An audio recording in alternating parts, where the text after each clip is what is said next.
Hey everybody, how's it going? Hopefully we don't have too many audio issues. We were having a whole bunch earlier today, so that's the thing that's going on. But well met. I'm Cynical. Welcome to my channel. All around us here is Hunt. That's an action horror campaign set in an alternate version of the early 2000s of our creation, inhabited by ancient horrors and legendary creatures using the Monster of the Week system. We're all a little bit new to these PBTA games, but we're getting pretty used to it, and it's pretty simple. So we're kind of, I guess, developing a mastery of it. But yeah, we're still pretty new, and we're using a variety of playbooks. If you see something you don't recognize, that's probably why. But in general, I think it's simple enough. So that doesn't really come up, I don't think, much in this. But because this is a normal tabletop role playing stream, we might miss you down in chat, but we really appreciate you being here and sticking along. And everybody, of course, is welcome. Just keep it civil. But let's go ahead and talk to the players. There we are. So these are my friends, and together we're CoFH RPG, CoFH RPG, a group of people that have been playing in connected worlds together for decades for some of us. So let's go ahead and introduce them all. He's played a tavern keeper who once helped slay 2 cosmic dragons, a grizzled space detective that planted a psychic tree, and a feeder of 2 hit dice ghouls. They always solve my puzzles. My longtime friend, Lord Venom1. Go ahead and talk a bit about yourself and what's going on with Jane. Hey, yeah, I'm Lord Venom1. Happy to be playing tonight. I play Jane Meyer, codenamed Jinx. She is still exiled from her organization that she will be again perhaps a member of, the Bohemian Circle. So she's kind of out of sorts. She got not only kicked out of there, they were paying for her house, so she got kicked out of her house. And her whole kind of lifestyle was turned on end. So she is still living out in the woods, way out of town. Is not totally out of contact with the rest of the crew, but is a little bit hard to get a hold of. Just kind of sulking out there while she plans her next move. All right. That's cool. So following that, they've been a megacorp heir searching for their lost parents, a ruin-delving historian seeking to prove his father's theories, and a reluctant space captain who was an expert at crash landings. My good friend and a fellow member of Screen Room, MagCow234. Why don't you go ahead and talk a bit about yourself and Lester? Hey, yeah, I'm MagCow. Come hang out with us on Screen Room on Sundays and Wednesdays, and sometimes Thursdays. We watch Star Trek and movies and just have a lot of fun. As far as Lester goes, he's a flake playbook and a bit of a little conspiracy theorist. He's been having a basement built, and so he's been hanging out there watching the work happen and making sure everything is exactly how he wants it, and making sure that the government isn't hiding any microphones or video cameras in the walls. So that's basically where he is right now. All right.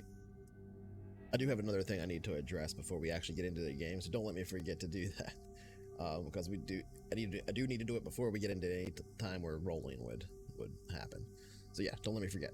But further down the line, they've played an amnesiac psychic experiment with a great haircut, a pacifistic space surgeon obsessed with an old television series, and a wild man with an upset tummy.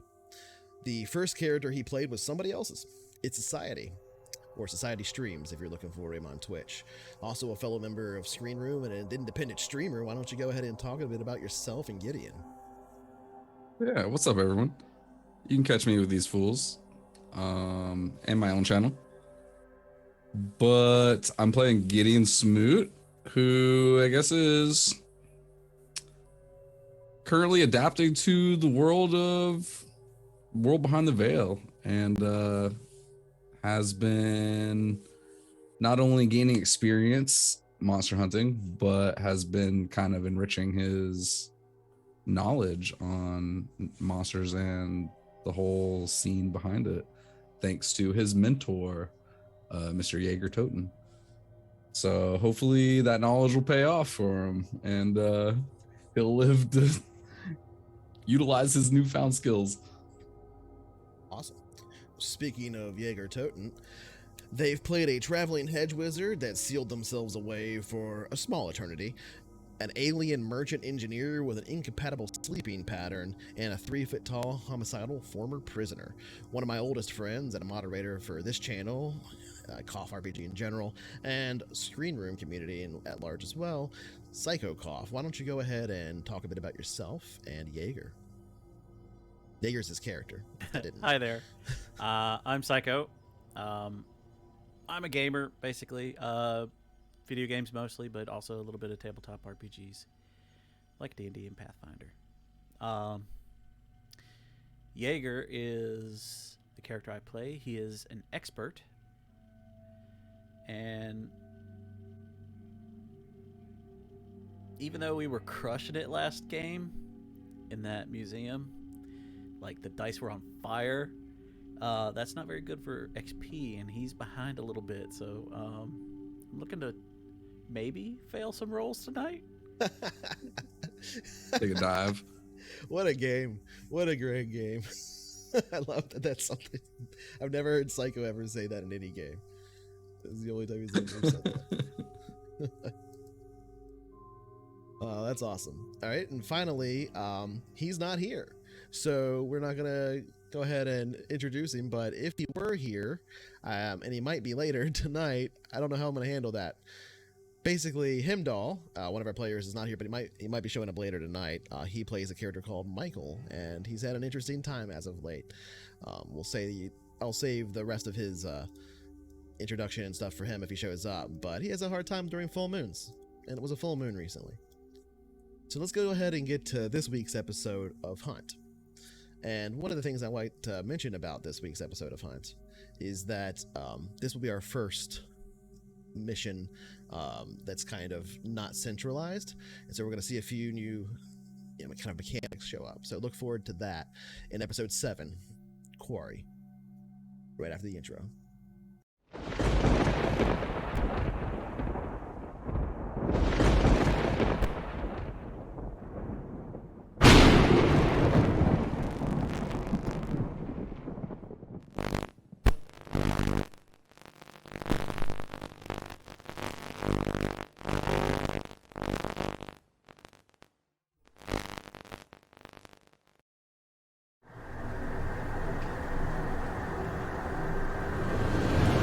The legends are real. Most live comfortably behind the veil. For some, the veil is pierced, and the truth of this world is discovered. Usually that discovery is swiftly followed by a painful death. There are a few, though, with enough luck, wits, determination, or pain that they manage to survive. Faced with the grim truth of this world, some of those that have pierced the veil and lived have chosen to fight back, leading strange lives on the edge of darkness, choosing to stare down the truth of this world and not flinch. This is their calling. This is the hunt.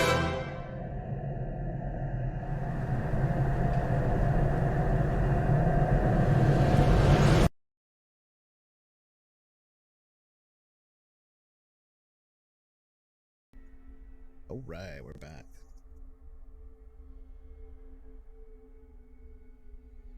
So just for a little bit of a recap, and then we'll get into the thing that I need to talk about just real quick.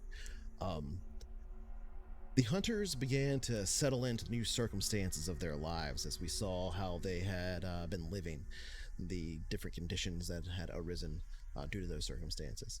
Preparing for the challenges that laid ahead, we saw them kind of just having like a slice of life. Contact was made with Jane, by a secretive organization that seemed to know of her dealings with the Bohemian Circle, as well as many other things, providing identification and a lead to something dangerous at the Hushwood Museum. Meanwhile, Lester had noticed an incident at the museum on the radio. Overhearing police conversation, encountered a bit of inner turmoil within the department. Deputy David Morin attempting to investigate and being shut down by his own chief. The hunters all gathered at the tailor shop and began making plans, as well as locking Michael away to better deal with the coming full moon. Eventually heading to the museum and beginning their investigation there. It wasn't long before they got into a little bit of trouble, though. A run-in with the deputy was had, and the secret identities were not revealed by the deputy to the museum staff.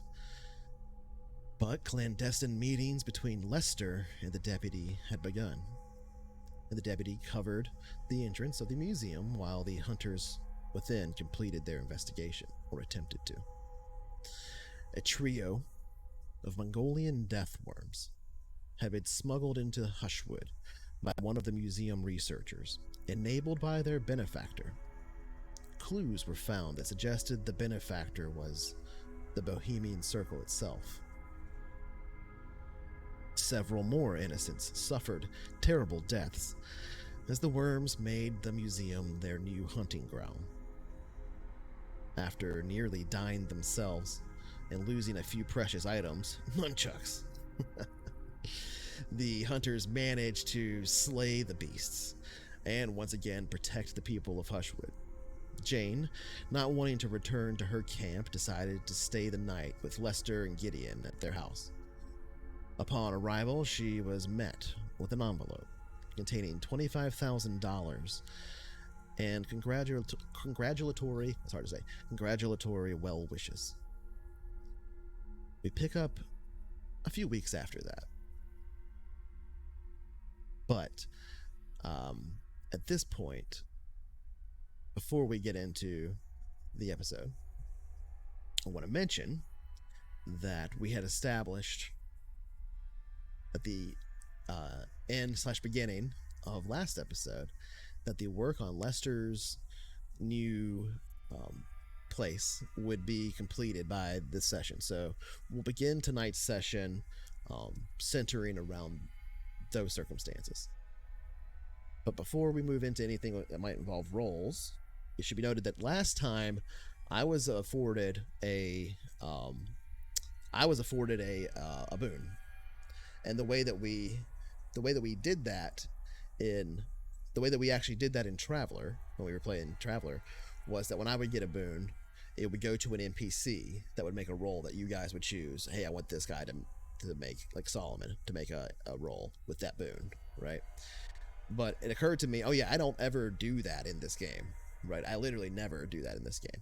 So what I'm going to do is instead make it so when you buy a boon from me, it's a random boon for the party. And so not being able to fall on somebody that already has a boon. So we'll just have to do a roll to see who would get the boon when somebody does that. And I can rename it or whatever on the channel during the duration of this campaign if we want.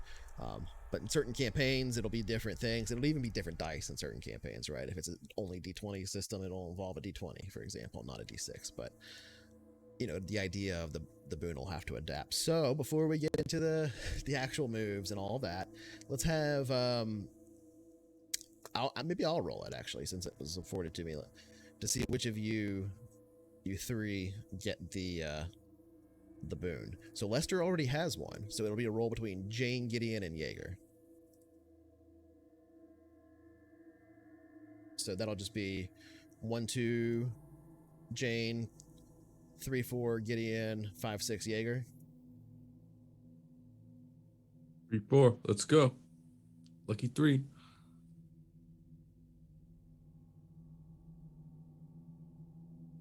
Jane. Correct. You won rollies this time. Oh, that was a rollies. You're right. We don't get to do rollies very often. I didn't even think about it. Should have been way more excited. I should have put on some like epic music or whatever. It's just for that. Yeah, I would have liked that. I would appreciate it. Rollies. Flame behind you. Yeah, hell yeah. We didn't do that. That's okay. Next time there's a rollies. Next time somebody puts one on me, that makes it way more exciting. I'm gonna write that. down at the top of my sheet, rollies. Get fireworks for rollies. Yeah, must buy indoor fireworks. Okay, that's nice. I didn't even think about that. No, they don't. They don't make that. Don't try to buy that. Don't try to buy that. Don't mess up and get the outdoor ones. No, I know. Oh God.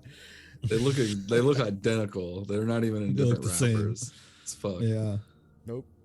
All right. So we pick up a few weeks later at the completion of Lester's housework with Hunt, episode 7, Quarry. So let's go ahead and get into it.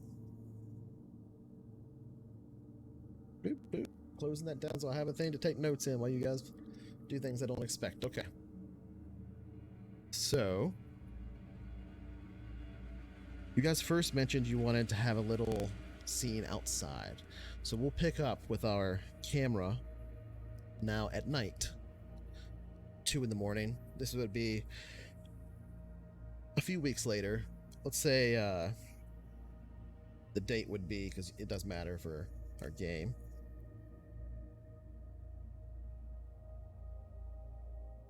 So that would be April 14th, 2003.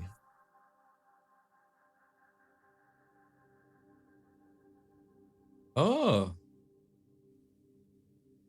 Oh, did I do something? Yeah, we finally hit Monday. Oh, Okay. you've been looking for a Monday. Yeah. Okay. You see what I have to work with, people. Like, That's why we do this. You never know what these players are gonna come up with. I'm just like, all right, what day is it? Okay, let me do a thing. Finally. Like, oh, okay, yeah, it's the 14th, and one of your players is like, oh, like, what? I know you were the first one to ask too. You started sweating. Like, wait a minute. Something happening that I don't know about? Yes. But I do. It's I not do bad. know It's now. not bad. I do Yeah, know a thing it's not now. bad. Okay. Anyway, that's why I keep in track of things like dates at school, I guess. Moving on from there. So yes, it's April 14th, 2003, at nighttime, actually. So like morning. So it would be like 2 in the morning or whatever on April 14th. And we see the trees of Hushwood, these enormous, very green, kind of like more so than a lot of the normal trees around them. These imported ancient oak trees kind of glisten with this dew as the cooler months have passed. Hushwood is sort of bathed in this light fog. The moon high in the sky and burning down through the fog enough to illuminate it slightly. Our camera moves amidst the treetops. It's beautiful. It's almost like being inside of this sort of temperate jungle veiled in mist, and we break through the canopy of those Hushwood trees and fly down the road, eventually coming across the familiar now, since we saw at the end of last episode in the beginning, visage of the house of Lester Stroff, as well as most recently Gideon Smoot as well. The van parked out front, the sign of construction now no longer present.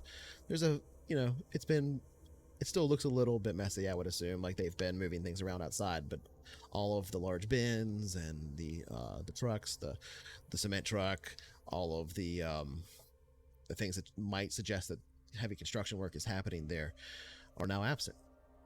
We saw them in the previous episode. We hear a sound as our camera moves closer and closer to Lester's house. The lights on inside, But we don't head inside. Instead, we turn slightly to the left and we hear this crunching of footsteps on soft grass. A little bit closer, a little bit closer. And our camera turns unseen for a moment. The visage of Jane Meyer, almost one with the darkness here at 2 in the morning. As terrifying as a creature of the night might be, for the briefest of moments, she steps into the moonlight as it's illuminated by this fog around her, and sort of the ghostly visage of her and her hair and silhouette in the darkness casts this sort of terrifying visage. And then as quickly as we saw this monstrosity appear, it goes away and reveals the Jane Meyer that we know. As the moonlight casts across her face, reveals the details of her form, and she walks secretly and quietly through the back garden of Lester Stroff and Gideon Smoot. What is she doing? Well, you see this sort of ghostly visage moving amongst the sort of the construction materials and the nearly finished walls and pieces of Lester's new stronghold. Knowing that just like Jaeger's stronghold and her own campground, this is we need to be careful for not only the normal things but the supernatural elements that are out here amongst us. So she is again, she's alone. She didn't tell Lester that she was coming, but had you look, if anyone glances out the window, they may see her moving amongst the pieces, carving runes into some of the plaster that may eventually go up onto the walls, placing little, just like she did in Jaeger's shop, placing little baggies filled with mysterious things. I'd say let's let Gideon and Lester both roll a sharp, just to see if at any point either one of them might notice you out the window.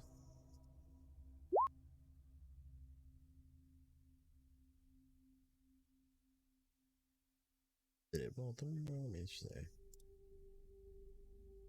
Wait, I see it here, but I don't see it on camera. Why not? Wait, mix success. Never mind. There it goes. Oh, that's why. That's super weird that I have to do it like that. I forgot. Okay. Anyway, mixed success on Gideon there. Mac House was above mine, I believe. But yeah, he got a 14, so he got an advanced success. Which it's not possible because he doesn't have advances, but that is still very, very high. So what I will say is, given that you both had a success at noticing, I will allow the players here to choose at which point in this scene you want to notice. But Gideon, if Macau chooses for Lester to not notice until the end, you can't notice it before him, is what I'm saying. Okay. So if he wants, the initiative is his, if that makes sense. If you want to think of it in like a D&D type term. Okay. Sure. Jane, describe what you're doing, and then at some point, after a moment, Lester might see you out in the garden. Well, she's moving around, doing a variety of little rituals and things. She's maybe even mumbling under her breath. It's almost like a grotesque Santa Claus, where she has this big sack of things that she keeps reaching in, and she pulls out perhaps a vial of liquid that almost seems ultraviolet, kind of a black light effect in the night air. Yeah. Like, it's not like, it's like, why is it, sometimes when in the middle of the night things kind of strangely stand out, and she just sort of pours this into some of the maybe plaster materials that are going to be used later. Okay. As she So you want to do this before? So this is before they're finished. You're saying, like, not the day Yeah, before? yeah. Like I know that things are almost. Yeah, I mean that was really intention for this to be maybe shortly after she had stayed there. While they're still. I mean, this Okay. it's really No, the that's perfect totally, That's totally time. fine. So we can do that while we move in. They're packing up and stuff. They're finishing off like the last bit of like some of the external walls and stuff like that. They'll be done within like a week or something like that, and then we'll move to the next scene to that week forward. Um, but I'll still allow them to see you outside and everything. Um, So it'll as be April she 7th while this is happening. as she sort of is starting to wrap up, she reaches into the bag again and pulls out that same large rattlesnake out of the bag, still very much alive. And she It's just like limp in your hand while you're holding it. It doesn't struggle. she pets it a little bit and then produces a ceremonial dagger and cuts it open and starts Goes rigid for a moment as you cut it, but then just kind of relaxes. right, basically taking a small amount of blood that she just takes on her finger, kind of tastes it a little bit, and uses it to draw strange symbols on some of the like openings, like around the windows of points of entry. And then maybe around that time, she makes eye contact with someone in the window. She sees to be Lester. Yeah, I probably would have, be kind of getting some stuff ready. Probably even like, walking around up from the basement and stuff and just kind of moving stuff around. And probably me and Gideon are talking as I'm moving No, stuff around the house. this is super late. I'm sleeping. Oh, this is too late. Okay. So That's then why I you're probably the mixed success is you heard the noise and you were just like, heard the turn it Yeah, over. I was gonna say that I saw a figure, and I'm gonna leave it at that. Okay. Yeah, it's definitely not too late for Lester. So he'd probably be moving stuff and then see out the window as he came upstairs and be like, what's that out there? And kind of just see it and then go outside because somebody's in his yard, and then notice that it was Jane. And Good Jane, evening, Lester. what do you looks like a lot of blood. No safe room would be complete without a little extraordinary protections. Hope you don't mind. Oh, absolutely not. That safe room is gonna come in handy. So anything you can protect us from, very much appreciate it. Yeah, I wish I had access to my all my things were so well organized before. Now I'm afraid I'm a bit of a mess these days, but I promise you I'll do the best I can with what I have. There's luckily there's some interesting things to find out in these woods. Yeah, Things that may help me do the job. definitely appreciate it. I keep telling you, but as much as you want to stay here, you can stay here. I do appreciate that, Lester. Thank you. Thanks for the offer. Treat it like it's your home. I just saw somebody moving around and had to had to come check. I'm sorry if I woke you. I meant to come and go and noticed. Oh, not at all. It's not very late. But yeah, I definitely appreciate this. I obviously know Jaeger's place. If Michael can't get out of there, I think I think you'll make this place pretty safe.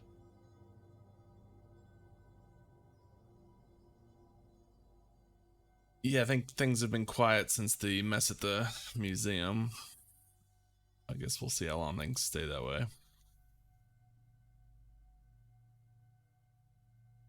Well, I was a won't keep you blast. up any longer. Yeah, I'm headed to bed. Well, not to sleep, but I have some people I need to talk to. So In thank my you bed. again, and in my bed, a few people in my bed I need to talk to, and then I will see you in the morning for breakfast. That sounds great. Thanks. And I will sort of bow and go back to what I was doing. Yeah, and I head back inside. Is the snake okay? Yeah. Yeah, looks fine. It's as okay as a dead snake as can be. Yeah, I had intended to kill the snake, but you kind of sound like it might have been just a nip. So either way, but yeah, the snake's dead. That's up to you. Oh, Yeah. If you want it to stay alive, that's up to I don't you. You're the one that you're choosing to do harm to it or not. Yeah. It's dead snake, so it's okay. It's a good dead snake. Yeah. She Lester walks goes off. back inside, by the way, and kind of watches out the window. He hasn't ever seen Jane like do this kind of stuff, so he's a little bit Okay. curious about So it. you're watching her do it. How long do you think it takes Yeah. you to kind of complete your ritual there, Jane? I mean, all in all, I would say several hours. Like, Okay. Again, really talking about little things from a variety of like totally different backgrounds and contexts. So and she's she's not like she's like a super expert at this or anything. So she's like kind of one thing at a time, taking extra care to make sure it's all done right. That At makes a sense. certain point, you pass by Gideon's window and, what's that? Oh, jeez, Lord, he's back. I think. You just hear Gideon start to pray underneath his breath a little bit. Again, it's sort of a ghastly figure, but which I'm assuming again you wouldn't necessarily make out. But I'm just gonna kind of wink at you, and then I reach up and kind of hang a little string from above your window with a little rattlesnake rattler attached to it. Another little ward. Eyes are closed. And I keep Praying to the moving Lord. along. Keep moving along the house.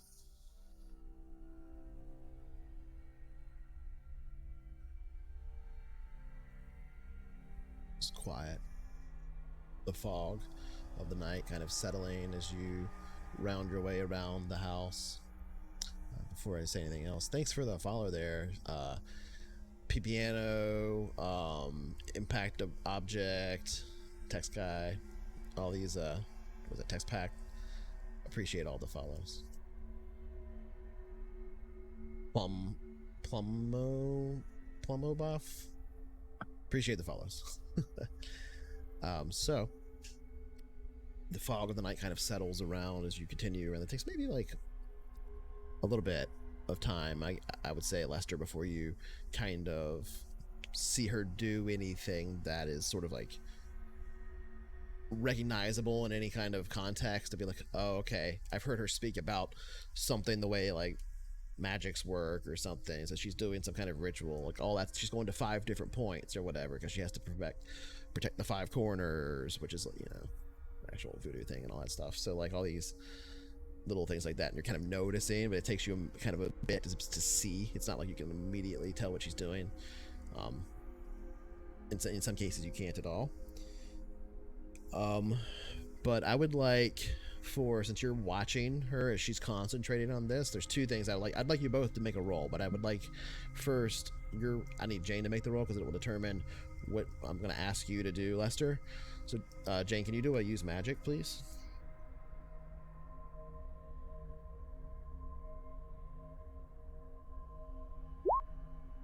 Oh, damn. All right.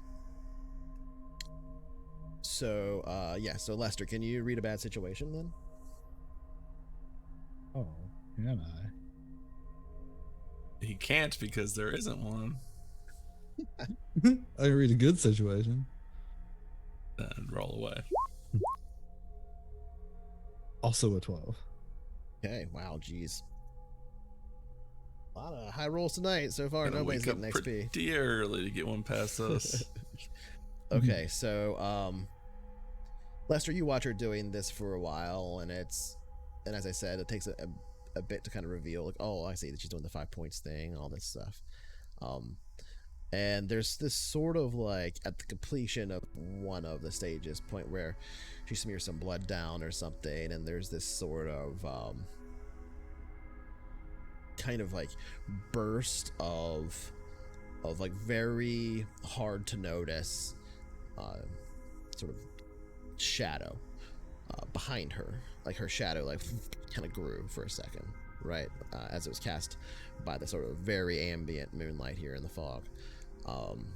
The shadow sort of pulses, like grows out, spikes for a second, and it's really, really subtle and very sort of like, did I just see that?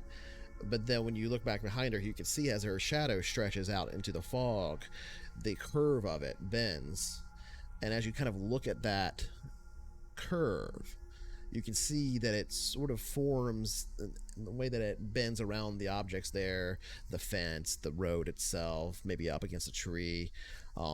It casts a secondary silhouette that looks as though there's a man there standing within her shadow, watching the whole time. I would run outside immediately and yell, "There's someone behind you." And so, like, this would be like 25 feet, like, as her shadow stretches off, kind of into like abnormally long. So if you run out and do that, what would you do, Jane? It's okay, Lester. This presence has been with us some time now, and it's getting rather strained. I told you, if your problems with the circle, I'm no longer among them. Shrug. It lurks and it lurks. It's never far away. I wish I knew what it wanted or how to get rid of it for good. But nothing to worry about, Lester. If someone was You'll be always safe. watching us. Okay, well. So as you run out there and you look down past the shadow trying to follow the silhouette of the form from the angle at level with her, you can't see it. It's just a shadow that stretches off into darkness. From above, it was like you could make it out for just a minute.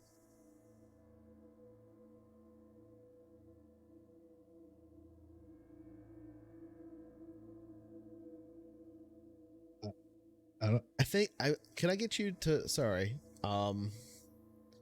Jane, can I get you to roll manipulate someone? As you said?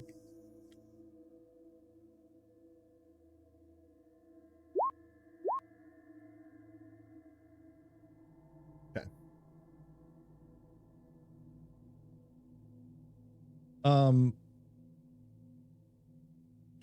Do I know that she's lying about about it being okay? Am I lying? Okay.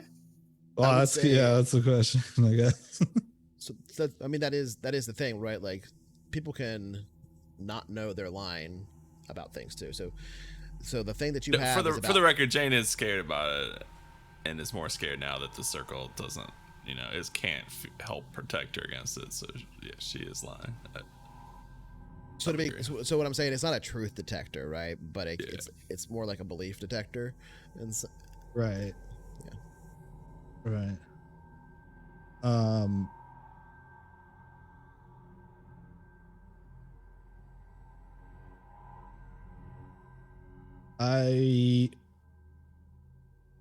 This is a time to.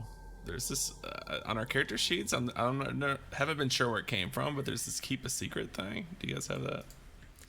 You should it's all like, have that. Yes. Yeah, when you withhold information for a fellow hunter, blah blah blah. Yes. So anybody that wants to use that can use that when he uses his thing too. then you cancel each other out and you can talk about it as you know. Oh, sorry. I didn't realize he had a thing. He can base it, but you don't have to use it. Right. He can just, so it becomes Right. a plot device that between the two of you that you both decide how that works. It's not up for me Right, to right. decide. You could counter my ability to know if you're lying by trying to keep it a secret. Yes, exactly. I That's see, the idea I of that see. kind So of a you, move. Yeah. So you used the move to see if I was lying. Yes. All right. I think He doesn't I have to roll will. to use that move. You just have to. It forces Yeah. you to roll to do your thing. And other people can try to do See that, what but they have to do a happens. roll to do that. Oh, failure. Oh. Oof. Big oof. Like You took a experience? XP. Yeah. Level Go ahead and up. read So- Ding. Ding, Yeah, ding, you gotta ding, ding. level up. Oh, nice. Yay! So Go- on a go- miss, the inquirer chooses which question you answer. Why are you keeping this a secret? What sort of evil does the secret involve? What does the inquirer know that might help uncover it? What is the short, bastardized, but still technically accurate version of the secret? Anyone, it's up to you.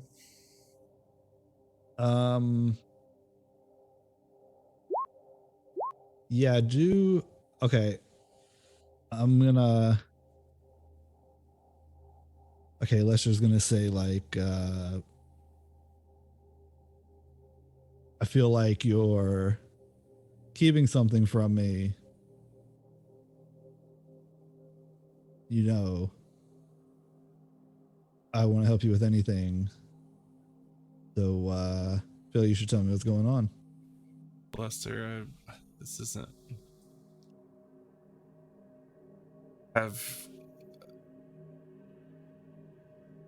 I'm sometimes privy to many things that are not for popular consumption, and that's nothing against you or anyone else. It's just the way things have to be. But in this case, as I've mentioned before, whatever the hell this thing is, and I do wish it would reveal itself as I've been practicing with that pole arm from the museum a bit, and would love to test it out.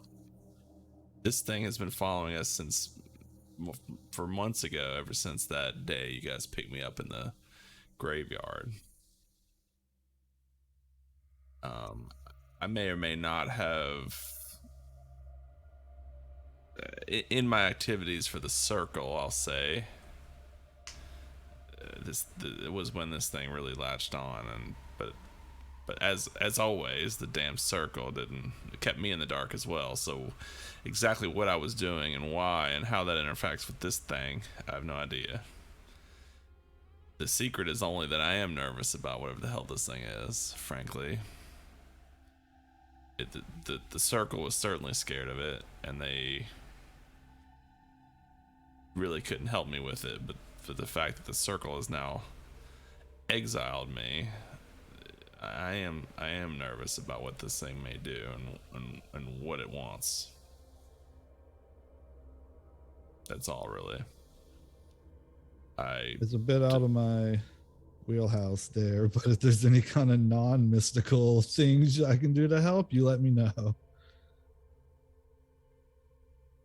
I guess it's like dealing with any of the mysteries that we deal with. We will keep our ears to the ground and see what reveals itself. If you come across a pattern that fits, do let me know.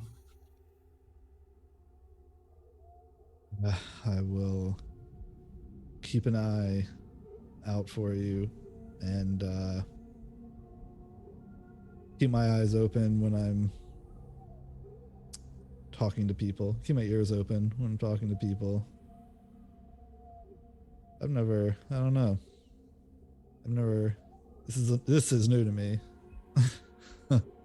Maybe, This is some interesting stuff. I'm sure there's whatever's happening here, I'm sure there's some writings about it somewhere. That's very few of these things are truly new.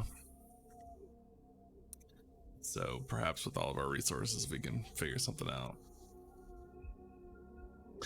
In the meantime, I assure you I will do what I can to keep you safe as best I can. I'm using the little I did learn as a specific remedy for this creature. Even if it means losing a couple nights sleep.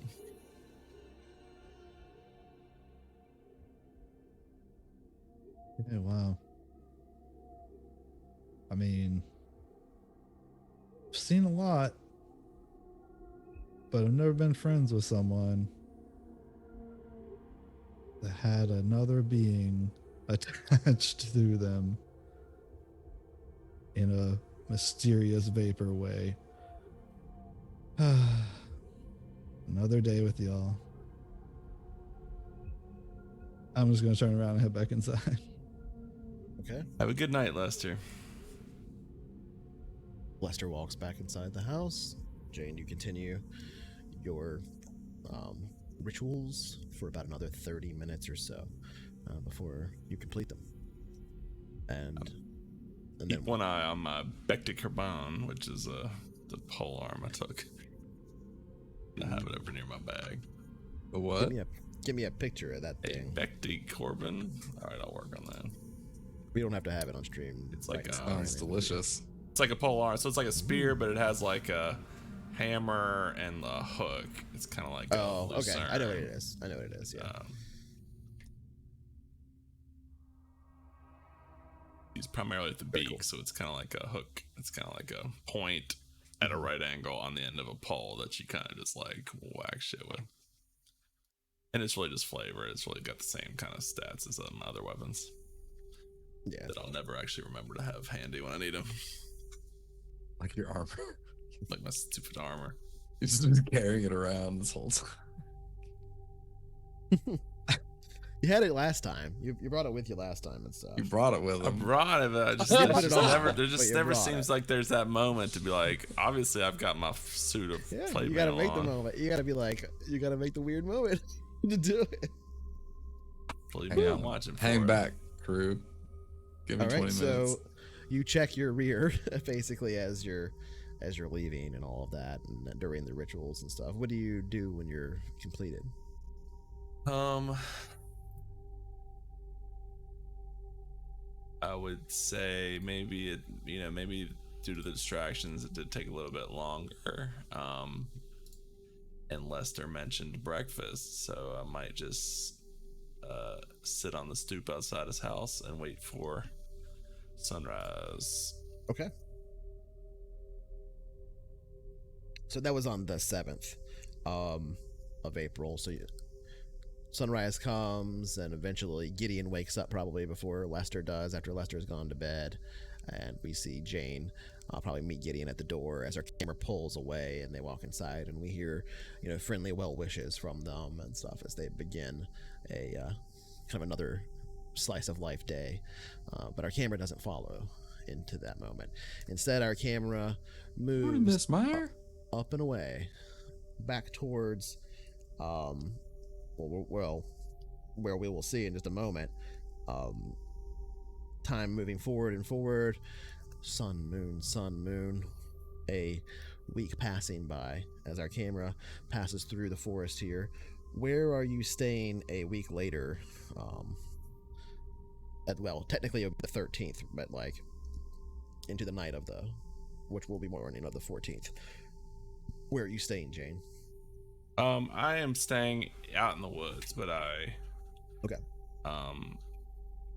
And generally speaking, I don't drive a lot, so if I have an opportunity to invite someone out to pick me up, I would do that. Okay. Otherwise, I could just appear in with my vehicle. But again, all my stuff is in the vehicle, so it's extra inconvenient. So this would be I'm gonna use like keep remove. Technically it's a separate move, but I'm gonna put you since you're already separated there, I'm gonna say like you went to bed early tonight or whatever on the 13th at your camp, and I want you to make a weird roll, please. What? Plus weird. You're fucking weird, bud.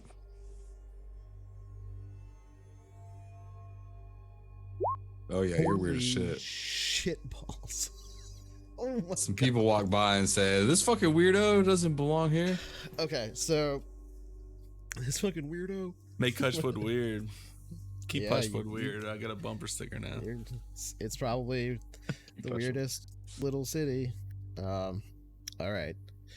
So you're asleep, Jane. You're exhausted earlier. You've been having feelings of kind of that's being watched thing that's been going on for a really long time now, this thing, but you've been looking for it, and every now and then, like for weeks and months, you've been able to like spot it every now and then, right? But you haven't been able to. You haven't spotted anything. Not a single thing for like the last week. And that's actually kind of rare. You've usually caught a glimpse of something, but it's always far away. You know, it's never been close. It only ever was close before the cornfield, right?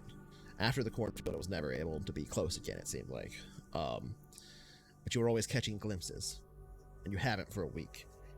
And so it's left you sort of like a weird feeling of like, I'm still being watched, I think, but like, like you're paranoid for it. You're like looking for it, but you're not seeing I'm it. kind of lonely. And yeah, it sort of gives you like a weird, I would say, no, literally, it might give you kind of a weird feeling of being like, oh, maybe I'm not special anymore, right? Yeah. Like you're sleeping and you're kind of restless. You've been having some weird dreams. They've gone back a lot of times to you digging your hand into that stump in the graveyard, back when you were completing missions for the circle. And one of the dreams, the stump grabs your hand and you can't let it go. And you wake up kind of in a shock. There's a few of those happening.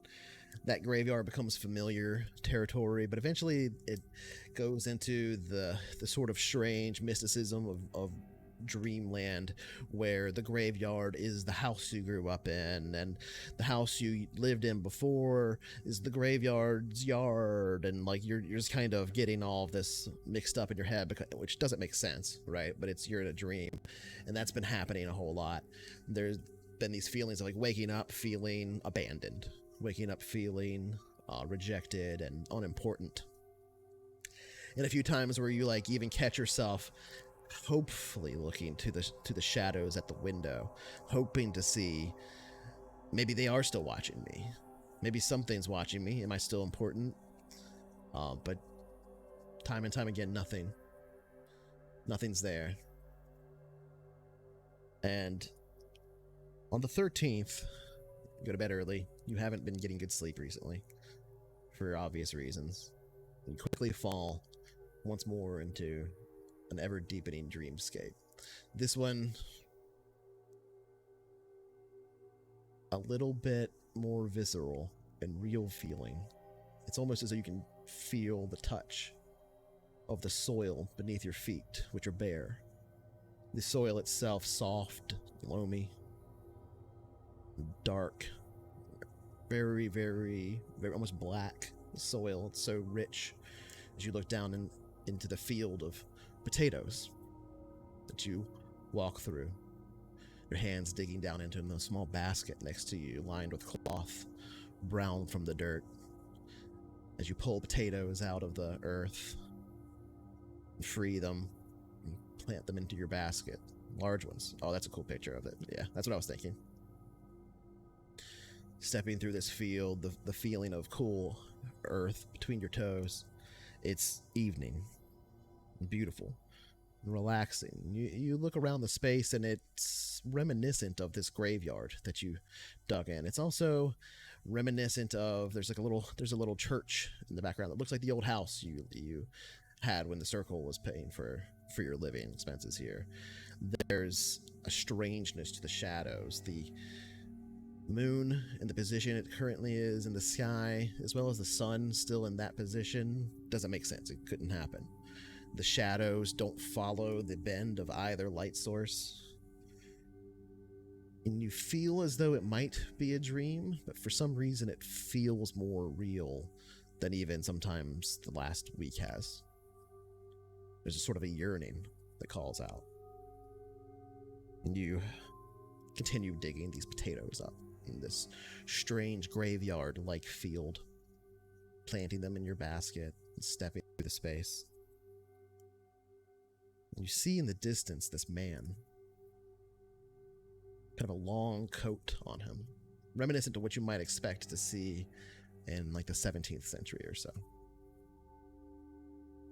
You can't quite make out the features of his face, but he's balding, and has white hair that's on the back of his head, tied back into a long ponytail that you can kind of see. That's very kind of messy. The features of his face blurry, either because you're too far away or they just don't come through.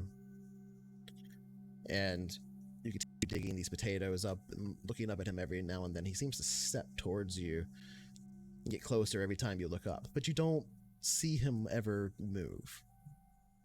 But every time you look away and look back up, he's a little bit closer. Oh boy.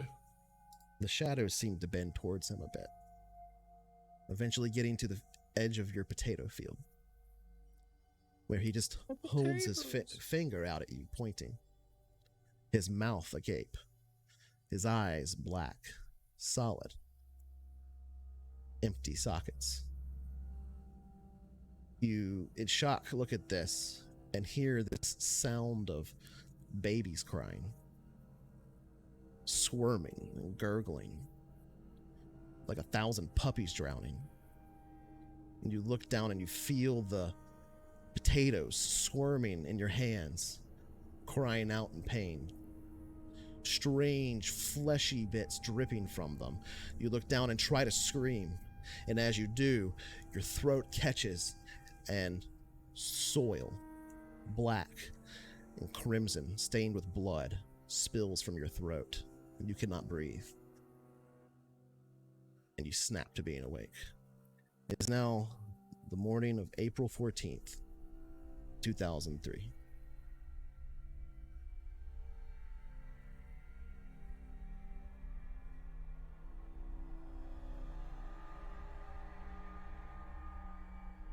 Jane's real weird, like you said. You're all pretty high. Weirdo. Okay. That kind of catching in your chest as you awaken, you don't find yourself able to fall back asleep. You check your mouth for this soil. You don't feel anything strange or anything of that nature. But it's a big day. Lester's been playing this for a while. You know you've got to show up there later. You, unable to sleep, kind of step out of your... Is it a tent? Are you staying in a tent? Sleeping in a tent? No, I don't think so. I think it would be like just kind of piled up like brush around me, but essentially under the stars. Okay. So you kind of step out of your little makeshift weird pseudo shelter. Yeah, like lots of blankets and stuff, because it is probably pretty chilly. But... Okay. It's morning now, like the sun is coming up early. Gideon would probably be getting up soon, if not be already up over at Lester's. You kind of unable to even, you know, go back to sleep. I would say you've probably been awake for like maybe an hour or two since the dream. Just kind of sitting there and kind of sweating, kind of making do with the emotions that you have, and sort of trying to make sense of them and figure out what's going on.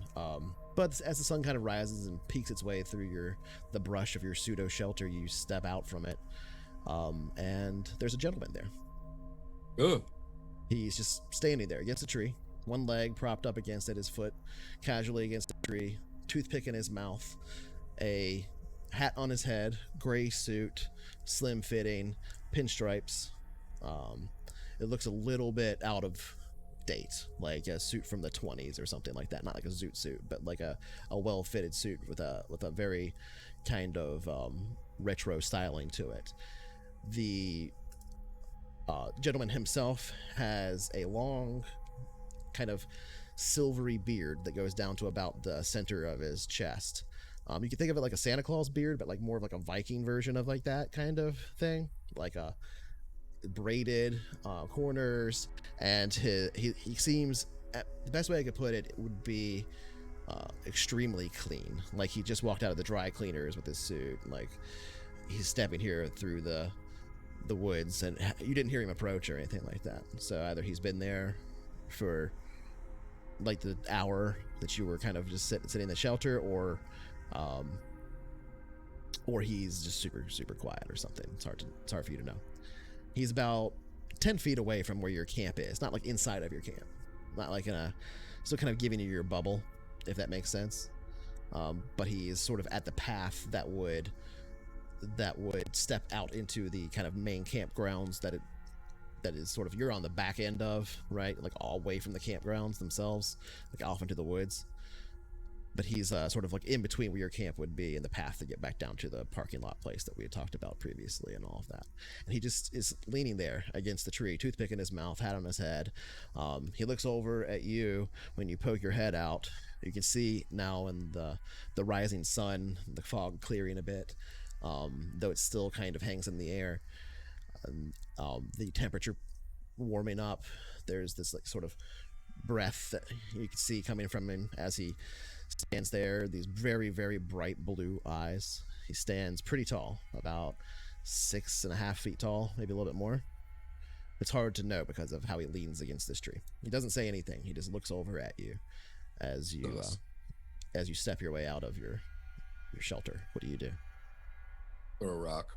Well, dearie, don't just stand there. Come have a spot of tea. He immediately spits the toothpick out and puts his other foot down and turns towards you and begins walking towards you. Now that he's not leaning against a tree and walking towards you, it gives you a better sense of his height. He's almost 7 feet tall. Unspeaking, he walks up within 3 feet of you, just stands there, kind of doesn't do anything, looks at you strangely for a moment, and then unbuttons the button on his suit top and sits down on a little nearby log or whatever might be nearby. Unspeaking. I fear I'm all out of the marshmallows. What can I do for you this morning? He reaches down into the pocket of a vest that sits beneath the jacket that he has been wearing, and you can see this kind of the make of this shirt. It looks, you've been around a lot of this kind of stuff because of Jaeger, so it looks at best like it's either extremely fancy in an intentional way to make it seem as though it was like handmade kind of in an older style, or this is like some legitimately like kind of anachronistic things going on here. Like the top coat looks like it's from like the 1920s. The vest beneath it looks like it's from like the 1800s. There's this sort of a weird mix mash of very formal, very crisp fashions adorning this giant of a man with this beard. And when I say a beard, I mean like down to his chest, but like braids, kind of like a dwarven beard sort of thing, but solid white. Little bands of pewter-looking metal in it, holding the braids together. Bit tall for a dwarf. I don't say that. Pencil. Yep, he's fine. He's a very handsome gentleman, I will say. He does appear to be, but he sits there, pulls open this button on the interior of his vest and pulls out a paper. Offers it to you. I will do my best to take it confidently. You can see the bit of paper is stamped with one fold on top with a bit of blue wax in the form of a ribbon, similar to what you had seen previously.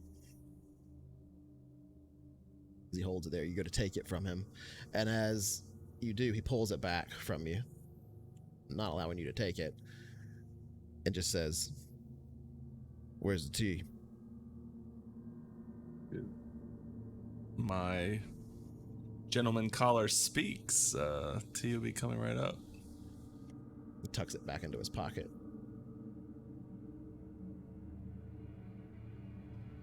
Waits for you to finish making tea. All right. The- Yeah, the we'll finish the tea. When the whistle goes off for the steam, I pull my magnum and start blasting. Okay. I know you're not gonna actually. I know you're joking, but what do you do as you're preparing the tea? Do you ask him any questions or anything? I feel like you gonna Is this gonna be it? Just the tea? You gonna give me any information if I ask? Make a manipulate someone roll. Depends on how good the tea is. What's gonna have a little cake? Oh, you're drugging them? You do have a boon if you want to use it, but I mean, I wouldn't say this is necessarily a life or death roll. So you may, you may not. Yeah, you may he's wanna save willingly it. drinking the tea. Sometimes you don't know life or death rolls till you're wrong. Okay, that's fair. So he looks at you for a moment and just says, kind of like smiles for a moment. Not really my job. Does your job description prohibit answering questions? You do have me at a bit of a disadvantage here. Scratches his chin for a moment. You got a mixed success, so I'll give you... No, not exactly. That's a mixed answer. Can I ask who you work for? Damn right it is. No. Tell my wife I Well, said hello. I fear it's too late. He smiles already at that. asked. He smiles at that. You get it.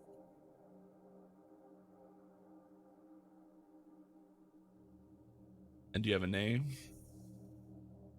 Yep.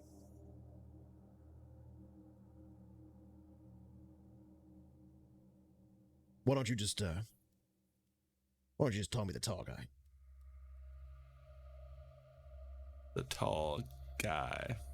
Whatever. Charmed.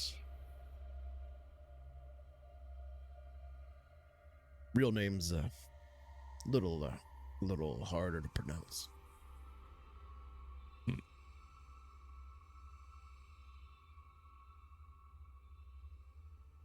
You got a mixed success. I'm debating on if he would tell you or not, because he hasn't really given you anything. Yeah, I mean, generally you're rolling manipulate when you're actually like basically asking someone for something, and then a 7 to 9 they'll do it, but only if you do something for them right now, so you mean it. Right. So I would say, like, under that context, maybe I'll let the tea to finish, and you kind of start serving him the tea, and he'll kind of like take the tea and he'll sip it and everything as you serve it. And then he'll pull out the envelope.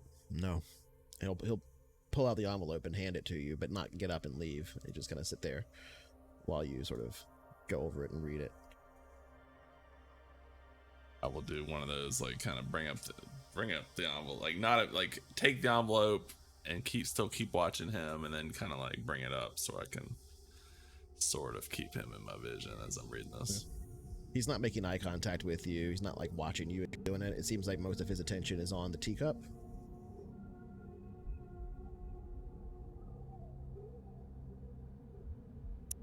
Yeah. He just sits there and sips it, sitting on his log. It looks pretty weird. He's a little tiny log or stump or whatever, but this really huge dude sitting on it. His knees kind of bent way up as he's squatted way down. So you open up the envelope, cracking the seal of the wax.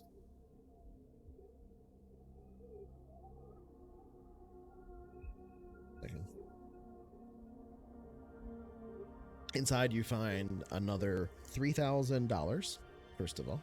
Good. Then another piece of like old looking parchment with kind of a silvery ink on it, and a single chain, like a necklace chain that you would wear, like a thin one, not like a thick one, and on it is a crucifix. Seems to be made of solid silver, the tips of the crucifix dotted with what look to be small, kind of irregularly shaped gems that are dark red in color. I would say, since you're familiar with all this magic stuff, you can kind of look at those, and those aren't gems. That's blood suspended in glass. Whose blood? You don't. They spare no expense, whoever they are. Say that for them. He just grabs kind of like the corner of his jacket and nods as you say that. Doesn't say anything.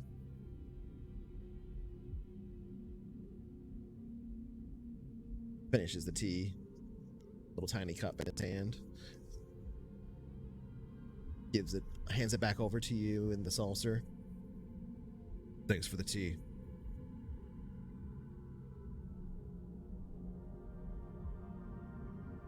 Stands up. There's kind of a creaking. You can't tell if it's his bones with that uncomfortable sitting position or the weight being relieved from the log as he stands up very briefly. Starts to walk away. Turns back around. Hrothgar.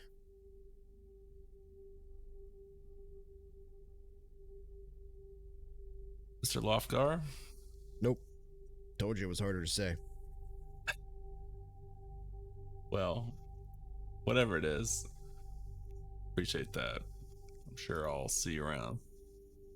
He turns around on speaking, and you kind of like blink to as you're watching him walk away, and literally within the time of that blink, he's gone. You do not see him anymore.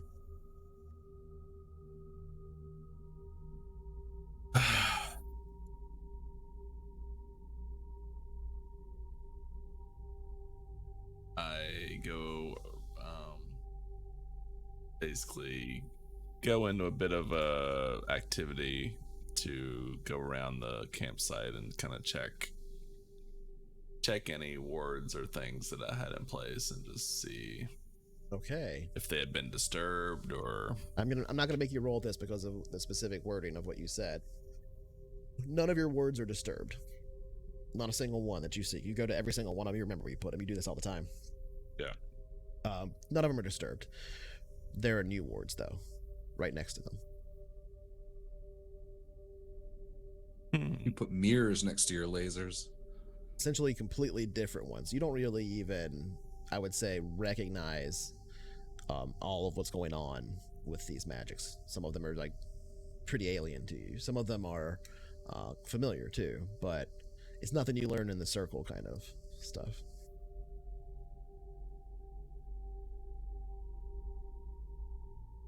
I would also say they're probably all above the wards you sketched and stuff. I would like a few feet higher wherever they were positioned.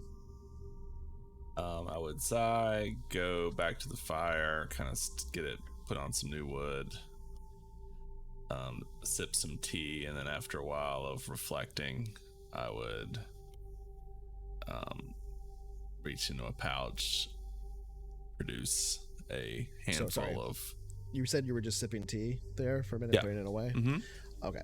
So when you go to put it away and you look down in the cup that he was drinking out of, the settling of the tea leaves at the bottom of that cup makes a very, very strange symbol. It looks almost like a Norse rune.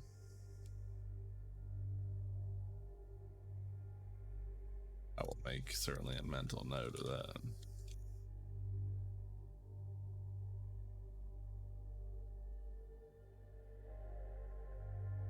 And it is morning. Yeah, I was just gonna say I was actually gonna cast the bones to try to read the air, see what's popping, see what the future may hold. And I might even reach into the bottom of his cup of any tea leaves that were there, and maybe I would make that part of my casting today as well. Okay, so you're rolling your fortunes. Go ahead and do it.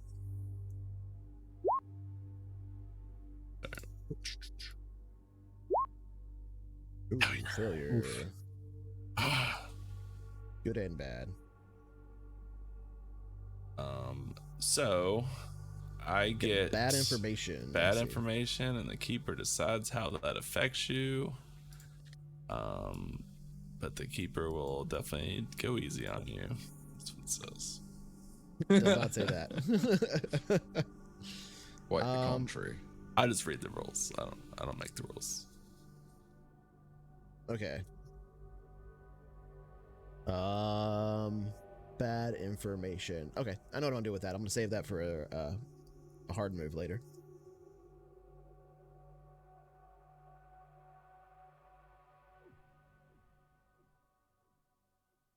Down. Okay. Once all that's done, I you would cast the eventually bones. be. You try to read his tea leaves and stuff like that, and as you do, the wind just kicks up and literally just blows it all away. You kind of like scatter, like looking for those tea leaves for just a moment because they acted so strangely, and they're gone. They're just like blown away by the wind entirely. Jinx, jinx, jinx. Gotta do something about your accommodations. And at some point later, I would spend some time staring at this silver necklace, think about what it might mean. Okay. So it is the morning now, like very early, like 5:30 in the morning, 6 in the morning maybe, almost, of April 14th, 2003 now. This is the planned day that Lester said, hey, we're going to be doing this thing. I want everybody to come over, etc. What's the time on the invite, Lester?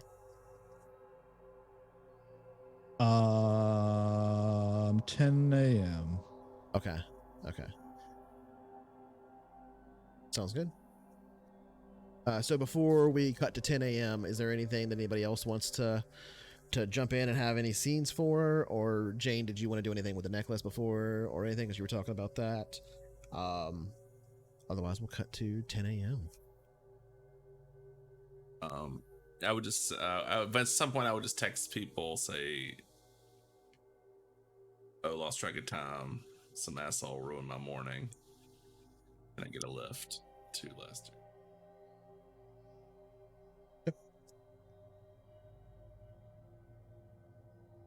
I would say while you're holding the silver necklace in your hand, oh,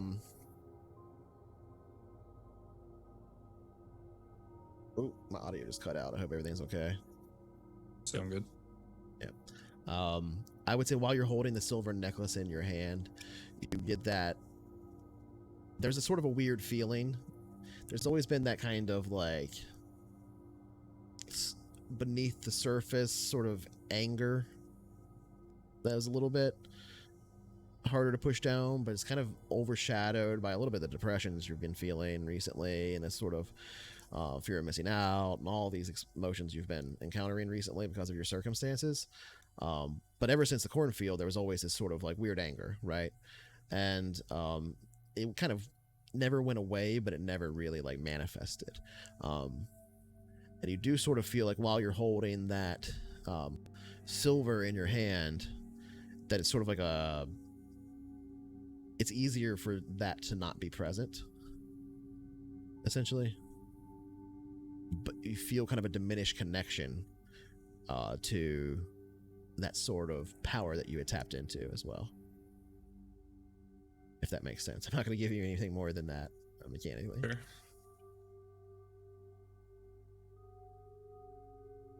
It also looks just like a silver cross, so it's. But anyway, so you kind of look at that, kind of get that feeling. You said you were going to try and get picked up by Lester to go to. Well, anybody that responds, to go to Lester's. Okay. So Jane sends out this text. What does it read? And she responds.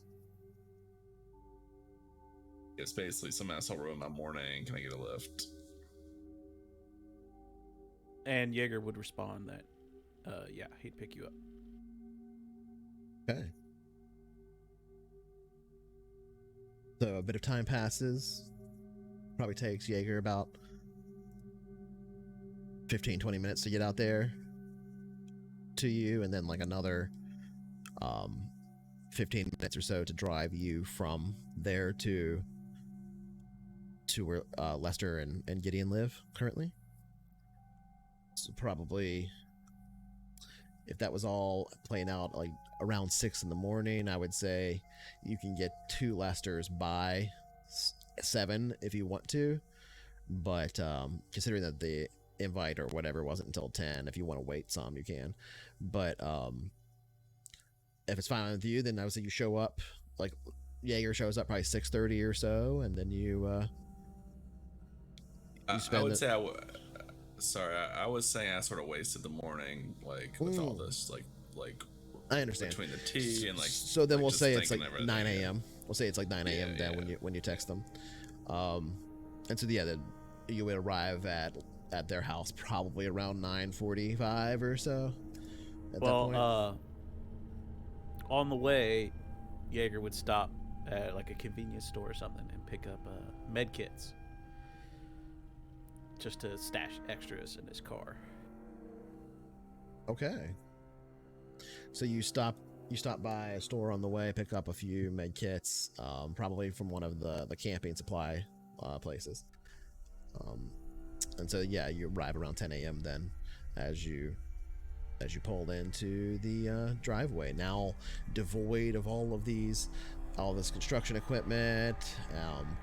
It's a kind of a different looking scene. The fog has burnt away a bit more by this time of morning, but the sun is still shadowed by this sort of pervasive cloud cover that is common this time of year in Hushwood, but it's not particularly dark or anything like that, as the sun sort of illuminates some of that fog and some of that cloud cover, and you get this sort of soft ambient light outside.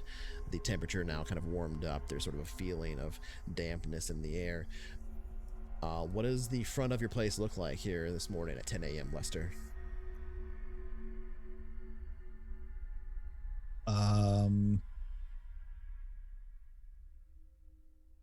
I mean, I would say it's all pretty cleaned up. Okay. And the New Haven has some, some kind of a garage door, in some way. So probably my car would kind of be pulled around to the back. That's what I'm envisioning, is kind of the entrance, the into the workshop would have like a garage door to pull the vehicles in. So I probably would have pulled my vehicle in there. Okay, cool. I like that. So it's kind of like the vehicle shop sort of that you would see. It would be open, the door, as he would pull up? Yeah, I would think so. I was thinking It's Jaeger's car that they're pulling up in, so. Right. I was wondering if it was going to, like how big it would be, if it would kind of accommodate Gideon's van as well, and if we kind of just had both things pulled in there or not. But I definitely would have pulled mine in. I don't think there's an option in there that's like, this is 3 cars, this is 4 cars. It's not really that kind of a system. So if we want to say it'll fit 2 vehicles, that's fine. Okay, cool. Because I was kind of thinking, it's a pretty big house that Lester lives in, and he would have just converted the whole bottom, the whole basement, to a big old area for a haven. We let Jaeger have a literal tunnel that goes underneath the street between his tailor shop and his That's house true. through his haven. So yeah, I mean, if you want to have a garage large enough for all of your cars at yours, that's fine with me. Yeah, and I would say it'd be open because I'm expecting they're different. them. That's the main thing I want them to be. His is like the cool library place or whatever he wants it to be, and then yours is this other kind of place that you have different uses for them. Like in my head, also, it's like like the house is on like a flat plot of land, so it would be kind of like the driveway kind of turns into this kind of now turns, the driveway was on the side of the house, and now it kind of turns into the back of the house, where you kind of pull down into, kind of how like some parking garages you kind of pull down into. It would be that kind of thing, because it is a basement. So okay. So it's like a down slope, almost like a cellar. They kind of drive down like a ramp into it for the garage. Yeah, exactly. Okay. Do they have to turn, or is it like just straight down to get into it, and then that's the garage? I'm just trying to get it. I picture a turn. like when you pull into the driveway, it's like a normal straight driveway, and you could just kind of park there and walk into the front, or pull all the way around. Okay. And yeah, exactly like that. All right. Yeah. Like what Patch did. So yeah, the car drives around behind Lester's house, and this will be the first time that you've parked like all three of the vehicles that the party basically has access to. There's one that Jane has that's packed with stuff and isn't being moved at the moment, right? But other than that one, this will be the first time that you've had all of them in this space. But you probably already have the van and the gremlin in here, right? So yeah, you just assuming Gideon would pull it in there, then yeah. Well, yeah, that's a good question. Gideon, that's he's nodding, so I assume that's yes. If there's space, for sure. I mean, like I said, you can have as many vehicles in here as you want. Well, I'll take that back. You can't have like 20 vehicles in here, but if you want to have all of your cars in here, I'm cool with that. When I got a 36 car garage, what do you mean? I mean, I would say it's at least enough space for you to park like 2 big trucks side by side, so you can work on them, and then probably another space that's like a little too cramped to work on them, but you could park like a third, or maybe even like 2 smaller cars or something like that. That actually makes sense. A part of it that's actually like a garage, and then a part that's the work area. Makes sense, actually. Yeah. And you've got your workshop that you got as part of it and everything. So there's a lot of options for what you can do with that. And it's all up to you. But yeah, cool. So that's the scene you see as you pull in and drive down into Lester's basement garage space. What do they see as they pull into the interior, Lester? So and I would say it's a Lester and Gideon, it's yours, but he's also there with you, I'd assume. So feel free to jump in and say what you're doing or anything whatever. But. Right. Yeah. So it's a new area. So it's going to be clean and, right. Like, yeah. And kind of like, like a little sparse right now. Right. I'll be kind of like adding things as we go. So I've got some supplies and stuff in the panic room. But like we had talked about, we've got like an order coming of a bunch of other stuff. So actually I would say that probably came. And so there's probably a big box, where like, we ordered a bunch of stuff and we'll start like unpacking this box. Okay. And kind of putting stuff around. So that's probably what I'd be doing, is placing stuff, like up on the walls, like, and by that, I don't mean like paintings, but like workshop, supplies and tools, like hanging on a pegboard type thing, and like soldering iron, like just that kind of stuff. That's cool. Does the garage door close behind their vehicle as they enter, or do you leave it open? And where are you standing? Where are you guys at when they enter the garage? I would close it behind them, and I picture like a like kind of standard like rolly garage door, but like more reinforced, Okay. So yeah, my idea, heavy rolling garage door comes down that like looks somewhere between like a piece of armor equipment and a regular garage door. Yep. And my idea is kind of like, assuming this is okay with the keeper, is that like the panic room and workshop, it's all kind of like the panic room.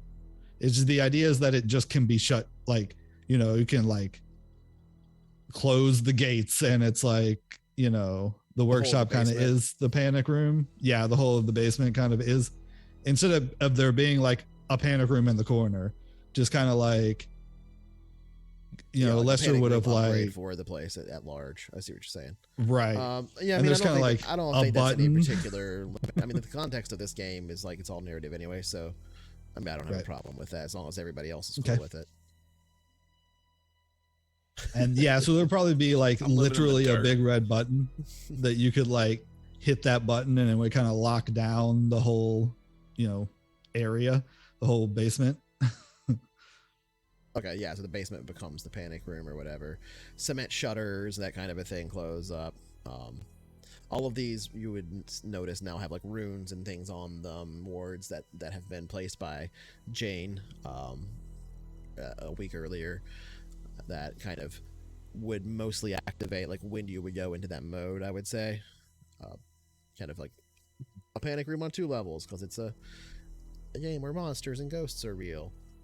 So it's not just like, it's not like a bulletproof thing. It's you know, a thing that helps you try to protect yourself against other things. The bulletproof window that keeps ghosts out. Yeah, that's the idea. Anyway. Yep. Ectoplasm proof. Ectoplasm bullets. I'll write that down. Ghost bullets, bitch. What you gonna do now? You wait until I have a ghost gangster with like a ghost Tommy gun, and he's just ripping That's everybody out. instantly Ghost what I bullets, damn envisioned. it. Yeah. Don't worry, windows are bulletproof. Oh no. Some like 1920s gangster with Exactly. a Tommy gun. Come and get me. And you're having a car chase with a ghost car down the road. They're hanging out of it, shooting a ghost Tommy gun at you. What happens if we get hit? I don't know. It would be pretty scary. That's not what's happening today, though. As you enter into the interior of this pretty cool new space, go ahead and introduce yourself to each other. You're in scene now in this cool little place. As the car door opens and closes, we hear that as the two of you step out into this new space that's being christened by the lot of you. Lester and Gideon kind of stepping up or staying in their position, but like looking up and greeting at you. I'm actually doing laundry right now. I will say Michael is not here. He's been like feeling probably pretty ill the last week or so, so he's just like been held up at his place. And everybody would kind of know that. You're doing laundry, so you're like upstairs then doing laundry. You can't hear his footsteps, I guess, because it's like a cement bunker kind of deal. But you have a way to come down, I would assume. But yeah, so you step out. What do you do, Lester? Hey there, Jane. What's up? Welcome. Thank you very much. The new abode. Looks nice. Thank you. We're gonna make a lot of use out of it, I'm sure. But yeah, let me give you the tour. It's you know, as you can see, you pulled up into the little garage area, so we can start working on our vehicles. We don't have to take them to any repair shops anymore. We don't have to worry about any surveillance equipment, any low jacks being put in our cars anymore. So that's nice.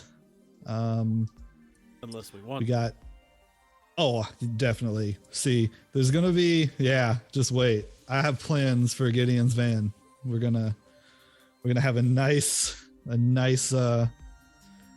HQ on wheels. Yeah, and thank you again, Jane, for some protection. We got some nice. My pleasure, and this is for you, and I hand you a basket full of like kind of like separate little jars of like teas and like herbs and things that I would have picked out in the woods. Oh, well, thank you so much. This is great. I My will pleasure. set This them. is really great. I'm sure you're on gonna the enjoy counter. this space. Speaking of Oh, basement warming gifts, here, he'll hand you like an extra first aid kit. oh, perfect. Never know when one of them shop tools will bite. Yeah, I have a little area over here for where I got some food stored. We're gonna have all the supplies we need to stay for a few days if we need to, and this will be perfect addition. So I'll go set that in the corner. And that it's like a shelf, and right now it's got like a couple of cans of Spam on there, and like I put your first aid kit beside the Spam. So like that's kind of the start of the of the panic room supplies there.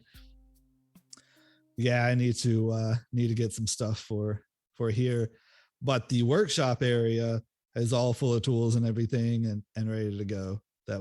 So I can start upgrading my laptops. So I'm very excited about that. So let me know if you guys need anything on that front as well.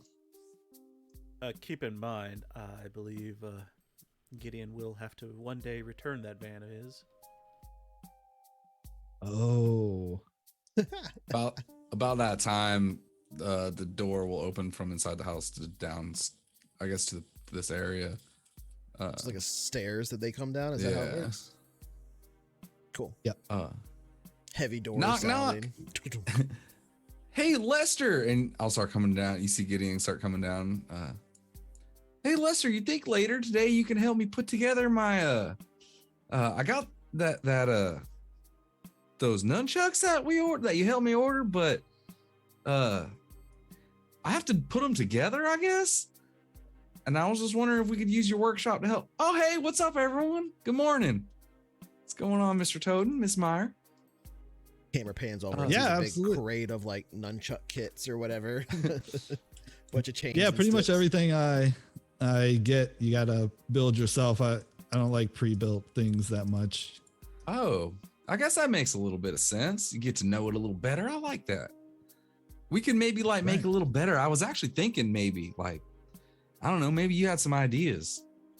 We can make them a little, I don't know. Well, you tougher, know, harder. I did also pick up some throwing knives. I was gonna coat saw in there was silver a little bit. Oh, they weren't knives, but there was like a box of throwing stars. There must have been like 20 of them. Really? I didn't order. Huh. I mean, they Oh. do know me, and you know, I'm a pretty big. Maybe it was like a discount or something. There was purchaser like a bunch from of them. X's on the box. Might have been defects. Oh, interesting. That's Nice. fun. We got a bunch of throwing stars now. That's cool. Oh shit! They're accidental can- boomerangs. We can code This those in one's silver bent. too. The boomer stars. Oh, that Just sounds come back cool. to you. Oh, that sounds fun. Yeah. Well, that'll be a fun project later. I got some time. We now that I got all this finished up, I'm ready for a new project. Yeah, it'll have to be a little later today, though. I'm afraid I'm gonna go get myself a haircut today. You see, Gideon, his hair is like virtually identical to what it always is when you've always. But Okay. yeah, getting a little shaggy. Enjoy I don't your- want to. Haircut. Yeah, and then I don't know if any of y'all weren't doing anything. I was thinking about going down to the bar later. Always up for a bar. Awesome. Play a little ping pong. After work hours, yes.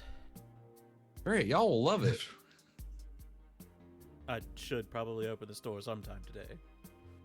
Yeah, backhand. Yeah. Have y'all ever been? It's Isn't my that the favorite ping pong place? bar in town. Yeah. I've not. It's near your I've been there shop. once. Yeah, yeah, it's right across the street Oh, almost. okay. Well, a block away. Yeah, maybe we can go to a museum Yeah, later. Let's do it. Yeah, I gotta finish Museum? some laundry too, but yeah, this will be a I'm fun down day. for a day. Yeah, it's I P day love for me. museum. So yeah, Oh, today's the day you pee? among others, but yeah. Well, no, Okay. it's kind of the day I get ready for the rest of the week here. So I gotta do some grocery shopping too later. Probably gonna do a little relaxing, maybe go down to the park after Okay. or the waterfront. Sounds like- Check out the water. Got a whole day planned. Oh yeah, it's gonna be great. Really looking forward to it. Write some letters home. I'm sure we'll get to do all that today. I'm pretty excited for it. Yeah, me too. Well, Well, I guess make sure that just make sure you don't hit this big button. And other than that, that pretty much Right. concludes the tour. right. You know me. Always got to stop myself from hitting buttons. Just don't hit the big red button. And I mean, unless you need to. You don't feel bad if you need to hit it, right? But like, don't feel like you shouldn't hit it. If you need to hit it. That's Just good don't advice. accidentally hit it. Oh yeah, no, everything with intent. Absolutely. Exactly. Everything with All right. intent. Hit it with intent. Well, y'all, I'm gonna go finish folding some laundry. If you need me, holler. I'm right upstairs. I'm gonna go push a button. Okay, you All start right. to walk up the stairs, and then it all just closes down. Everything So- closes down. Yeah, you can't go upstairs. yeah. Oh, okay. Well, Field test. how long does this stay like this? It's It's awfully loud, Lester. You mentioned a mandatory lockdown period. Oh, wait, we Yes. can't open that for 3 days and I haven't filled it with food yet. Well, guys, we got 2 cans of Spam and a first aid kit. oh Lord, I need out. 3 days Start later. rationing. Start rationing out the Spam. That's not true, right? No, that was good. I heard That's some okay, aliens man. were telepathic. They might be able to make you hit the button from the inside. It's best this way. That's quite defensible, Lester. That's impressive. Yeah, he's been working hard Thank on you. this. Yeah, this is where I'm gonna be spending most of my time, but I'm always accessible. There's intercom at the top of the stairs, so you can always get a hold of me. Yep, he's always yelling at me through And it. outside. Yep. And that one too. outside of Yeah. the back gate. Yep. Mainly used for yelling at me, but we love it. Yeah. Oh, we love it.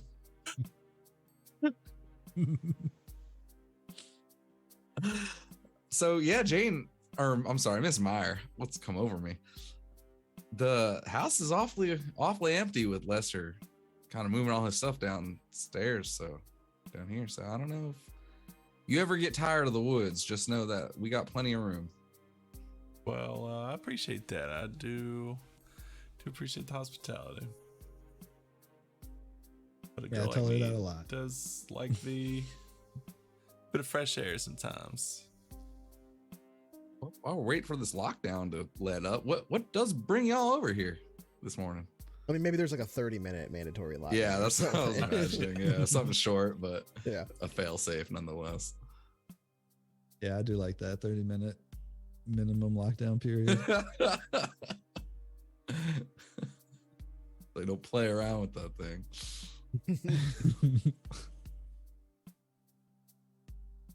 Yeah, what brings y'all over? Well, you would all have the invite that Lester sent for this housewarming. Yeah, just I forgot it was a house. checking out the place. Yeah. Well, now Very that we're in warm with lockdown y'all mode, here. you can see the phone direct line to the police station here. So if there are any big problems, we can directly call. Dave doesn't know that this line exists yet, but it goes directly to his desk. So if you're the first one to making the call, you might you just be ready for that. All right. But You might want to reach out to him at some point just to give him a heads up. Yeah, I agree. yeah, I mean, maybe, yeah. I'm sure I might he'd love talk to to hear him. We'll from see you. what happens. It would be awkward if he switched desks. Ooh, yeah, that's true. That's a good point. You know, Maybe I should get a cell Mr. phone Toten, number. Mr. Toten, since we're all here, I guess You have his cell phone number. I was reading over some of that journal you left, and these are interesting creatures. I'd never heard what. I'm not sure how to pronounce it actually correctly. Alps. Yes, like the mountains. Oh, I guess I was saying it right. That's reassuring. What's not so reassuring is how they seem to drain the life force out of people. That seems awfully. That's mean, right? That's rude. Well, yes. They're monsters. Yeah, That's why we eliminate them. I agree. I guess I don't like that so speaking of much. that, I have received some information from my askings about Been doing of research for a few weeks my now. friends. So let's see what kind of information I've received back. Yeah, you're gonna have to make your roll for it. Yeah, they were let. Some of the ways they It were leads with, I described. got an email, but I haven't read it yet. Yeah, It just I'm not tells sure them what they to F said. off. Some of the ways they were describing the bodies that were left behind were disturbing, to say the least. What's the effect of a 10? A 10 is they're available and helpful. They can fix something, break a code, hack a computer, or get you some special information. Okay. I would say you can figure out which one this is, like which net friend this is, or create a new one if you think it makes sense to have a new one in this context. But you'll get a message that's like encrypted back, right? Whoever it is, they stay on the DL like almost to the degree you do, and so you would get an encrypted message that you would decrypt once you got it, and it would say, looking into some new stuff, huh? And then, well, I spent some time, looking for the things you looked for or you asked for, and it would start to show you like lists of things, and you would get some images as well that take a long time to download, I would say, and decrypt and stuff. But you would get a few images as well as a few reports from. And hold on, I'm gonna go down here. Yeah.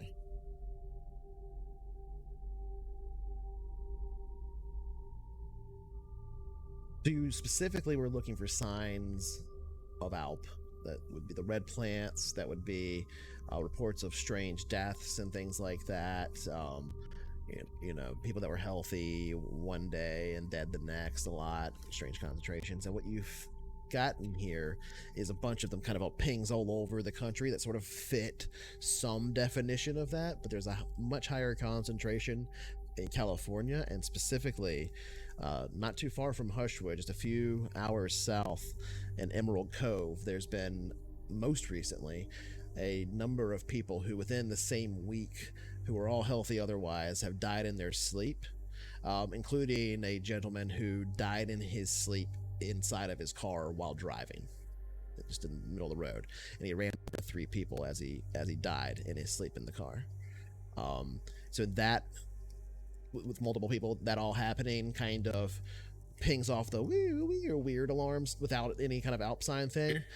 But with the actual other contacts that you've given them, every one of the recent dead, besides the people that got like ran over and stuff, there were little patches of clover and grass and stuff outside of their houses or apartment buildings, or just the place where they died, that were all found to elicit a kind of a deep crimson red color that was thought to be maybe a disease in plants and stuff. That was, the city was brought in and stuff to check it out, and most of the time it was just like, well, we don't know what this is, so we're just going to remove it just in case it's like a fungus or something, and so they would get cut up or taken out. But other than that, you get all that connection and stuff. That's all you get from, and it's all pointing you to Emerald Cove, which is a town a bit smaller than Hushwood, about 6 hours south, 6.5 or so.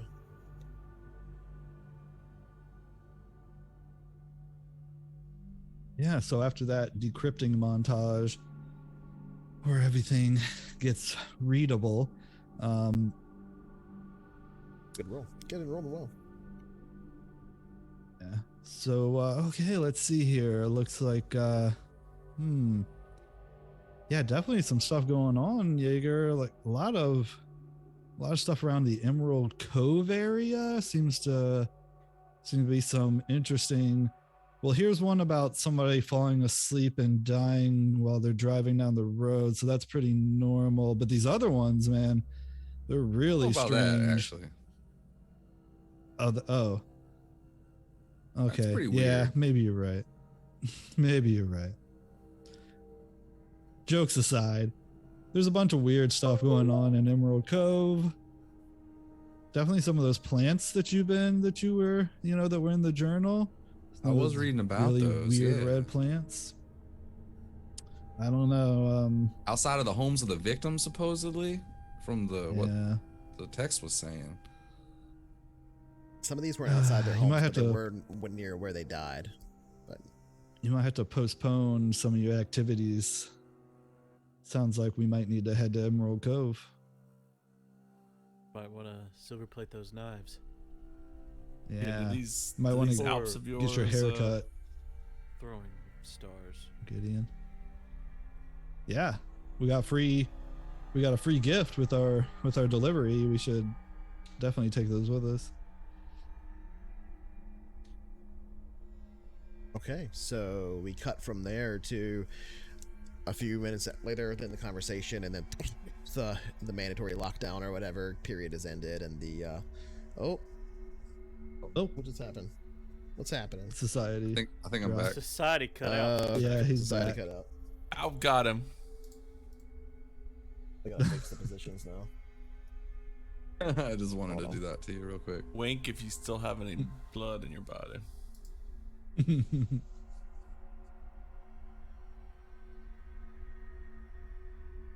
I fell asleep while I was driving.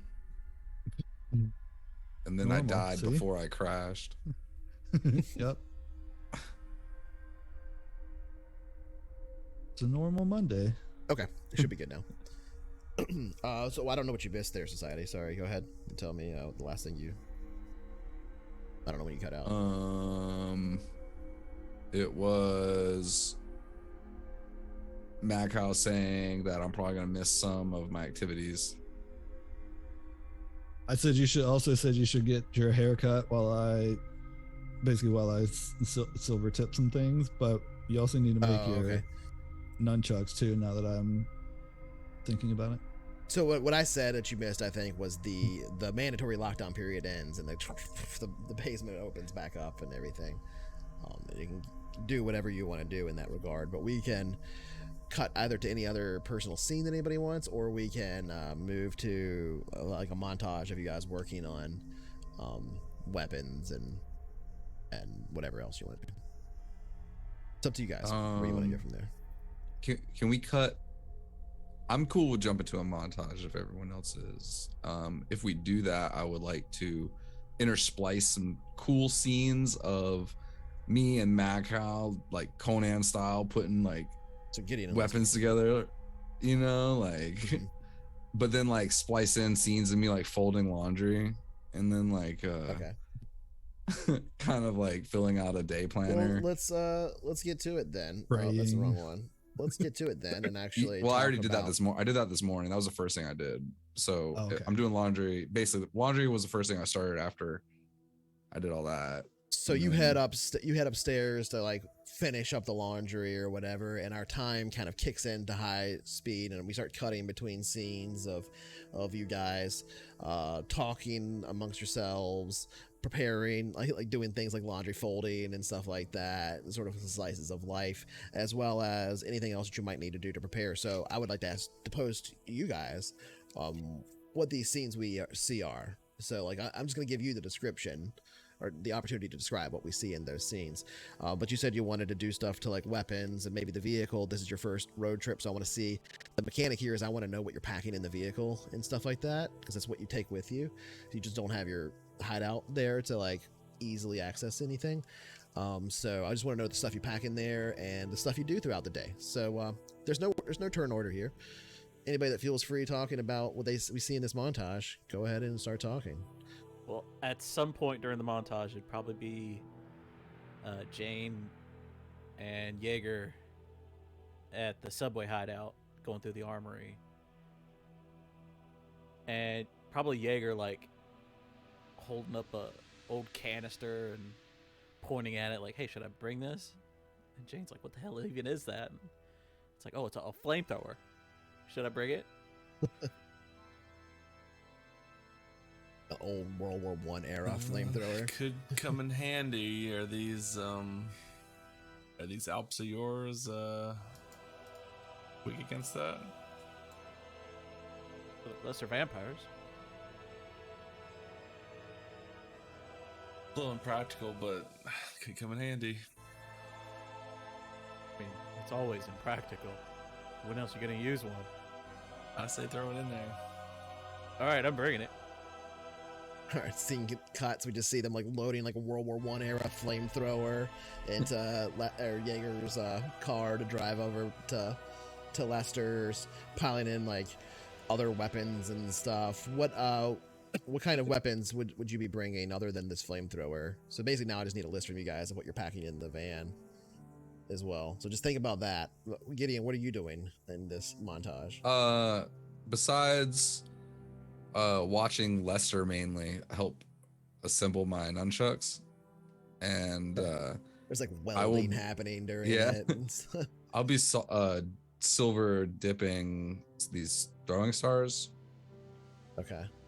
And then I'll also be giving my van like it's, you think it's all like cool, like crazy stuff that we're doing, like in Dawn of the Dead when they like make that van all crazy and reinforced. But I'm just like doing like an oil change and like rotating tires because like we have our own space to do that now. So like, right, I'm doing like the regular stuff you would do to a car before you take it on a long journey. Power steering fluid. Yeah, I'm topping it off, make sure the oil's good, and you know, pressure in the tires. My belts are nice. My fuses are all good. I definitely would put so there were like cameras on the corner of the van, but now that we have this space, I would like rerun those with like, you know, smaller like spy cameras and run wires well now that we've got like a space to do it. So that it's not, because before it was like security cameras on the corner basically of the van. And why don't you roll me a like plus sharp just to see kind of the job you do kitting out the van for. All right, yeah, it's like you can't even tell where the cameras are. I've got like a nice little a drawer that just holds a bunch of burner phones. So that's one of the corners of the van. Another drawer that just crushes burner phones. And then it's like a garbage disposal.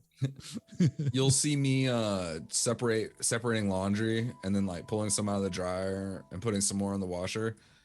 And then I'll leave the ones in the washer, and then I'll go and start loading up the van. I'll put my hunting rifle in and a bunch of snacks like pretzels and stuff.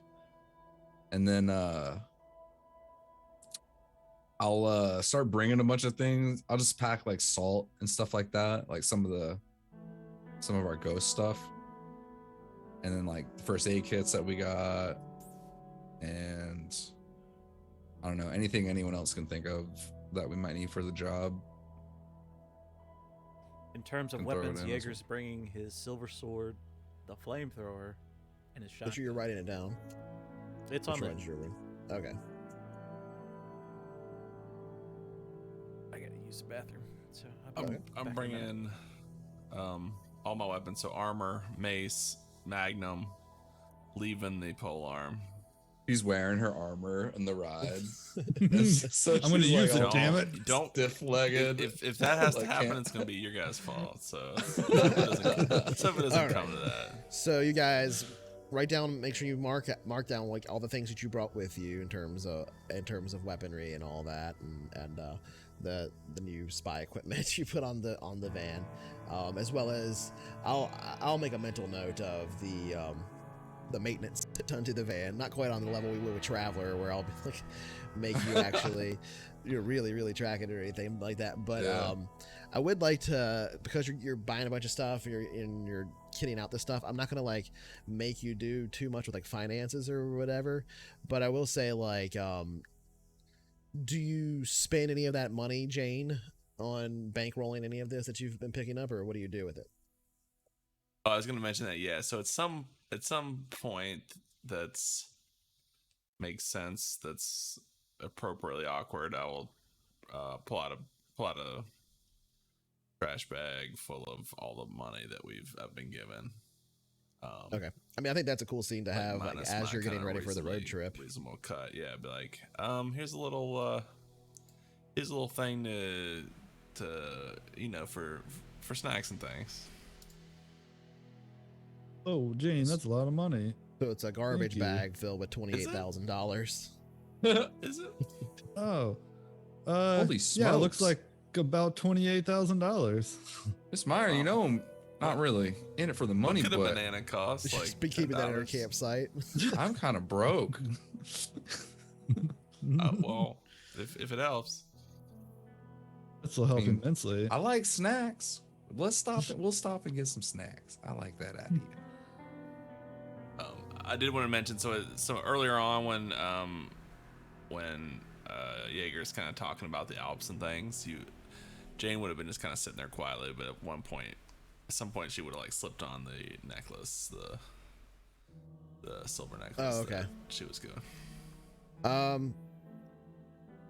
So I will say this, you kind of feel like a slight change a little bit in sort of your demeanor when you're wearing it.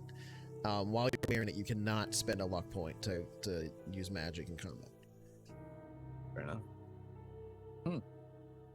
I take all the money and put it in like a drawer that's like a safe drawer. Mhm. But of course, take some, we're gonna take some with us, of course. But it's here, Jane. If you need any money for anything, it's yours. Obviously, or ours. I don't know, but thank you. Don't you know not to take money Here's where it is. from a witch? Oh, kind of smile. I don't Thanks, care where money thanks, comes Lester. from. I'm taking money from a lot worse, trust me. Yeah, All right. I take money from the government every week, so doesn't get much worse than that. So as this kind of montage is wrapping up and you're preparing the van, the camera is going to pull away as we go completely silent. We don't have any more like speaking scenes between the characters in the montage. We just see them quickly doing the packing and doing the preparation work that is necessary for them to actually prepare for this road trip.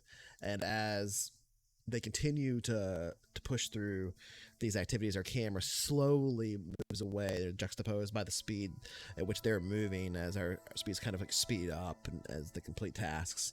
And our camera turns away and passes effortlessly through the walls of Lester's newly built bunker, revealing the layers of armor and cement and a brief like strange rune drawn by Jane as it passes through and possibly the surface of this wall and then flies across forests and roads at high speed, moving quickly south.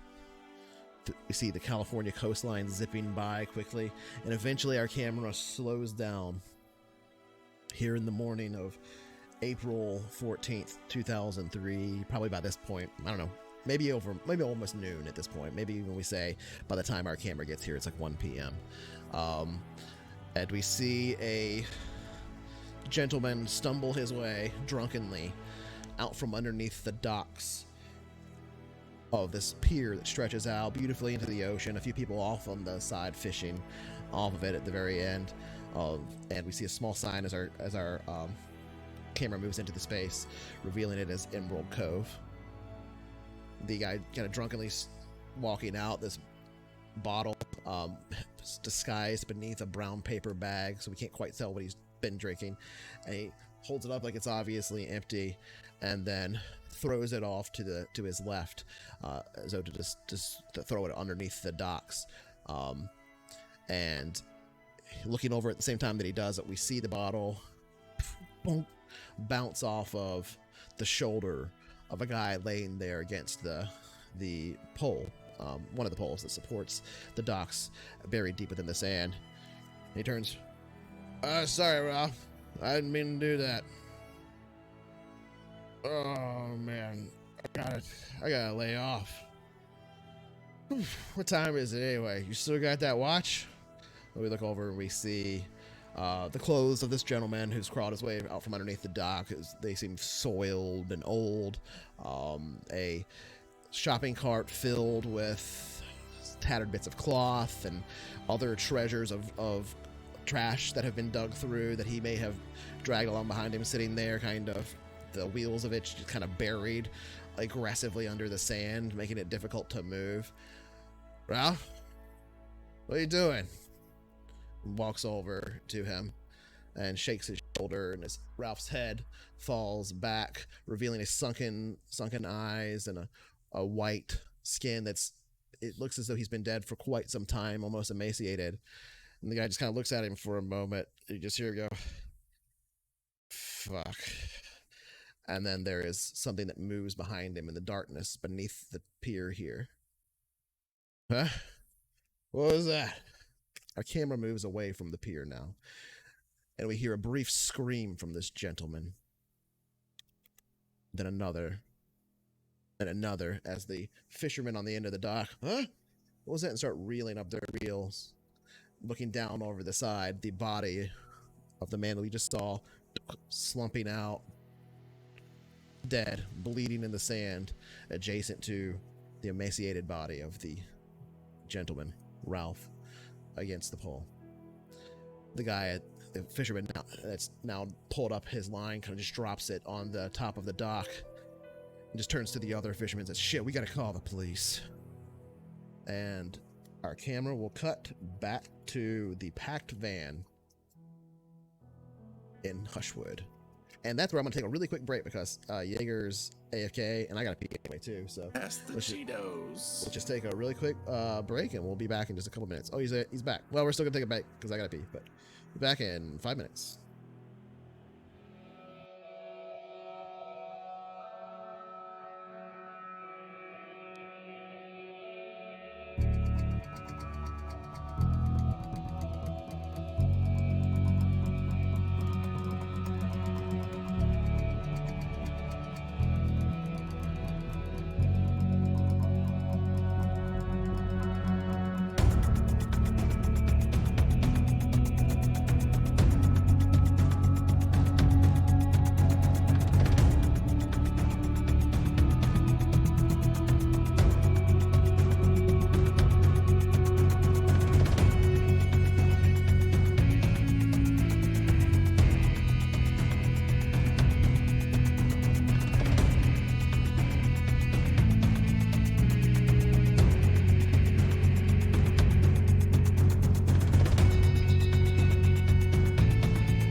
there was a significant delay between the time that I hit the button and it flipped over, which is extremely disconcerting, but we're back.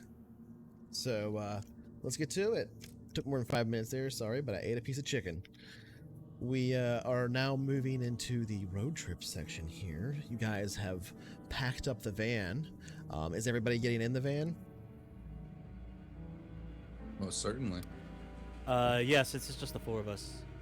I think we'll all get in the van, but I would make a point to text Michael the address of where we're going, just in case he gets off work and wants to tag along. He can. Okay. So you haven't named a specific address for where you're going in Emerald Cove, but you can just list Emerald Cove as a town, and then you can call each other when you're there or whatever.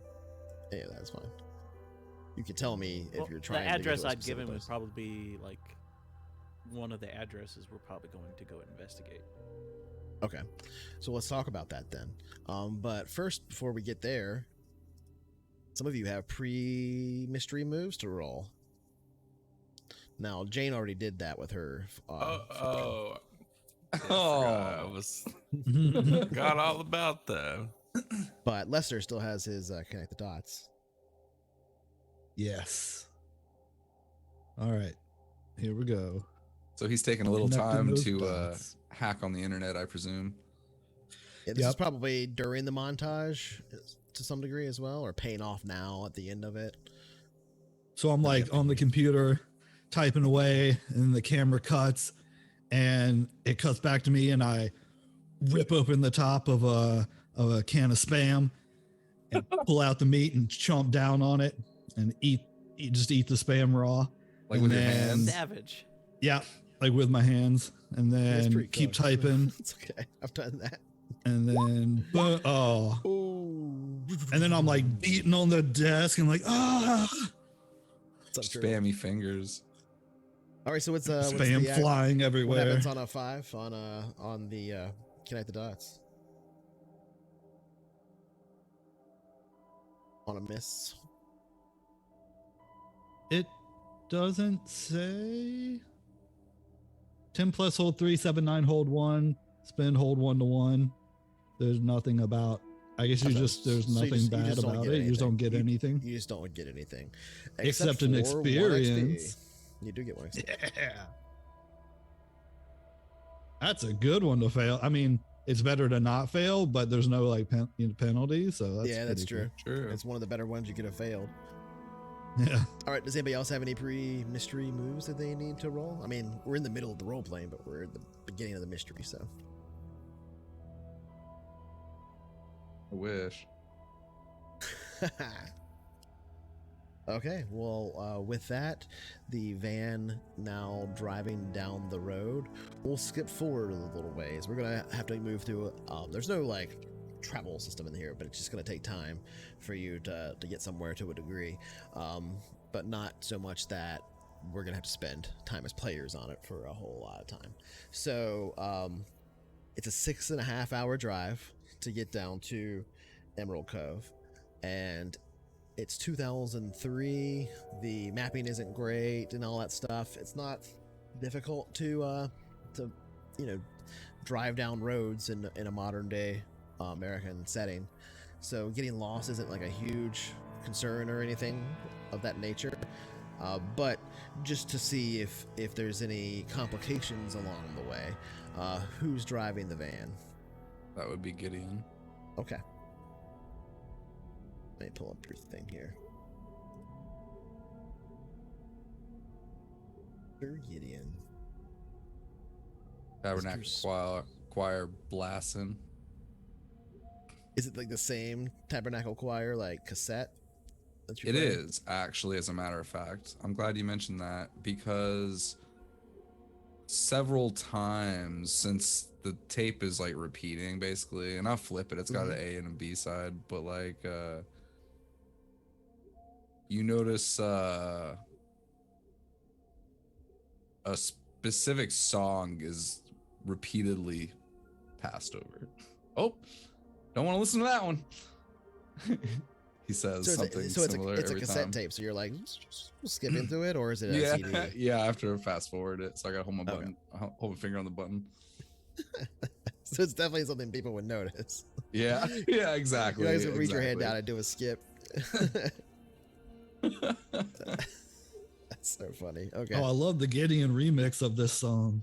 Oh yeah, I know, right? I prefer this version, actually. Yeah, it's yep. There we go. Much better now. We don't have to listen to that one. Yeah. All right. Good. That's funny. All right, so since you're the driver, would you please roll me a cool? I can do that. Let's see here. My second highest stat. Because, of course. Okay, make success.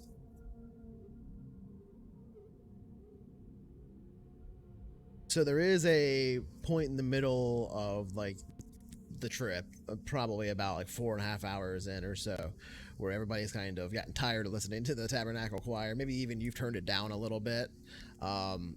And you're kind of in like the middle where people have said a lot of things to one another already. And we're just kind of like chilling and not talking much, sort of like anticipating what's coming up.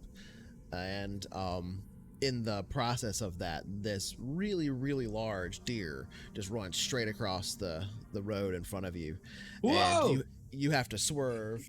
Oh yeah, kind of, swerve.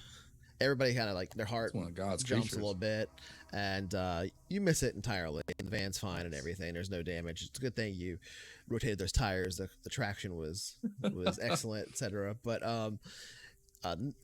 what it did do was serve to kind of like wake everybody up from their sort of torpor of the middle of this road trip for a brief moment. Are there any? We're scenes fine. anybody Everything's fine. wants to have? Everything's Oh, okay. we there? Oh, no, What nope, happened? not quite. Sorry. Critter ran across the road here. Almost ran into it.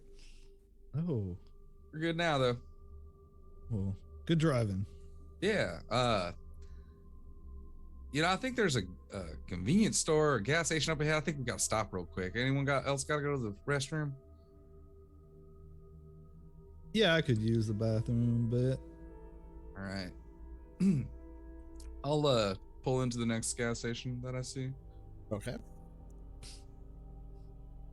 And then I don't I'll think top that would- off the... I don't think that would take very long.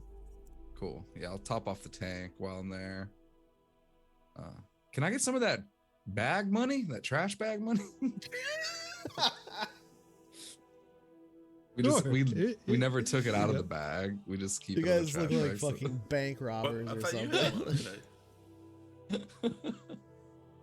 So I take like a crisp $100 bill out of the trash bag and go into the convenience store, and I'm just gonna fill up the tank rest of the way, and then I'm gonna grab like a whole bunch of jelly beans.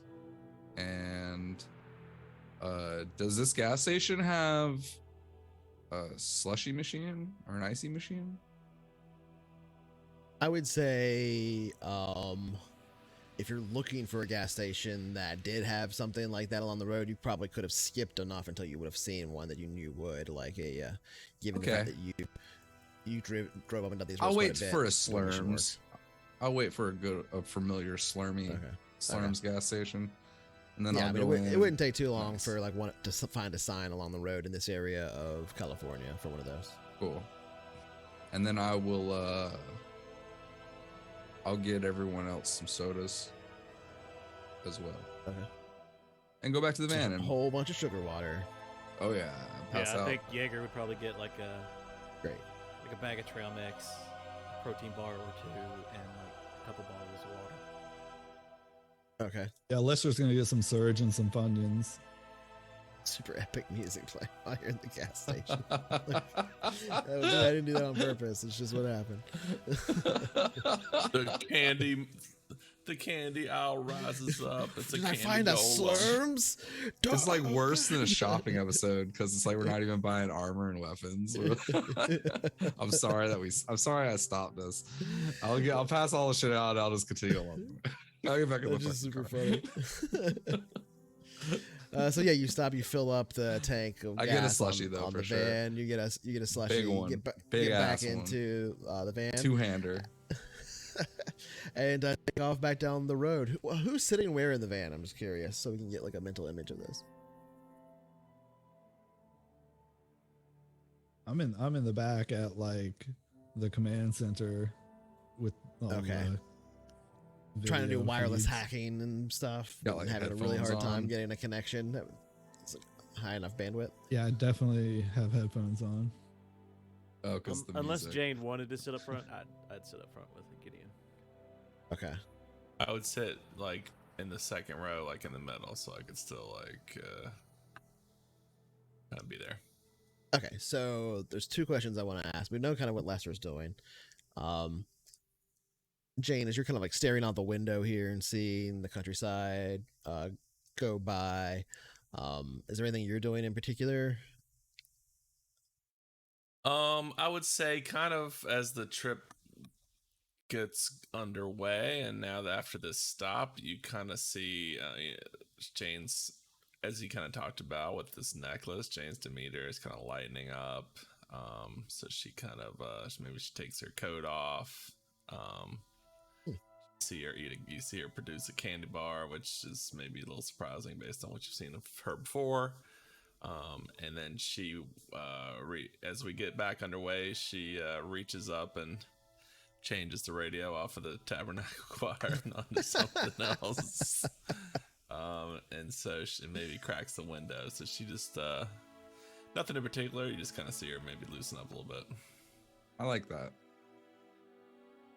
The fresh air kind of blowing your hair back in the wind here, the smell of fresh grass and the pine trees that you're passing by here along the road, and the spray of the ocean. It's actually a lovely trip for the most part.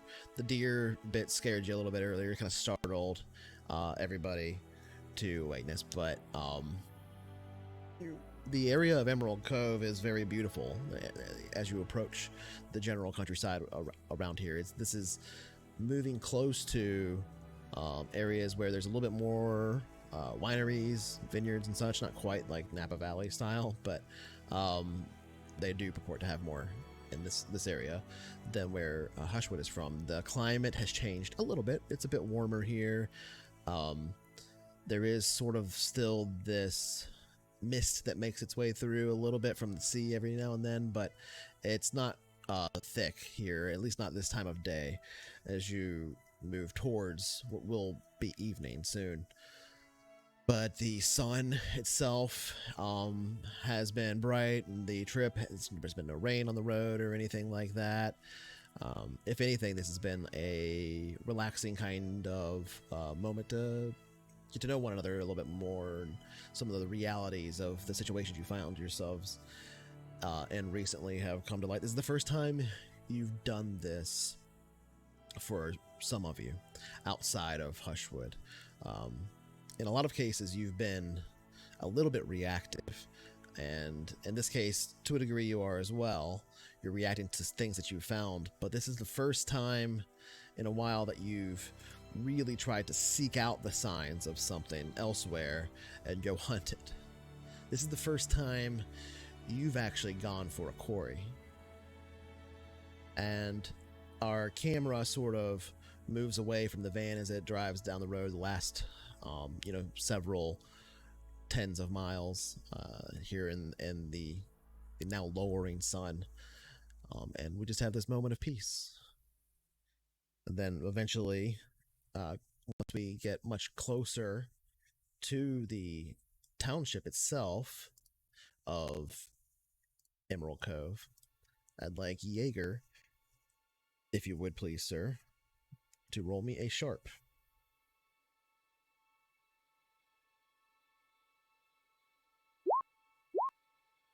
Yeah. Okay. A lot of Actually, you know mixed what? successes. Make it a read a bad situation instead, if you wouldn't mind. I'm sorry. Oh, so you can fail it. I didn't Well. like that you succeeded this. I mean, we could take the roll and translate it to what his other one is. Doesn't really Oh my matter. god, no need. It really doesn't matter. What the fuck, dude? Fate. That's how you Hey, do buddy. dice. Look at how many 8s in a row that was. That's crazy. That's true. We've been right. Okay, Jaeger. You've never hunted an Alp It's too before. funny though.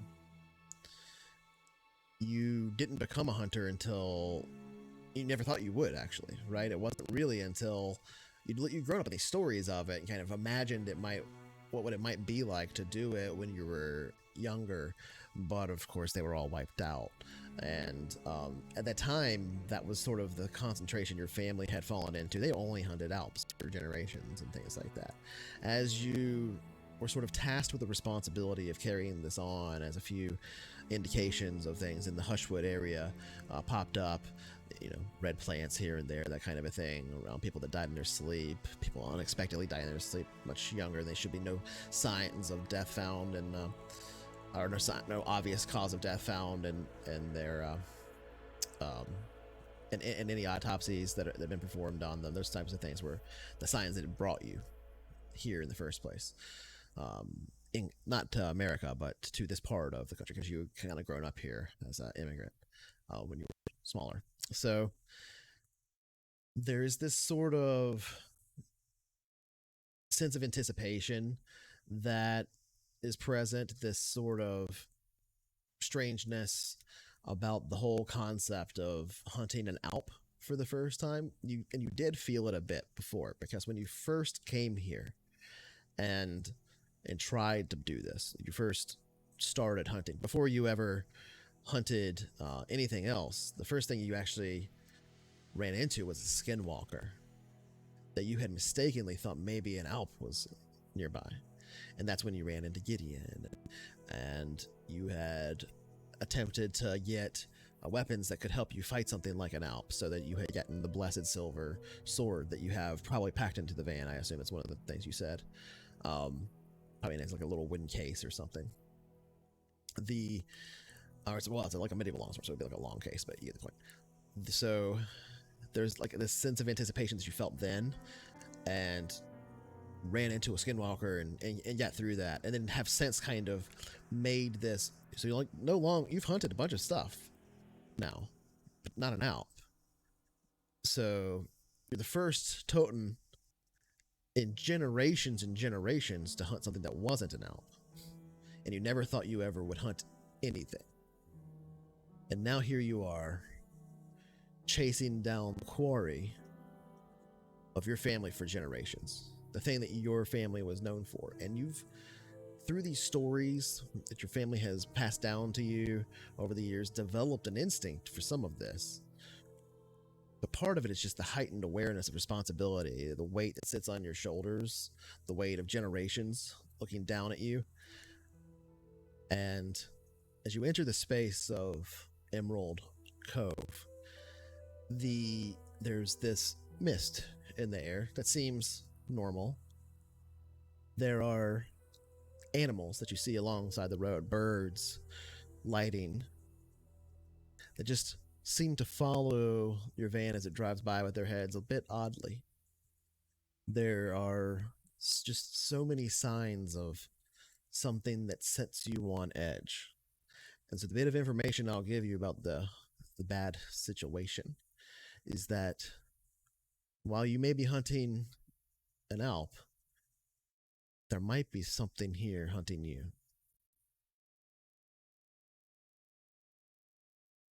And that's all you'll get. So,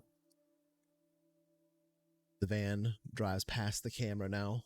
We see this line of like 13 crows sitting across one of the guardrails alongside the road. All their heads follow the van in perfect synchronization as it drives by. And turns this corner and passes this sign that says Emerald Cove.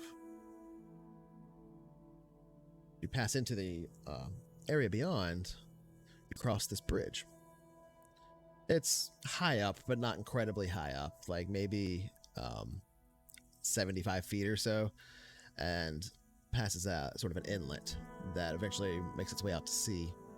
Goes over this most narrow section, the water beneath pretty deep. The bridge itself built out of, it doesn't have pavement on top. It's just all corrugated metal that you can see straight down through as you drive over top of it, but allows for water that does wash over it in case of any storms or anything to fall down through and not puddle on top. So as the van kind of hits this surface, it's a little bit more slippery, but there are signs that warn you to slow down before you hit the bridge, and you do so. And there's this sort of like, ooh, this is a little bit scary because you can like look down 75 feet as you're driving over top of the bridge, but of course it's uneventful. There's cars coming the other direction, but a bit of interesting architecture as you enter into the town of Emerald Cove. What are you exactly looking for? Where exactly do you want to head? This looks like the town, y'all. What we look for? One of the Here we first go. things Jaeger would do is pull his little notepad out of his jacket pocket and write down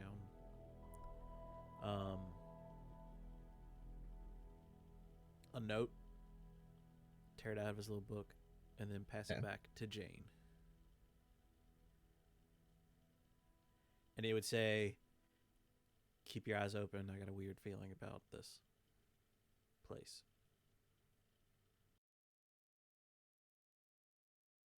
This whole town? It's Gideon, right? Yeah, he's weird. I'm just singing. Tabernacle Nothing Fire else. song. Lester, what was the most recent location? Looks like we had the flowers. We should head in one of these places with the flowers. Let's see. Good idea. 4689 Rose Petal Drive. All right. Direct the way, navigator. So you're going to one of the victims' houses, is what you're saying. Yeah, potential victims. That's what it anyway. sounds like, yeah. All right. One of the homes that has those mysterious red flowers growing on the outside. I would like to see these in person. Roll my herbalism check. Okay. So, you would have an address list that the person sent you of all these places. You had pictures and stuff of things that people had reported, and now have been dug up and things like that. So you can follow basically your map quest directions that you probably printed up Rose Petal Drive. to get there. I would say like you don't really need to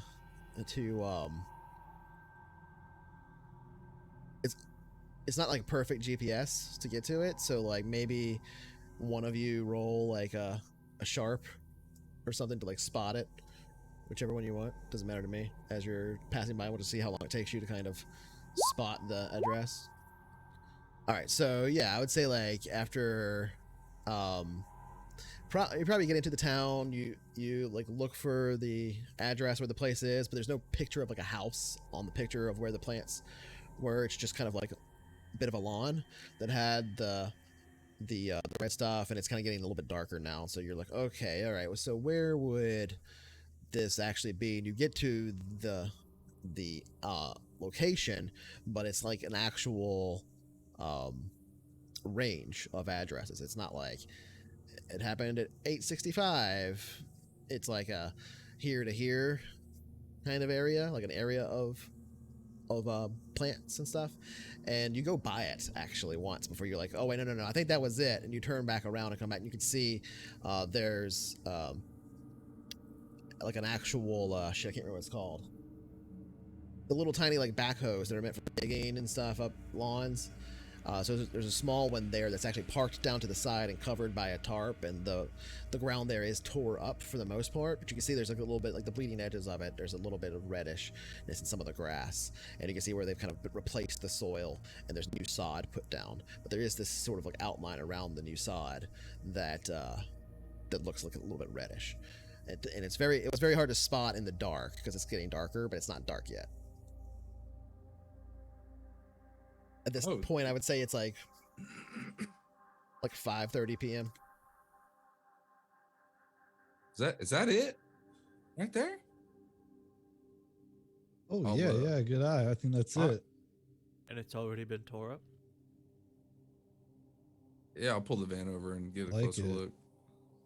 This was the most recent one that was reported to you. Yeah, I mean, I'm in the back and I just take one of the cameras and zoom in real close on the plot.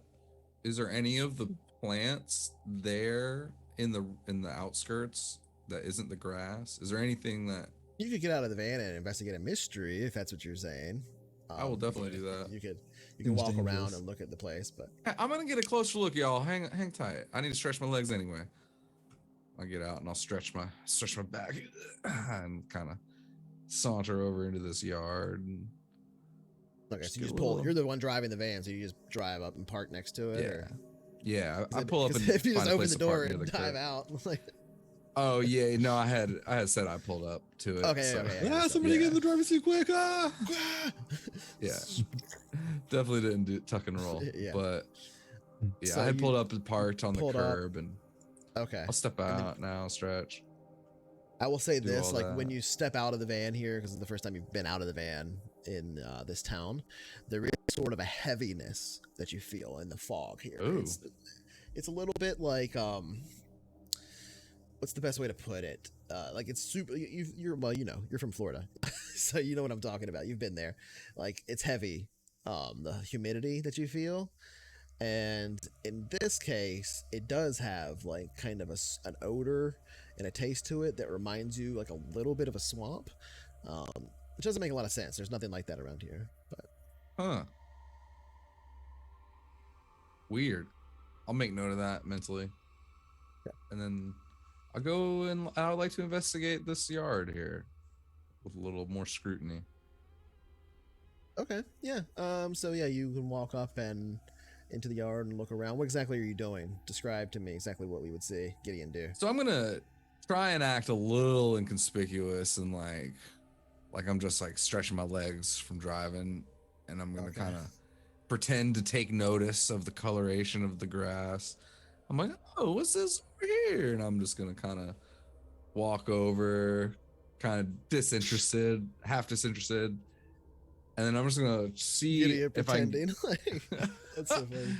I'll see if I can get around the fringe area of the freshly plotted soil, and I want to see if like there's any plants other than the grass there. Jaeger would also get out of the van, watch him do his thing, but also kind of like smell the air. Okay. So I would like both of you, as you're doing these things, to make. I think Gideon, I want you to make 2 rolls, actually, All right. and Jaeger, I actually want you to make 2 rolls as well, but they're 2 different. So we'll handle them separately from one another, because I don't want to get them mixed up on the screen too much. So Gideon, if you would roll me and investigate a mystery and a plus cool. Okay. I'll roll the cool first, if that's okay. Mhm. Yeah, that's literally to represent you, like trying to literally look like you're nonchalant. Oh, Gideon's a cartoon.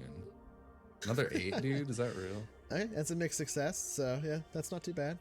All And right. go ahead and it'll contextualize it with the investigate a mystery. Go ahead and roll that, and then we'll have Jaeger roll because it's happening at the same time. Can do. Let's do this. Submit. What the All right, fuck cool. is happening, dude? A I'm lot of telling eights you. happening.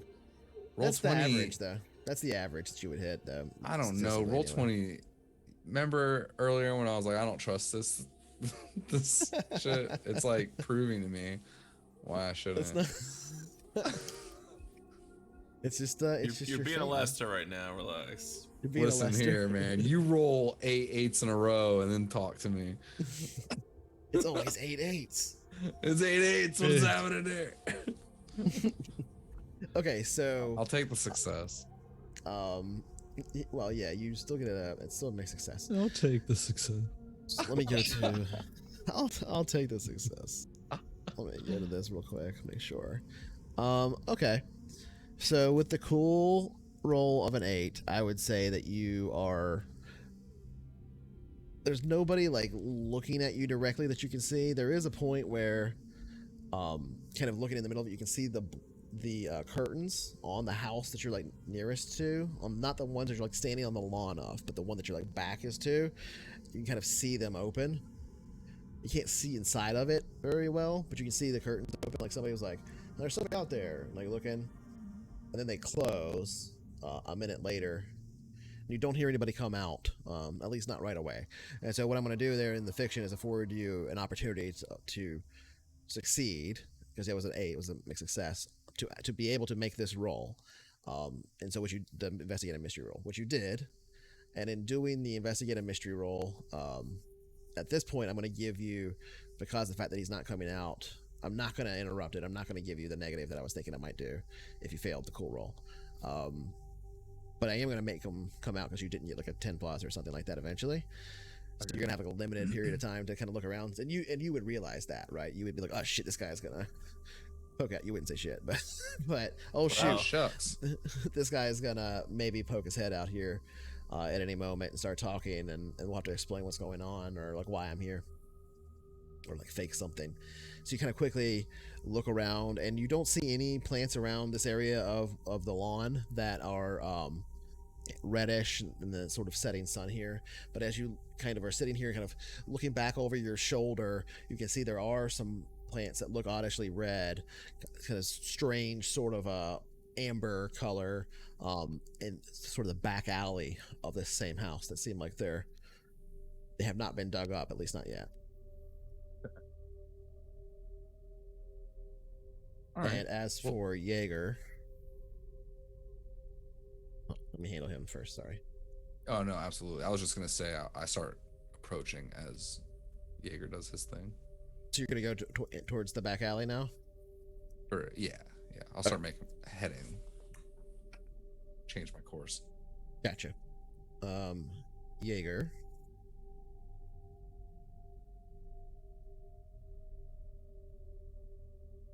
What's the main? Okay, so this. I'd like you to roll read a bad situation first. Can't read. Okay. Pretty good. Yeah. This is based off of the smell thing you did. Kinda wishing Michael was here. Duh.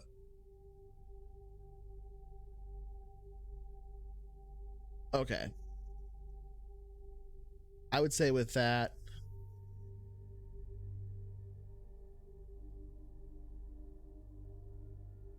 I'm going to allow you to do the one thing that I think works for that. The reason I make you roll that is because it's the are there any dangers we haven't noticed roll, since you're trying, because of the thing that you rolled earlier, and because of that and your success here, I would say that there's something that doesn't add up here. The idea of this smell and the fog and all that stuff, that's not out stuff. It's just odd. It's not something you're like super familiar with, like what it could be. Plants and stuff, though, that you're seeing here, that definitely seems exactly like the stuff you've seen before.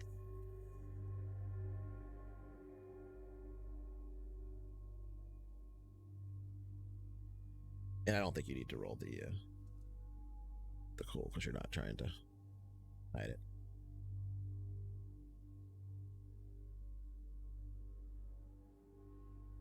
But yeah, so Gideon, you start walking towards the alleyway at this point. Yeah. While Jaeger's kind of like smelling the air and like gets this confused look on his face. As you head off towards the alley, what are Lester and Jane doing in the van at this point?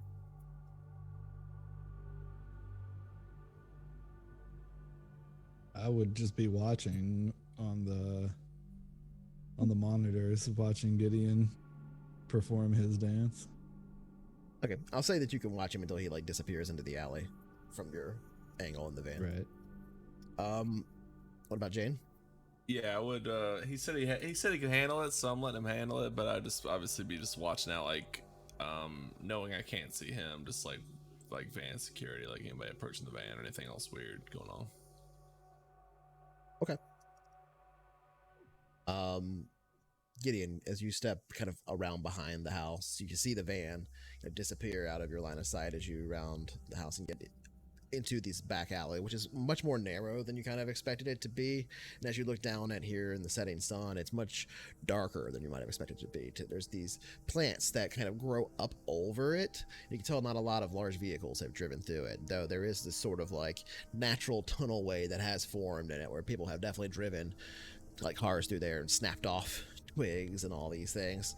And like one of the thoughts in the back of your mind would be like, oh, if I took the van through there, I'd probably get her scratched up, that kind of thing. But it's not like it would stop you from driving through it or anything like that. It's just overgrown, not maintained very well, and dark as a result.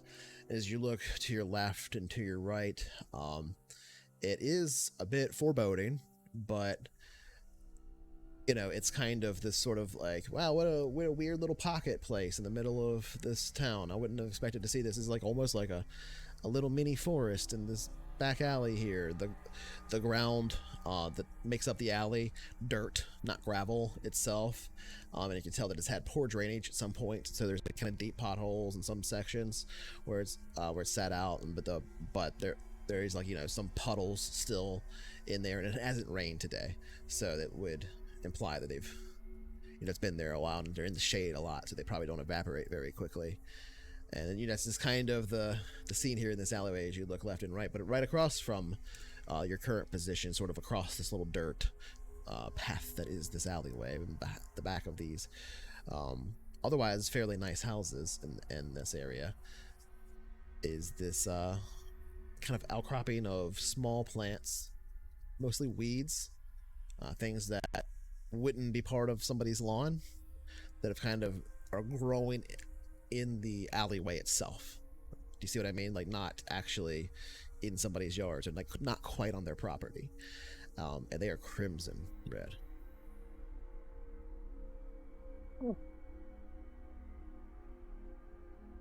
Is there? I'll approach it. Okay. And I will kind of like, do that wing thing. Picks up a little bit, and How tall is it? The plant? About your knees, as high as your knees. I'll crouch down, and I'll like put it in my palm, like drape some of the leaves in my palm, and kind of look at it.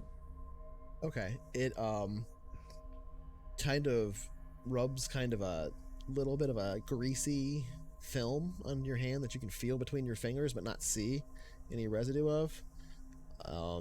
You smell it a little bit, and it has sort of a coppery kind of odor to it. Can I break one of the stems? Yeah, you can pull one off or whatever. Does it have any like liquid inside? It's not like it's full of a liquid or anything like that. I will say this, it reminds you a little bit of maybe sometime back in one of your homeschooled things or whatever, where you had taken something like celery and put it in a fluid that had food coloring in it, and you see it kind of creep up the stalks, that kind of a thing. It reminds you of that, but it doesn't seem like it's coming from the bottom. It seems like it's coming from the outside in on it. So there is kind of a fluidy substance in there, but there always is, right? It's like water most of the time. It's just that this is something else.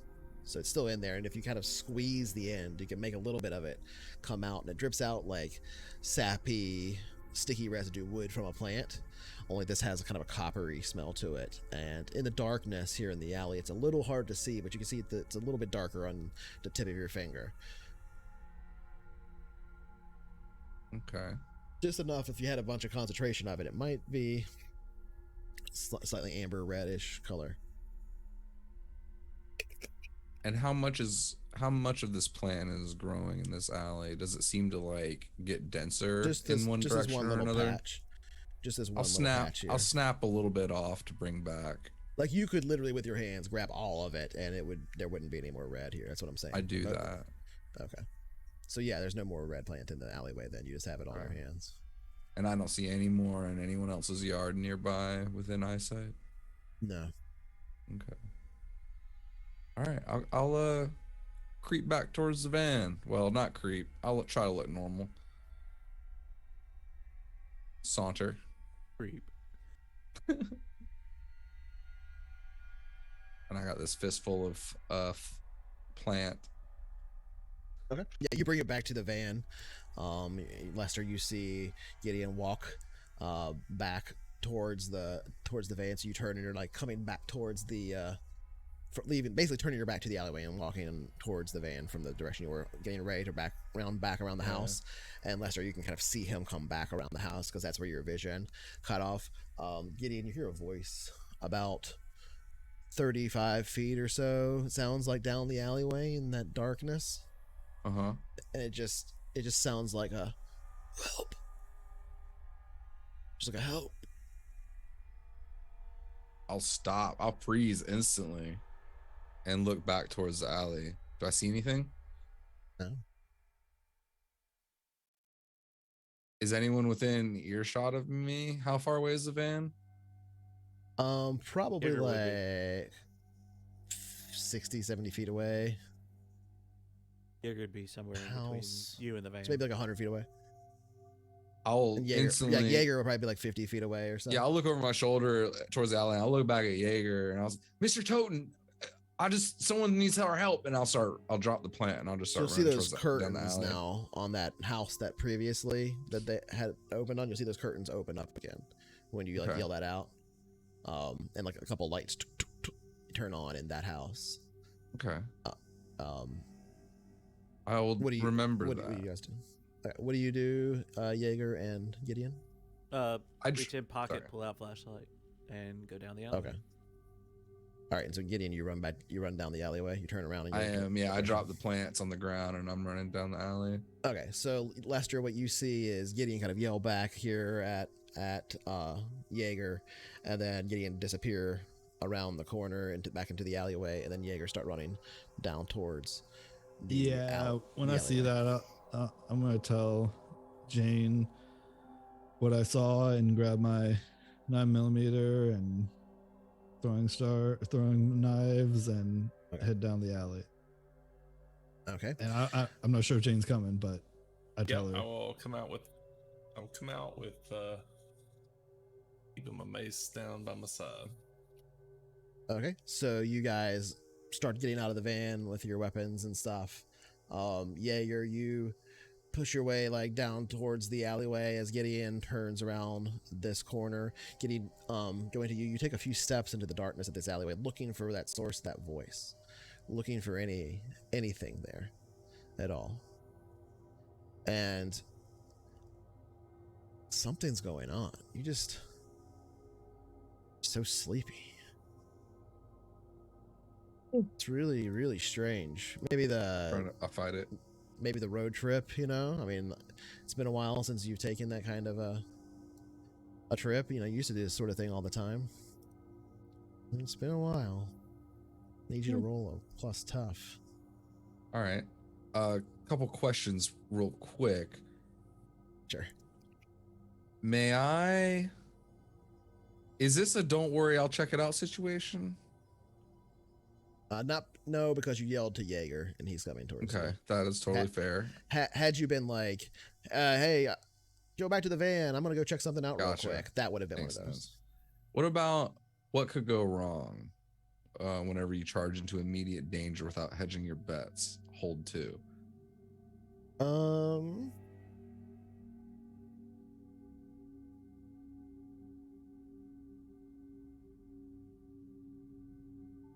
I'm looking at it. Yeah, no worries. I feel like it could go either way. Yeah, I mean, you did. I would say like because you yelled off at Jaeger, that is kind of hedging your bets, right? You're calling for backup, that kind of a thing. It's more like I'm like charging headlong into something I know is dangerous, not just I'm going to check out something that weird. I'll give it to Like- you. Yeah. I agree. Okay. So of cool, you said, right? A tough. Tough, sorry. Tough. Okay. Is that an 8, dude? What do It you is an know? 8. Turn off your only roll 8s check mark on your character sheet. Is that a mod? Am I No. cheating? It is But funny. only pretty 8 is much on by almost default. only rolled 8s. So you I don't think it like start changes. to- I feel when I see it, I'm waiting for it to show up.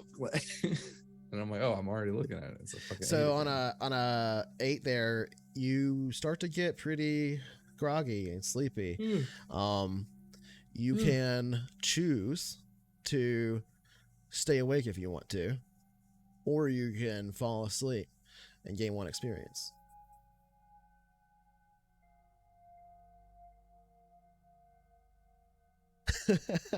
I knew these moves were gonna fuck with you. I'll fall asleep. Okay. So take a few steps. Groggily, you just kind of go down on one knee and fall over in the middle of this alleyway. Mr. Toad. Completely asleep. I gotta go get him. All right, so because you're I already need our running help. into the alleyway, this won't be quite as bad. But I'm setting up a soft move. Right as you're kind of falling asleep, Gideon, there's just this sort of silhouette in your vision. And then you just fade to blackness and you don't see it anymore.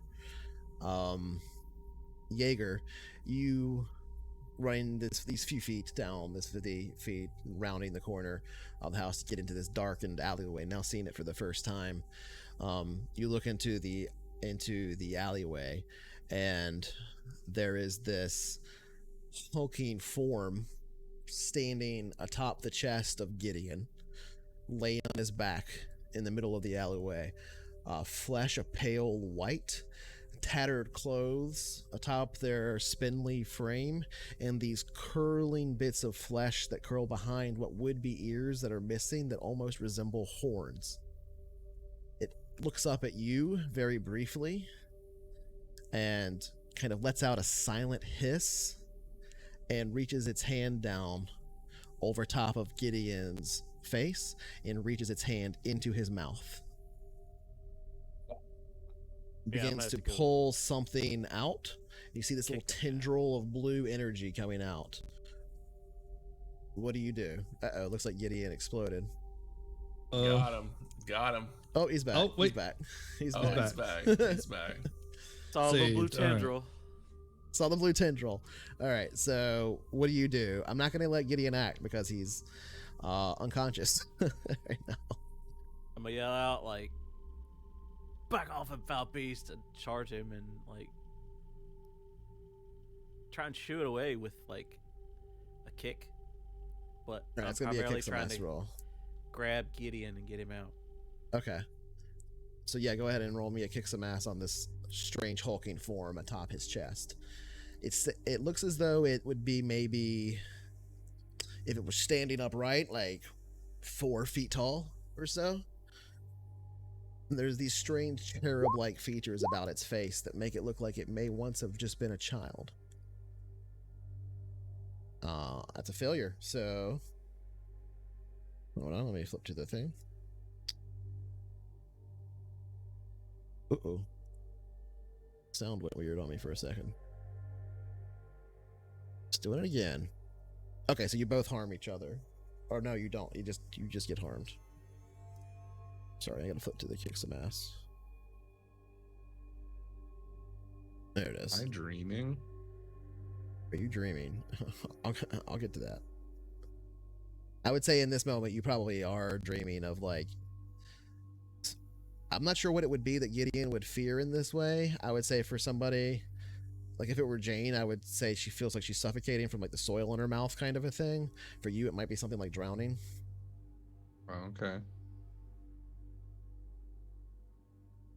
Sorry, so on a roll plus tough, on a +7+, you damage another of harm, and that usually means if the harm radiant and your weapon inflicts the entire on you on a 10+, you get 1 extra effect. So yeah, so you just get harm inflicted on you. So you run up and try and kick this thing, and it's incredibly fast. Not anywhere near what you would have expected. But there's this moment where you catch a good look of its face, right, as you're running up to it to kick it, as it like looks up and lets out this silent hiss at you, and this sort of grayish fog kind of emanating from it a little bit, it looks like, but you realize it's just sort of like dust and dirt as it shakes and moves so quickly. And looks at you, and you see the face, and it matches all of the descriptions, all of the images you've ever seen drawn of one of these creatures, an Alp.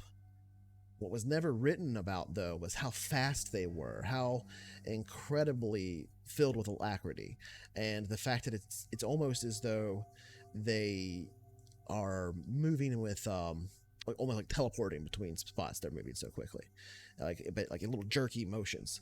So one of the things that's really weird, though, is you expected this to be like an old Alp that got here from Europe. You know what I mean? Like escaped maybe back in the 1960s or something, before the last one had been wiped out, all that kind of thing, made it over here. This is definitely not, because when you're looking at this Alp, you can clearly see the tattered clothes and stuff that are on them, but that of a modern day child. This was probably a young boy not more than a year or two ago. That just doesn't make any sense. And then as you're kind of kicking your leg out, trying to get this thing off, all this stuff racing through your mind in a single second, it lashes out and slices your leg open.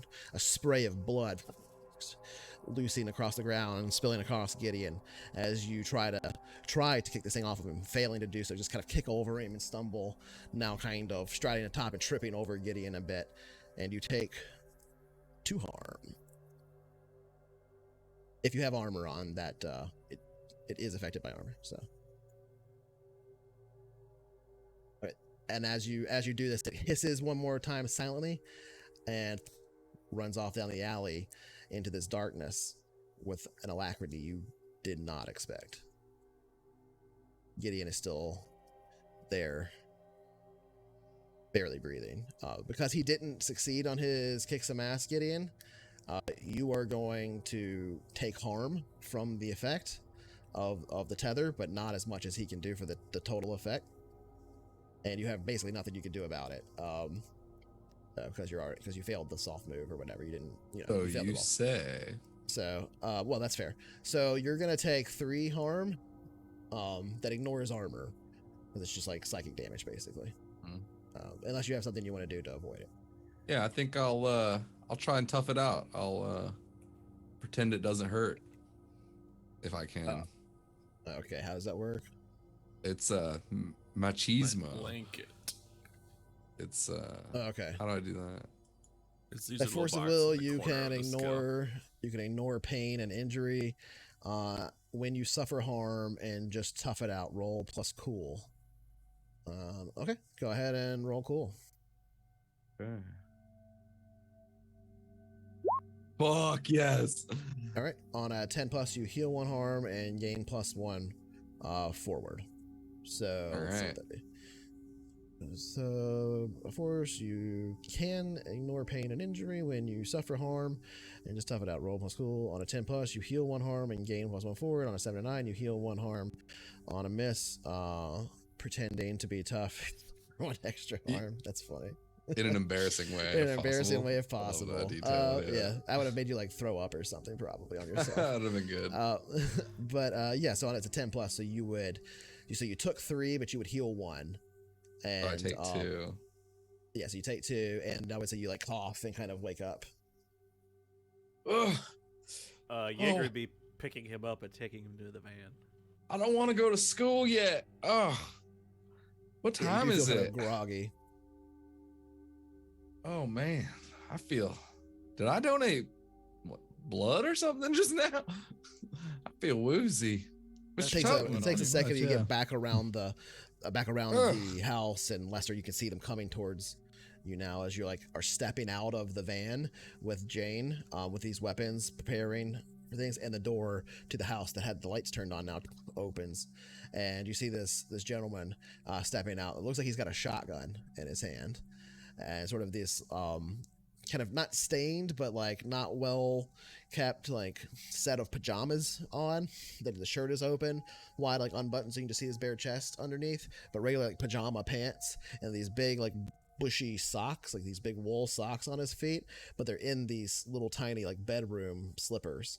So these socks kind of bulb out over him. He's got these glasses, looks like maybe mid-50s, hair white all on the sides, but still a little bit of color on top, and not all the way like balding, but a little bit recessed back. He's kind of maybe about, it's hard to say because he's staying on top of the porch, but like, you know, around 6 foot, a little bit less than 6 foot tall. And he just kind of yells out at you. Hold on. This is the guy. He came out of the house with the curtains. This is the curtain guy. He's on the front porch now, which is like not where you are, but it is like kind of near where the van was parked. And he's like seeing them get out of the van, and he just yells out at Lester and Jane. What's going on out here?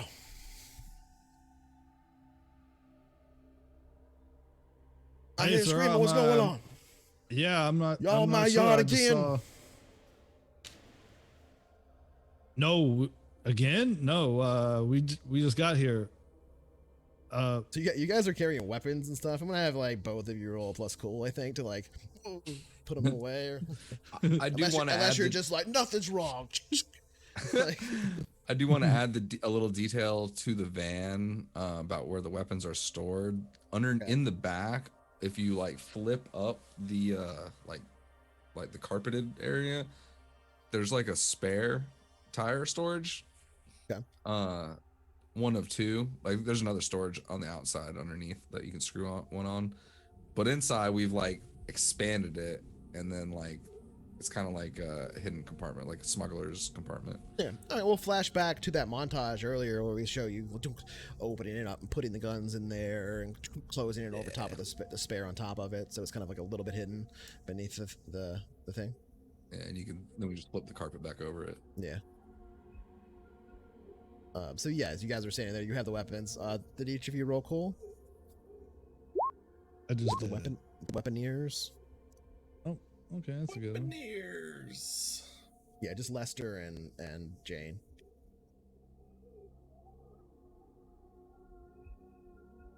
Cool's my one stat I keep intentionally low so I can get some experience. Let's see. Well, it There you worked. go. Yeah. Damn, I'm good at this game. So yeah, Lester, you get the pistol put away like underneath your little jacket and stuff, tucked in your pants, all this stuff. You look completely normal, and you kind of maintain a kind of a calm atmosphere. You're, oh hey, no big deal. You're not freaked out by him or whatever. This guy who has his shotgun down. But Jane, you just kind of like pull your mace out and pull it up over your head for a brief moment, kind of in a moment of anticipation. And the dude kind of like takes a couple steps back. Whoa there, what's going on? Young lady, I'll fill you full of lead. It's fine, partner. Don't worry about it. We're out of here. I'm just gonna get our friend. We're not here for trouble. Roll manipulate someone. Do we see this? No. Yeah, you would be seeing this as you're like walking up, like being kind of limping. I'm with helping Jaeger. Yeah, his leg is hurt. Lady, you What's better on back off right now. I told you I was gonna fill you full of lead. Howdy, y'all. Howdy, mister. Gun turns on you Whoa, now. hey now. We're not looking for any trouble. Sir, do you own a cougar? Do I own a cougar? What you talking about? You talking about my Sir, wife? how about you put No. maybe There's one in that how about alley. You should go inside and lock your door. How about we put the weapons down? Have you seen anything out here lately? We're all Well, I we're heard all plenty. calm. I ain't seen nothing. Maybe It starts a like, little- like Kinda elbow cougar. Gideon in the Cougar, ribs. okay. This is kind of cougar country. Go ahead and roll me a manipulate someone, Jaeger. And I would say Gideon, you probably never trying to do that as well. You're kind of So so I have an ability here called Pleasant and Friendly Manner. Okay. When you politely manipulate someone, your impeccable manners always count as a reason for the person to do what you say. So that'll be the reason you can use for the roll. Ooh. I'll warn Okay. you. Charm's not my good thing. It is Gideon's, fortunately for you. Oh, All yeah. right, I so make up for that. Everybody just okay, calm down. Let's just have a So- conversation about the Lord.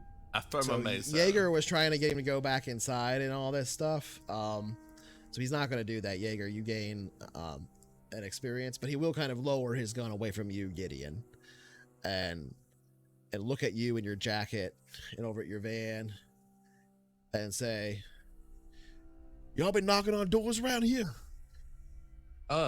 Haven't started doing that yet, sir. Just got in the neighborhood. And unfortunately, the first stop we made, my friend here was attacked by some wild animal that's been running around here, apparently. You wouldn't happen to see nothing now, have you? You kind of triggered you kind of used a trigger word there, and you got a success on roll. So we'll say this: he kind of poked up at the cougar thing a bit too. His wife, known cougar. but Town he cougar. wasn't, but he was kind of like put off by it as well, and didn't really trust Jaeger and his demeanor, especially because Jane was holding up a mace at the time. Has now lowered it down. Weapons Backed of off a the little Lord. bit. My dog got killed by one, I think, couple nights ago or so. What was your doggy's name? My doggy, it's Peaches. Peaches, my that's way a over to the cute van. name. Yeah, you wanna see a picture of him? I'd love to. And he kind of I'll like walk over. reaches around the corner of the door and pulls like a framed picture that looks like it was on like a shelf on the inside of his house in his foyer. Pulls it out, and you can see this fucking massive pit bull, like just all muscle. Holy smokes. Aw, She Some was kind of really- animal must have been. I'm sure She Peaches was, didn't lose many fights. Oh, she never got into a fight. She was a friendly dog. Oh, that's sweet. That's a shame what happened, I guess. I'm sorry to hear that. Yeah, I was gonna bury her, but ended up taking the body or something too. I reckon they got in the garage. I found her. Never- I found her dead out there in the morning and brought her in the garage. Threw a lot of tears down over it, and I was gonna take her out to the vet and have her, body taken care of properly. I was gonna do that the next day, and came in there, my garage, and damn hole in my garage door. You can see it over What? there, and you look, and like the garage looks has been recently repaired. The door, it's been patched up. It's not like it's a hole still there. It's like it's replaced the door, but you can see like bits of where it kind of like had been bent in against the frame and everything. Yeah, to replace the whole door, must have busted in there and got a body or something. That's Hell of a thing. wild. No, when did that happen? That they broke through your garage? Oh, that was 3 days ago, 3 days. 4 days ago. That is a Four- real 4 shame. days. I'm It'd be 4 sorry to days. hear that. My name's Gideon. What's your name? Owen. Owen. It's a pleasure to meet you, Owen. I'm very sorry. My friend So must you have kind of been disarmed him by hurt. making him talk about the dog. So he does have his like Yeah. shotgun lowered down, pointing at like muzzle discipline at the ground and all this stuff. Nice.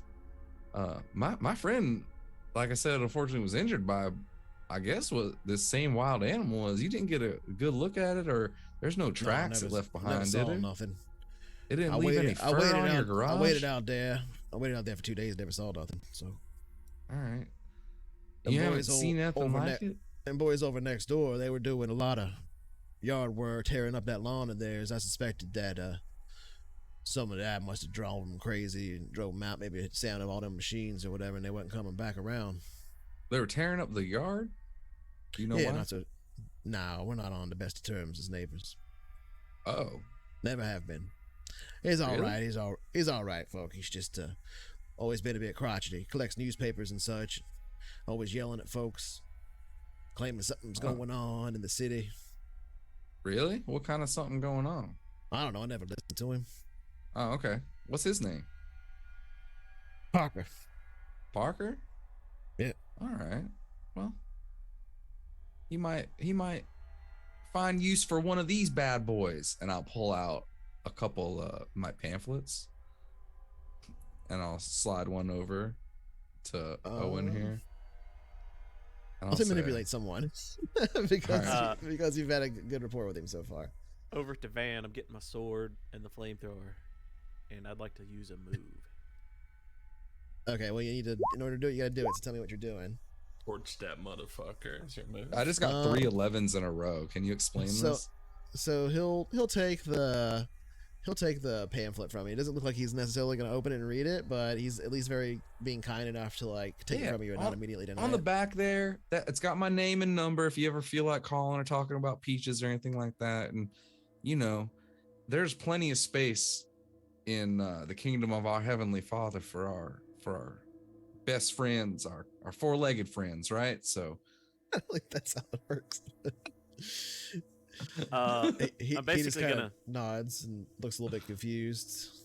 Go ahead, tear Jaeger. the pant leg and like sort of just use that as a bandage.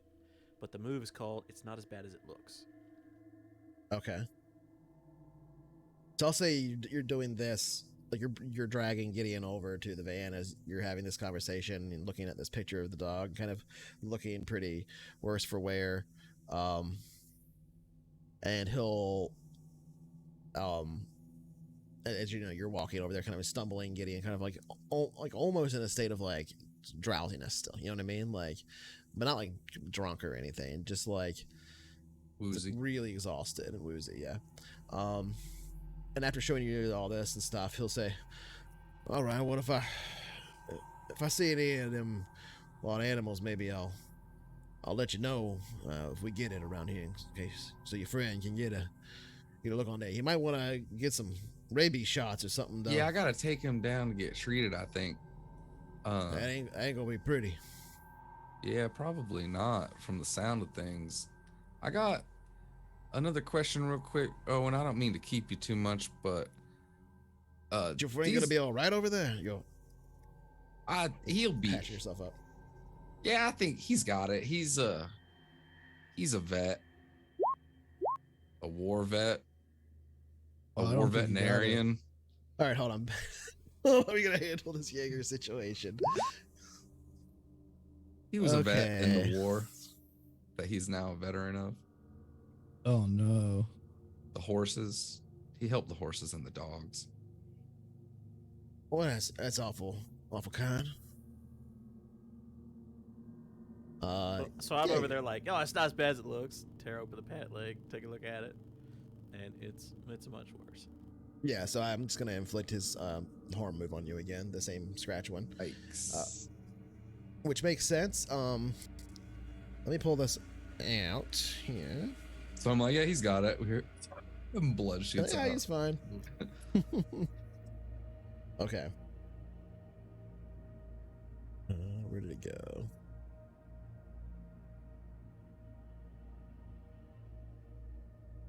Trying to find the move.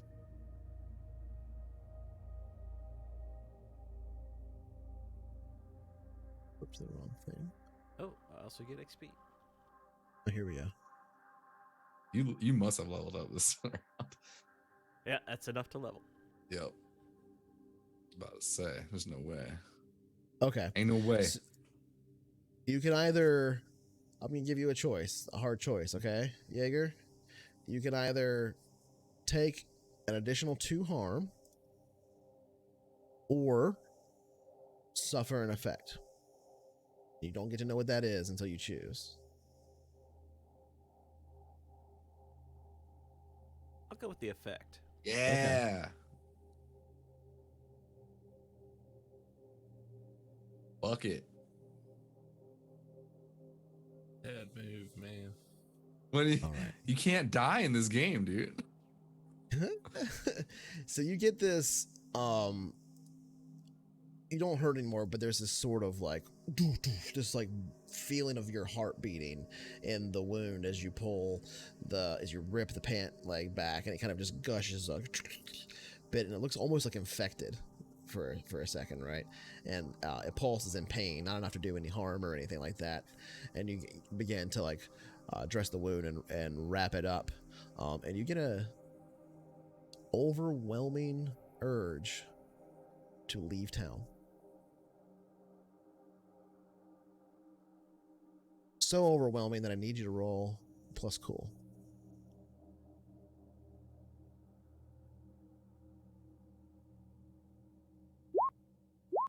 On a 10, you can disregard the feeling. Oof. You gain +1 forward against additional rolls for the same effect. Oh, nice. But I'm not going to tell you what it is or what exactly happened there yet. So yes, you're kind of this like feeling of adrenaline, this anxiety that crops up, and this overwhelming feeling that you need to leave. But you're able to kind of bat it down emotionally before it rises to the surface. But you don't while take he's the going- harm. While he's experiencing that, I was just gonna ask Owen one last question before we parted ways. You haven't happened to seen any more of these weird red plants growing around town, have you? I say because you've already gotten multiple successful manipulates on him and stuff, so you kind of established a little bit of a rapport. He'll take the shotgun and kind of like set it down inside now, Nice. like out of line of sight, but still like where it would be near him.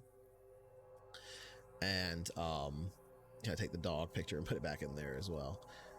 Yeah, I've seen a few of them cropping up. They say it's some kind of fungus or some such. It's been around here for the last. First time I noticed that thing was maybe back a year or so. Really? Yeah. Is there any place in town where it seems to be like where it started? Well, there was a few of them cropping up. I think first I noticed was maybe around the hospital. Okay. Then there was the ones at the theater park. Then I guess it just spread all over town. Is there anywhere where there's like the most of it? I mean, they've been cleaning it up, I think, trying to prevent it from spreading, as they think it's some Fair, kind it of is- fungus. Yeah, it doesn't seem to be. It's an invasive thing. Yeah, they probably want to get rid of that.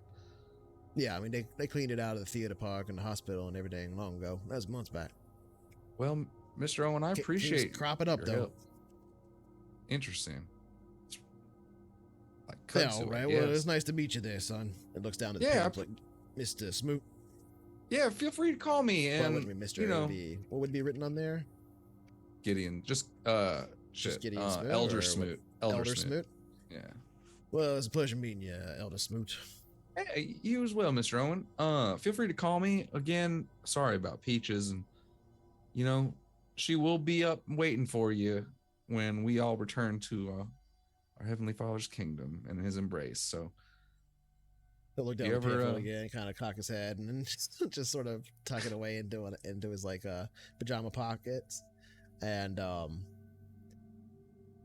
sort of like make eye contact with you as he like grabs the door knob and look back around the side of the house while you're talking to him, basically to look I'm back. gonna go towards check on the my alleyway. friend now.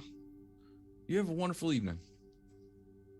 All right, I'm gonna turn on these lights back here and make sure that they don't come back. Did you see what it was? It Was was it some cougar like he kinda- was saying?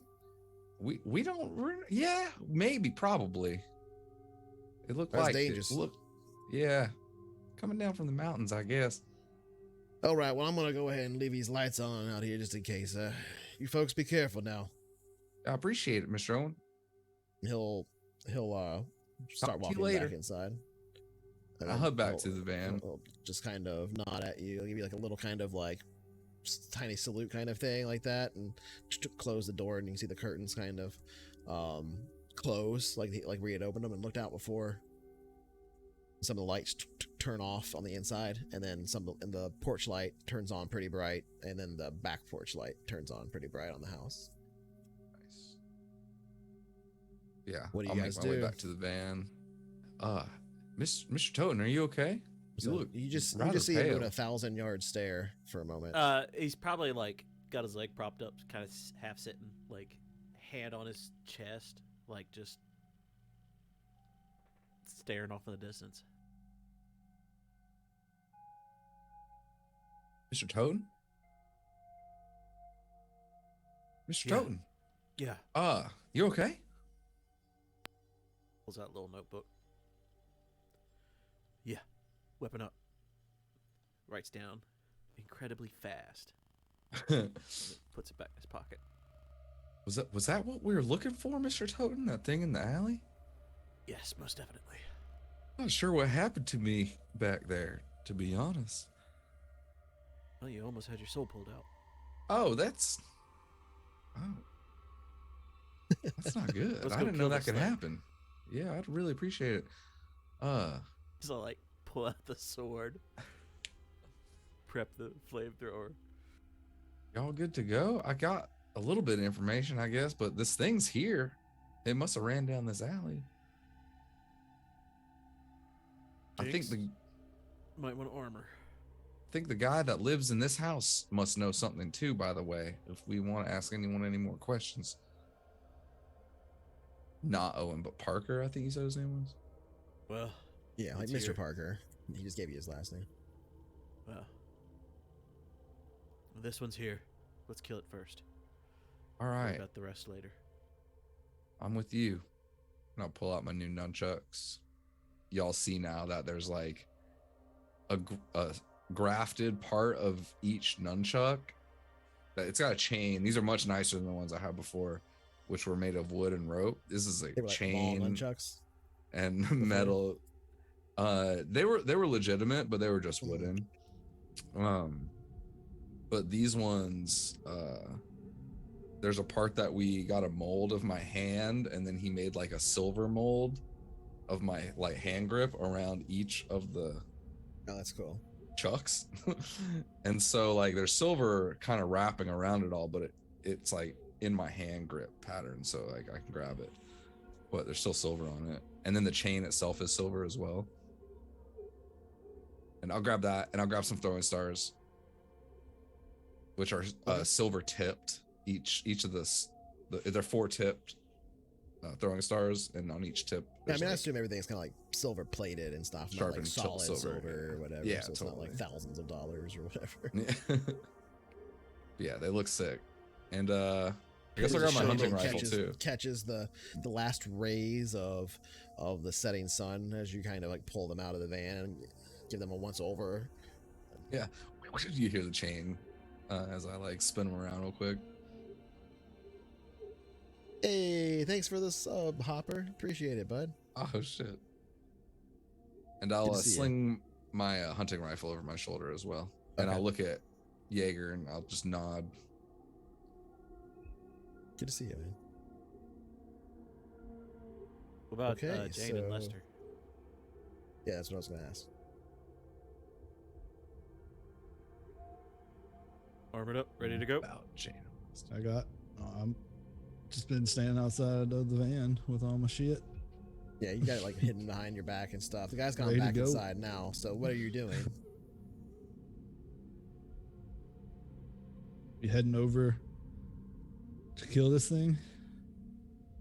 Yeah. Oh god, I wish Michael was here. That Yeah, thing is checked and unbelievably he's not- fast. I don't think he's covered tonight. So So watch out. Yeah, I didn't even see it. I was just on the ground. I saw a figure. Or I passed out, I guess. If we're going towards the alley, I'd go with the group with my mace. Okay. Jaeger, can we beat this thing? Yeah. Direct conflict. Got silver weapons. That should do the trick. Where do you think it'll go after an attack like this? Will it be close? This one, I'm not sure. It seemed newer, young. If it doesn't have good instincts, it'll stay here and fight. If it trusts its instincts, it might retreat towards a nest.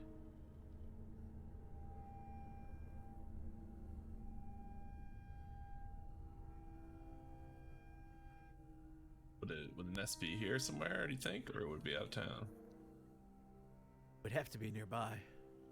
It's not even fully sundown. This thing's out.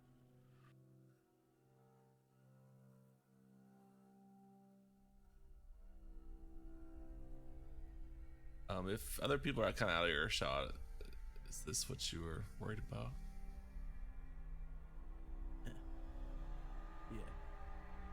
Sort of.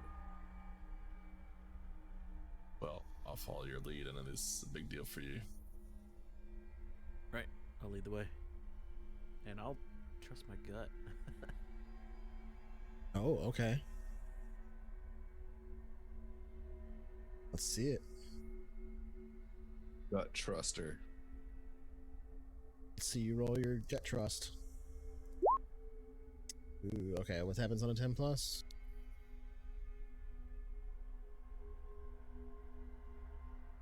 Tell you where you should go, wherever that is. It will be important, and you get a +1 on going on the way to this place. Yes. Wow, okay. I have to actually have the call thing on the screen to push Yeah. talk work. Okay. All right. If it felt threatened at all, which it probably did as it like attacked you right as you kicked at it, then it would likely, if it couldn't retreat to a controlled nest, and that doesn't make sense because that's like the old Alps from old Europe, right? And then how would that even be a thing, like a big nest for it to be from, or anything like that? There's no like society of that kind of anymore or whatever. So it would probably retreat underground of some kind. It might be that they are, unlike other types of vampires, usually like drawn to running water, not repelled by it. And so whatever like the nearest big source of underground running water from here might be the thing that would be a good like location that it might retreat to. And because you're doing your trust your gut, I would say you probably it's literally like you walking into the alleyway and being like, okay, where would this thing have gone if it ran down this way? And you kind of, each of you creeping along down the alleyway, stepping, and you listening very, very briefly and hearing just like this trickle of water in the distance. You're like, where is that coming from? And you look down and you see a storm drain that has an opening about that wide from the top that if you laid down, you could crawl through. But it would be a squeeze.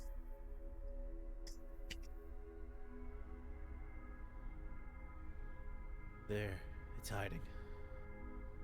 Where, in the sewers? Well, it's a storm drain. In the Completely different. drains?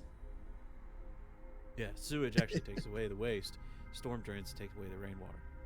Oh, But yeah, let's go. at least it won't stink. Can we all fit in It there? doesn't smell good. Can you fit you in could- there, Mr. Toten?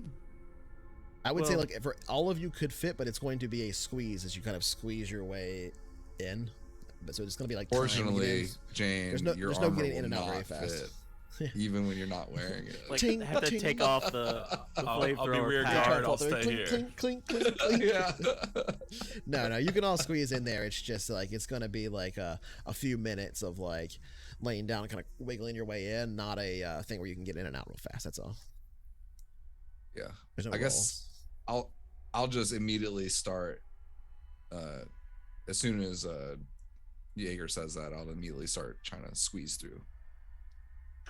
I'll get on my belly and shimmy underneath. Okay. So all four of you get into the start crawling into the storm drain area. Right, so Once you get inside, you notice it is not a wide space. So there are like, as you kind of step into the area beyond, you can walk, but you kind of have to keep your head ducked down, all of you. It's like there's none of you that are short enough that you can just walk cleanly. If Michael was here, he might have a few more issues than the rest of you moving around, just like at least if he had changed form or anything like that, certainly because of his size. But yeah, you can move around in here fairly freely. Before I leave the entrance of the storm drain, I'm going to send Michael a text of the address. Mention Okay. that alleyway next to the van, and then the storm drain. Okay, that's fine. You do so, and you get down into the storm drain, and you hear the sound of running water. It's louder down here than it was up above. I don't have a quick one to do that with, unfortunately. I thought I did. But you can hear. I mean, maybe I will. There it is. Oh. In lag. Hold on. Oh boy. Let It's them always fun. catch up here. All right, here we go.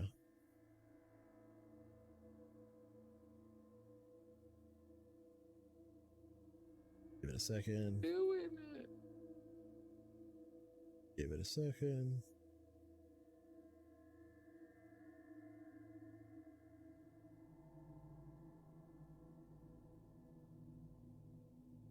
Maybe not.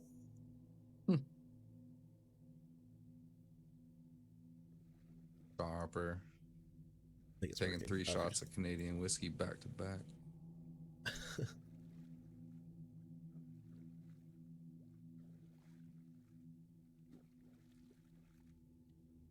Don't die.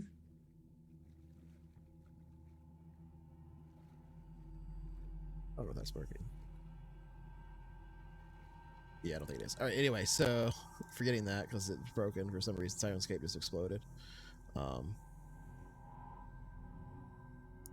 And everything's breaking today. It's crazy. He's broken. Okay, so you hear the trickle of the water as you step into the space. It's narrow, tight, very, very dark, like pitch black as you step into it. Some of you do have flashlights that you were using earlier. So, which of you have your flashlights up? Oh, I got my flashlight, my headlamp on. I'd probably be leading with the flamethrower. Okay. So yeah, I'll say to get the flamethrower down there, that might be a little bit of a challenge because of the canister. So I'll let you do it, but you probably had to spend some time kind of Yeah, I taking a imagine like couple having of to pieces like off and putting it in. set it down, take it partially apart, like Yeah. pull it through the storm drain, put it back together, put it on. Okay. So yeah, you walk your way through this storm drain for what seems like a couple 100 feet. The sound of the street above carries to you every now and then, but not from where you came in, like from somewhere else. Like it sounds like a vehicle driving by, like another entrance in the storm drain somewhere, and it echoes through. And you hear this every now and then as a car goes by. This persistent trickle of water from multiple sources that you see that's just like a very small amount because it didn't rain today. Just draining from land on high down through, potentially eventually probably out to sea. Continue on. What besides, I'm assuming it's Jaeger then Gideon. Who's in the back then? Probably So would it's going to be. be a pretty single file. I have a headlamp. I could lead. Or unless you did bring the flamethrower. You can, but you'd be in front of the flamethrower. Yeah, I don't want that. I'll be behind the flamethrower. Yeah, I figured. Ooh, old Smoky. So yeah, you step through into this dark tunnel. The light on your head kind of illuminating wherever you look. And Jaeger, I assume you're kind of like shining a light ahead with your flamethrower a little bit. The little light on the edge of your flamethrower. Do you ignite it so you can use it, or is it ignited? Okay, so You'd be you can ready like to go. kind of use that as a light source a little bit as you're moving. You kind of have to keep it to the side so it's not blinding you. Take 200 feet, maybe even 1,000 feet into here now. The entrance that you came out of kind of lost behind you in the darkness. You shine your light back. You're like, it's back there somewhere. We can find it if we walk back, but there hasn't been any real turns. But then you get to a 3-way intersection. Have I seen any of those plants along the way? It's very dark, but you do have a headlight on. There's not a lot of plants growing in here because they get washed through, but there are some plants growing on the ceiling, like moss and stuff like that. And some that just kind of like hang down and you have to kind of like push your way through. Mm-hmm. Some of those are red. Okay. But I'll take note. Use your nose. Smell for rot. All right. And I'm going to go to each of the different entrances smelling. All right. I'll allow you to investigate a mystery.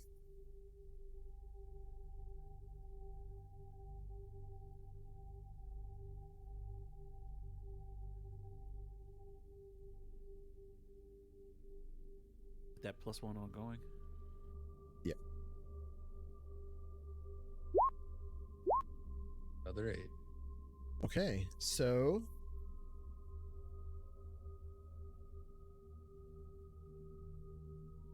you would smell it strongest from in this intersection, what would be right.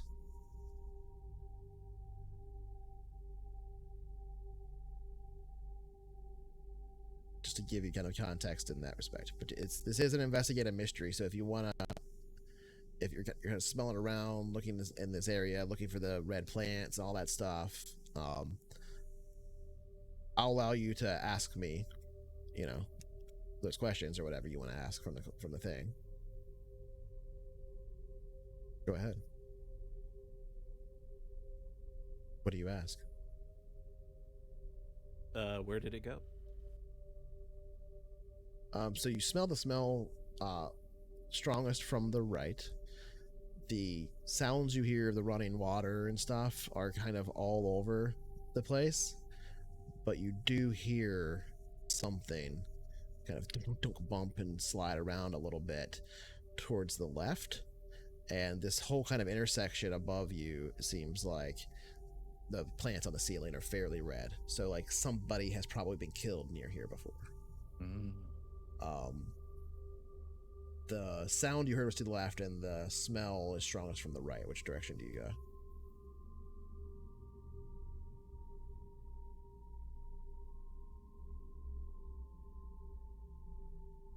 Cat zoomies.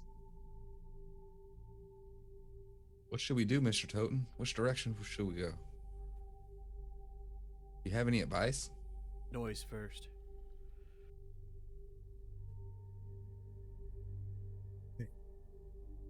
You turn to the Does left. Does that trigger your move? Does that trigger my move? Jaeger's move, or if we follow his advice.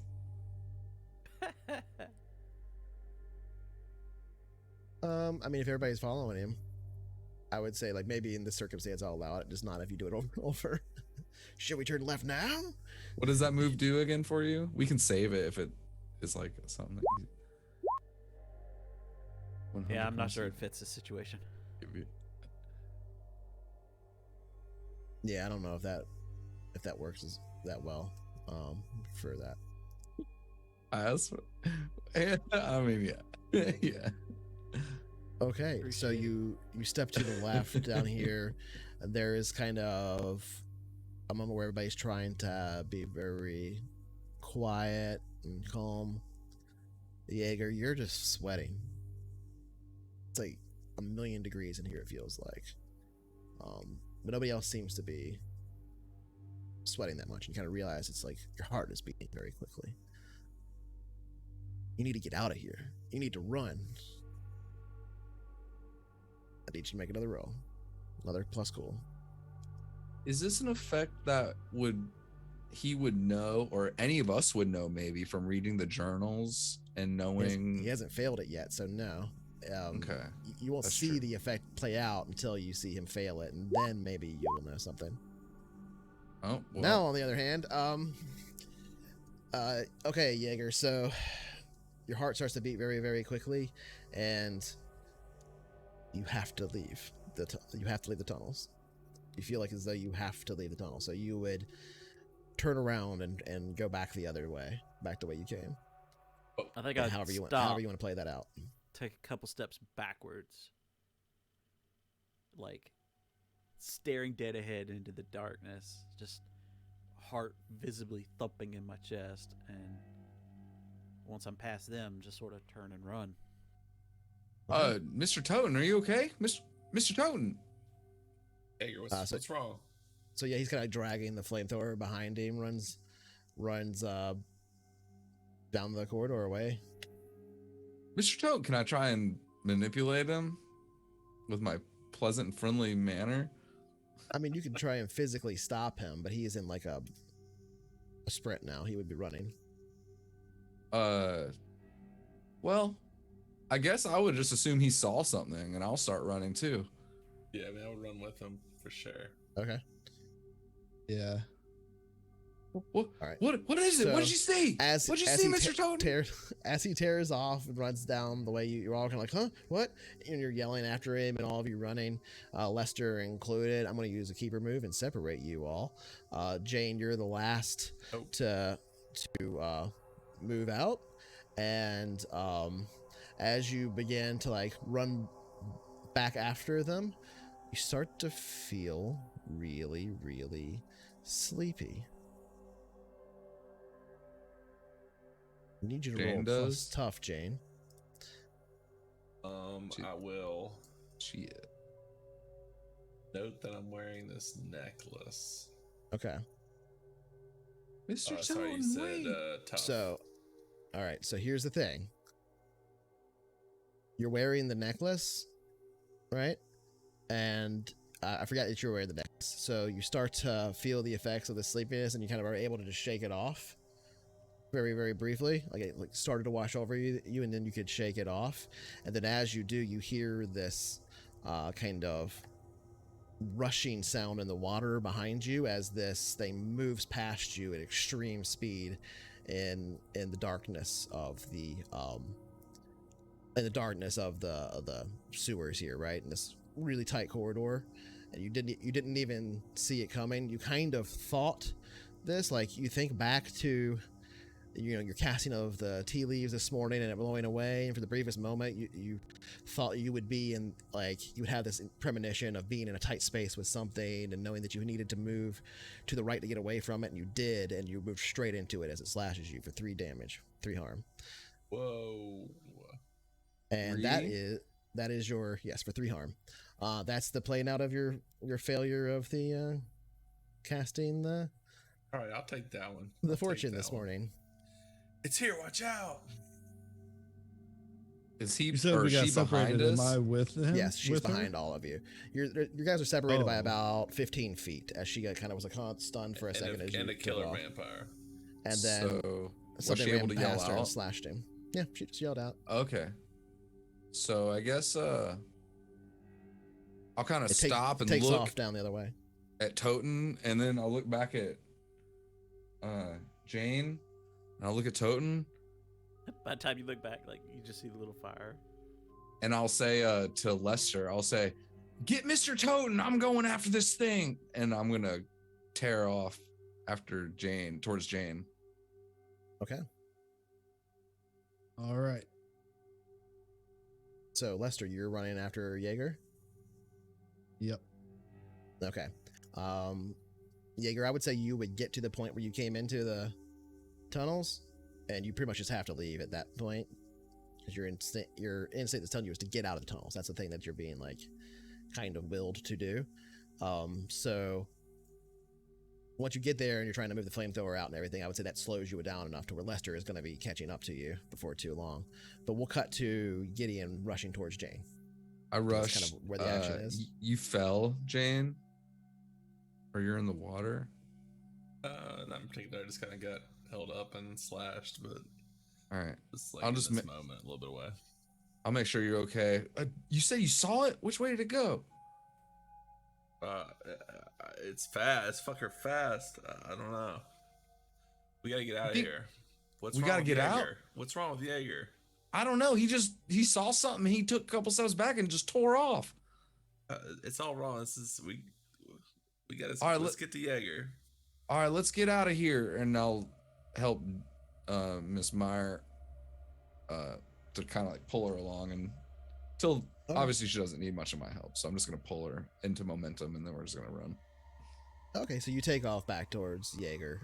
You hear a sound from the direction that it ran off, Jane, that you kind of saw disappear down the tunnel, and you just hear this light sound. It sounds like not like footsteps, but sort of like the crazy weird sound of a stone being skipped across water. That right, and just it seems to like disappear. It gets like quieter as though it like ran down the tunnel at extreme speed.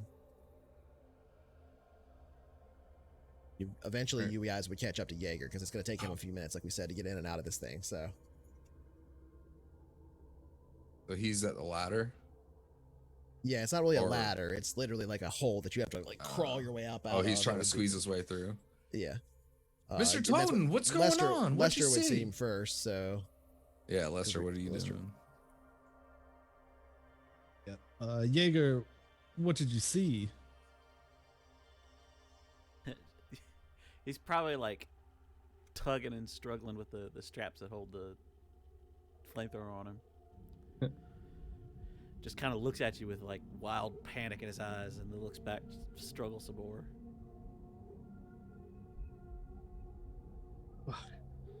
That bad? All right. I'm gonna also, I'm just gonna try to help him out basically because I see in his eyes that this is, yeah, okay. he wants to get out. So 30 seconds or so go by, and Gideon and Jane kind of run up, and you've like pulled the flamethrower off of Jaeger, and Jaeger's just kind of like squeezed, like fishing his way out, just like squirming out, like he doesn't pause to let one of you go first or anything. He's squirming his way out right away. The rest of you are kind of like bunched up behind him in the sewers here. What do you do? Guess I'll follow suit. I'll look at the rest of them, and as soon as Jaeger's out, I'll try to help the next person out. I'll probably All right, help Jane Jaeger, or Lester, whoever. you get out, and the rest of you start to crawl out. As soon as you're out, Jaeger, you are just kind of like, what the hell? What just happened? So I imagine like Like crawling that wasn't out a of the storm drain. command to get out of town. That was like a command to just get out of the drain, to get out of the sewer. Yeah, I imagine like immediately after crawling out of the drain, just sort of rolling over onto my back and being like, slamming my fist into the gravel road and being like, damn it. Because you failed that now, and you're all kind of crawling out of that there, I would say,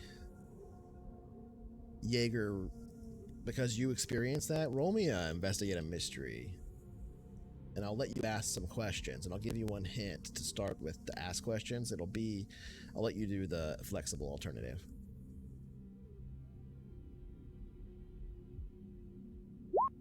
Okay. So what is that? Hold what? Is that 3?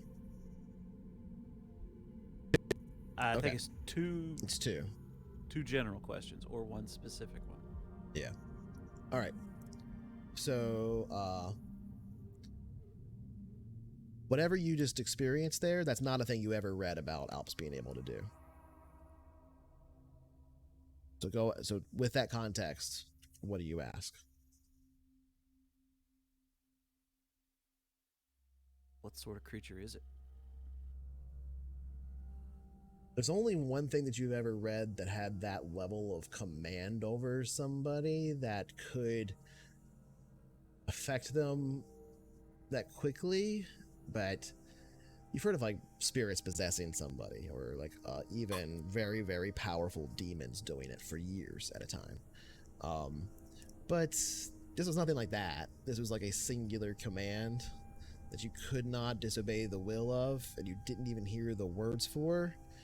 You've heard of that kind of thing, but only in like the oldest journals. It's the kind of thing that a master vampire can do, if you're infected by just a little bit of its blood. You look down at the slash on your leg.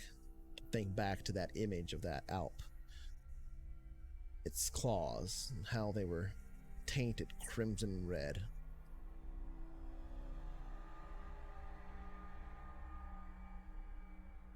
And I think that's where we're going to end tonight's session. Oh, snap.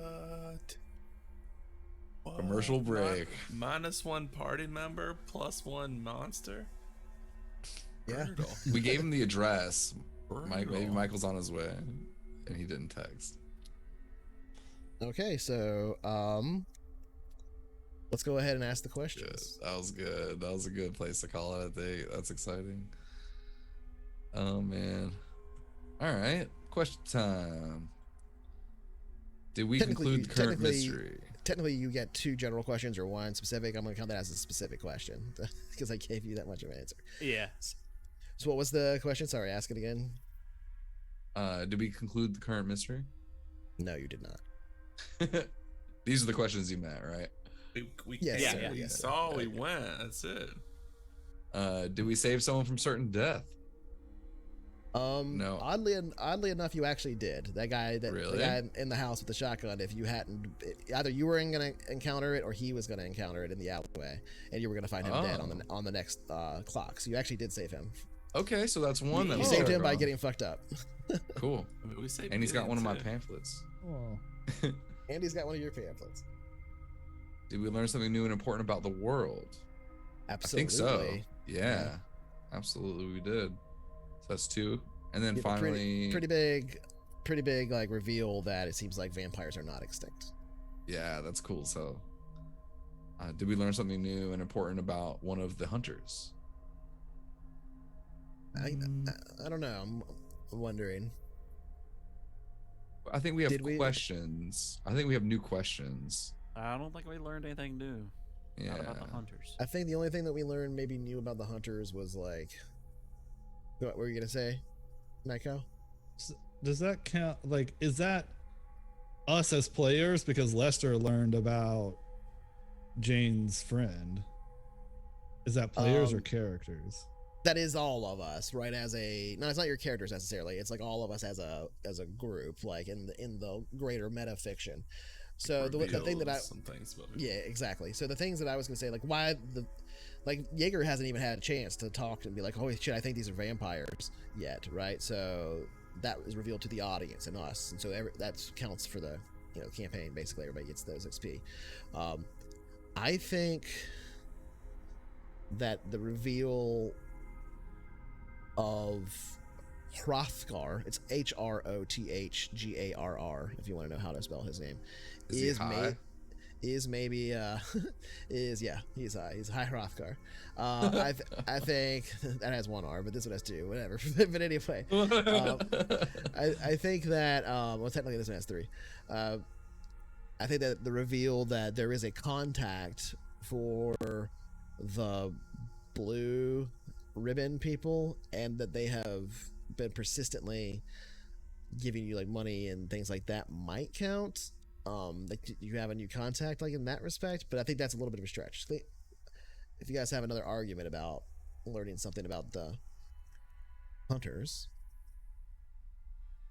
I'm open to hear we it. learned that Jane doesn't care about trash bag money. Yeah, we definitely learned new things about maybe everyone, but I don't know that they were necessarily Anything significant? Right. Yeah. Yeah. There was a lot of flavor in this episode. I really liked, Spam flavor. but I don't think anything that would be like considered. Yeah, I don't know. Super important knowledge. Yeah, I can't think of anything. I was well. Anyway, I would say the only thing that I can think of really in that context is that Hrothgar is contacting Jane persistently, and they seem to his organization, whatever it is, seems to be trying to kind of hire her consistently. That's pretty important, actually. I'd say. Um, I think that's pretty important about your character.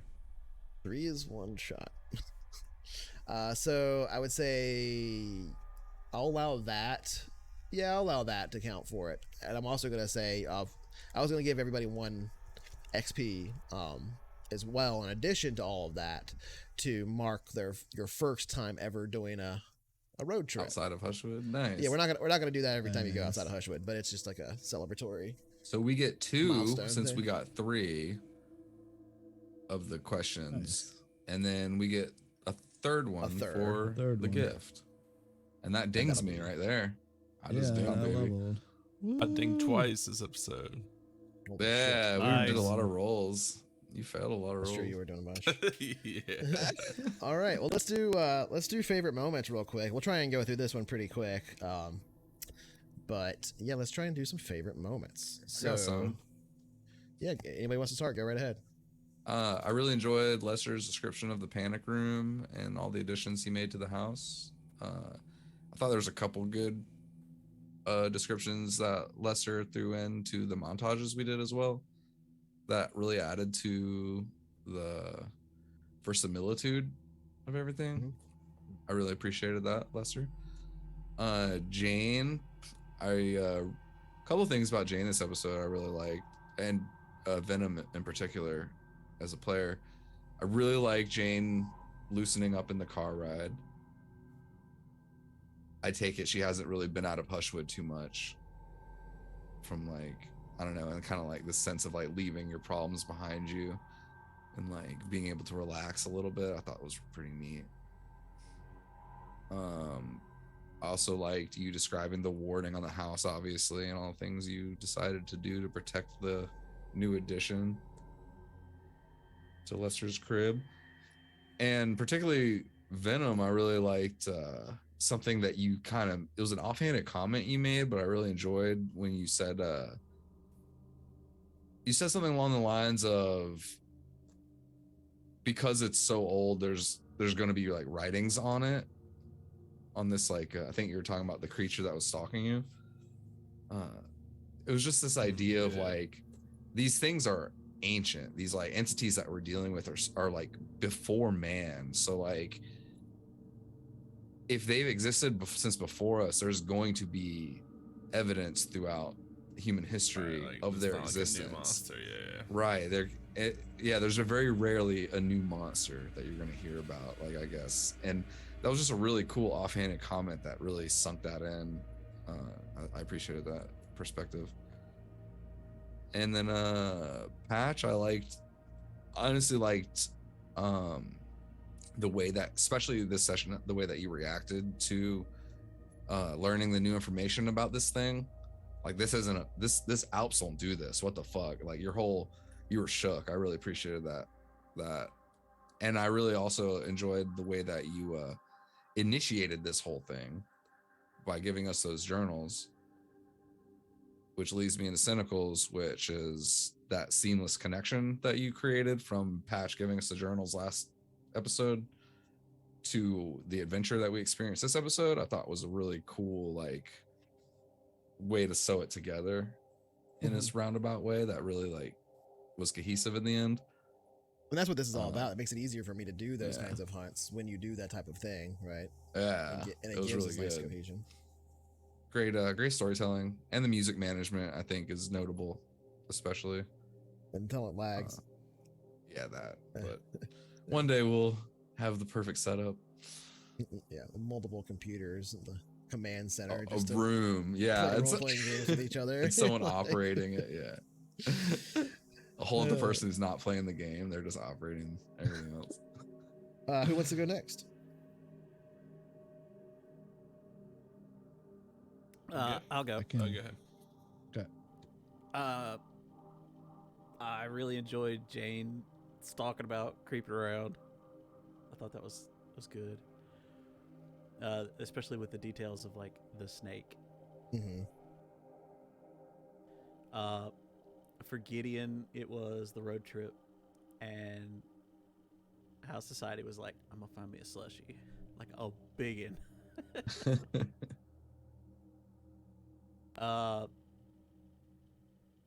For Mad Cow, it was during the montage, and where Lester like just palmed the spam and just ate it raw. That's good. I was just like, oh no, I can't imagine doing that. Why would you do this? That was great. And for the keeper, it was the dude with the shotgun. The way he's like, oh, you guys are harmless, and sort of backed down. I was like, hey, I got this dog Peaches. And like just the improv, I guess, from all that. That was really great. The dice tell the story they want. Yeah. That's fun. All right, who wants to go next? All right, I'll go. With I think with Jane, my favorite part tonight was how she handled this random dude showing up at her campsite and making tea, and just that whole conversation was fun. With Gideon, of course, I think, I think we were on break when we were talking about this, but the way that he did his mundane thing, changing the checking the tire That's pressure great. and all that stuff, and it actually was a good thing later on that because the deer happened and it just worked, which kind of leads me into the keeper, which was I thought that was kind of cool how it's in the dice, but you made the connection and made the comment about how it's a good thing you did maintenance on the van, so I really like that altogether. And then with Jaeger, I liked how at the end he just kind of turned at me with like a blank, like soulless stare, like Jaeger was trying to respond, but there's clearly a reason he couldn't. That's why I was like, just help him get out, because this isn't Jaeger. It's like he was crying for help without saying anything. I thought it just worked out really well. Okay. I liked it. I like that. All right, Jane. Well, Venom. Yeah, so I think like for Lester, it was kind of the end of the montage, end of the drive. It was like, okay, they got out and we're going around. I like how you were like hacking from the back of the van, like to look well that, and then like using that to like look around, because you said something and I was like, wait, does the van not have windows? Because I was thinking like I'm just gonna like look around the windows, and you're back there like staring at your laptop, like looking around. It's got FLIR cams.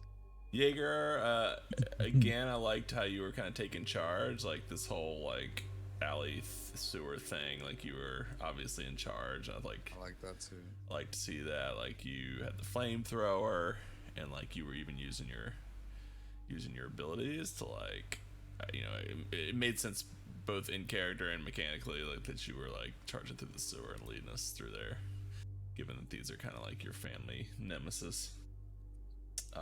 Gideon, the whole defusing the whole situation with the shotgun guy, like as we failed some rolls, it was kind of a tense situation, and you kind of did what you would normally do, but again, it kind of like made sense with the mechanics too. Like you were able to like use your whatever happy talk and stuff. Like it worked and it made sense and it felt good. And then you like went off and had this whole like side conversation with him while I'm just like standing there holding base in his yard, like. And then I thought the scene with Rothgar went well. It was creepy, but it like felt like we were on the same kind of wavelength. So it was kind of like felt like his little things that he did and the stuff you said about him, I thought was really good. That was fun to finally reveal him as a character. Yeah. To you. That's, in case there's any confusion, that's not the tentacle shadow guy. So I was not sure. I was not it's sure. not the same guy. It's not the same guy. I would say that like you kind of got the impression that like from that meeting, Jane specifically would have for sure kind of gotten like a different vibe from this dude than she had been. I'm glad you clarified that. Yeah, I thought I might have to, just because he's tall and the other guy's tall too. Well, I had like you had me do that random manipulate roll, like when the shadow was kind of stalking me, and then it was like, okay, well now this guy shows up, but I was like, there was a reason for that. Somehow? There's a reason for that, which I guess it's not really a spoiler to reveal. So maybe I'll reveal that after I go and do my favorite moments here. Since it's not really a spoiler, it's like doing Talks Machina for Critical Role, but. For Lester, it was when he saw Jane outside of the outside of his house, and he went out to her. He's like, "That's a lot of blood." Kind of. Okay, well, I guess I'll let you keep doing it. And I thought that was like a funny interaction that you guys had, especially when you saw the shadow and you ran out there and you had this conversation, and she told you all this stuff, and you're like, "Yep, that's outside of my wheelhouse." That was pretty good. I also liked the hacking scene when you were eating the spam and stuff, but you failed, and you were like within your headphones, like cussing and stuff, but like sort of still muted to where it was like you were doing it to yourself within the thing. which is kind of a funny way of handling that. I like that. As for Psycho, I really liked when you hit the lockdown in the thing, and then you guys were trapped in there for 30 minutes during the housewarming.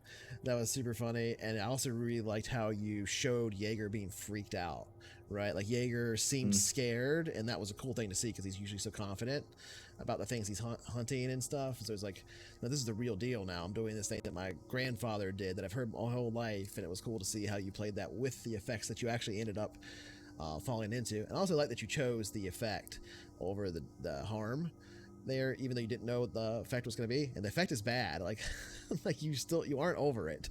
So like it's gonna be good. It's gonna be definitely a thing you're gonna have to worry about. I liked for Jane how you played the like emotional journey the entire time, kind of through all that, and your interaction with Hrothgar I thought was really cool. Like you didn't go like over the top with it or whatever. It was all very reserved. And then we saw this sort of like underbelly of emotion that played throughout the thing, and you talked about it in like very subtle terms that I think illustrated what Jane was doing. We could kind of see the camera work in the moment, right? The emotion as the camera pulled in, in the mind's eye, so to speak. That was really cool, especially like in the van and stuff when we talked. I think Society had mentioned that already. That was really cool. And as for Society, I there's a couple things there. I liked the looking for the slushy. That was really funny, and sort of in the middle of the road trip, because of course you would have to do that in the middle of a road trip. Like, of course.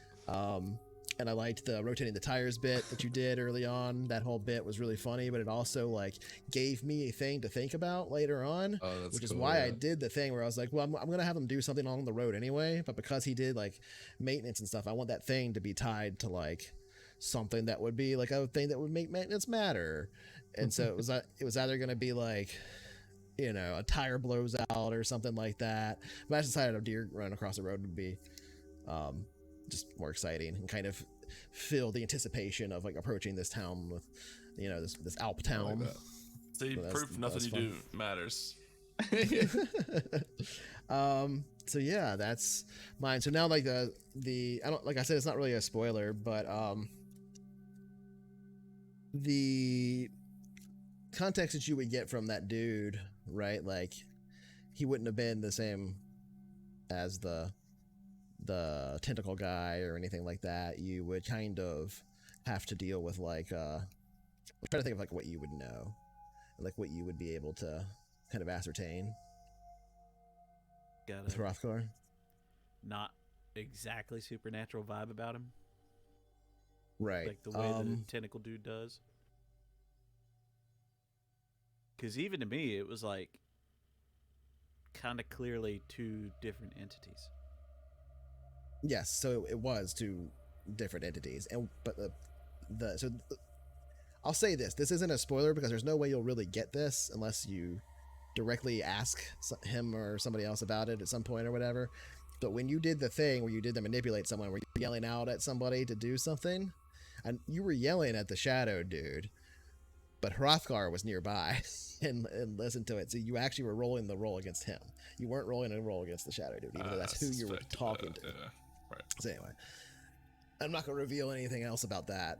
There's like, I've hinted at a lot. Like you saw him disappear, like within a blink of an eye, all these different things. So you can figure that out the rest of the way.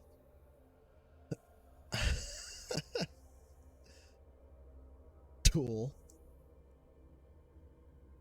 like the band. Loot backwards. Do like loot. This isn't really a loot kind of game, but I do like it. But yeah, that's everything for this week's episode of Hunt, everybody. That was super fun. It's kind of the beginnings of a new and interesting mystery. I don't know how long this one will take. This might be as big as a 3-parter. Hopefully we have Michael here next time, but we've got plenty of opportunity for them to show up. But I appreciate everybody that came out. We got a bunch of new follows and stuff. Appreciate Hopper, you throwing me that sub again, bud. That's awesome. Impacted Object, Text Pack, Piano, and Pumbabaf, however you say that. Thank you very much for the follows. Fierce Pencil, thanks for coming out. Star Hopper, Yanth, Gerbil was here. Of course, out all the I players. think Rad was here in the beginning. Yeah, Rad was here early on. I appreciate all you guys coming out and hanging out, Yeah, man. It's for really real. fun. It's been fun coming along this journey of Hunt. We've got other campaigns coming up in the future. Been working real hard on this next science fiction game and planting some of the seeds for our next long out there fantasy game.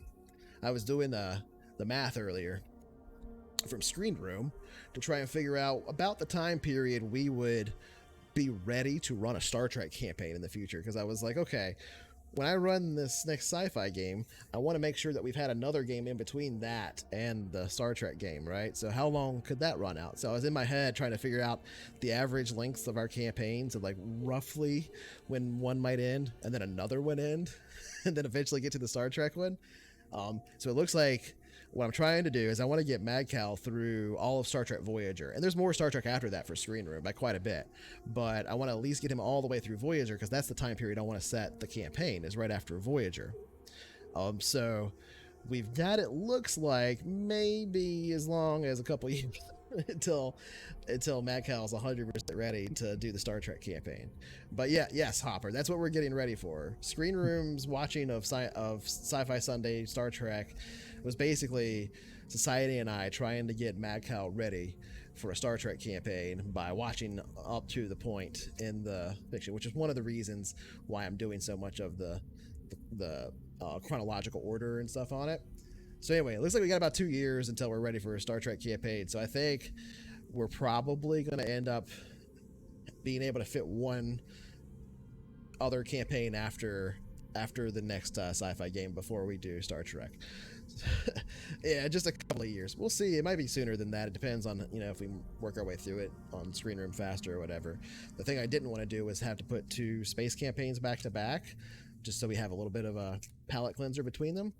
And that brings me to what this Hunt thing is kind of all about. Campaigns like this, games like this, where we're doing PBTA games, we're going to start doing those as a secondary kind of show on Saturdays sometimes when we do them.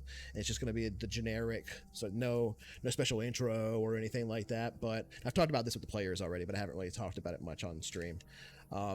That way we can have smaller games, a 4-session thing, a 10-session thing here and there, a little palate cleanser, mini campaigns and one-shots under that like brand or whatever, as we, just the CoFH RPG, the general concept, as we move forward, and to put in between these big games like the next sci-fi one, what Chronicle used to be, what Hunt is, and what the Star Trek game will inevitably become. So yeah, just look forward to all that, everybody. Appreciate everybody that's coming out. Appreciate the sub, Hopper, again. Everybody is awesome. We'll see you guys tomorrow. Y'all for are the Screen Room. best. Love you, bye. Have a good one, everybody. Peace. Peace.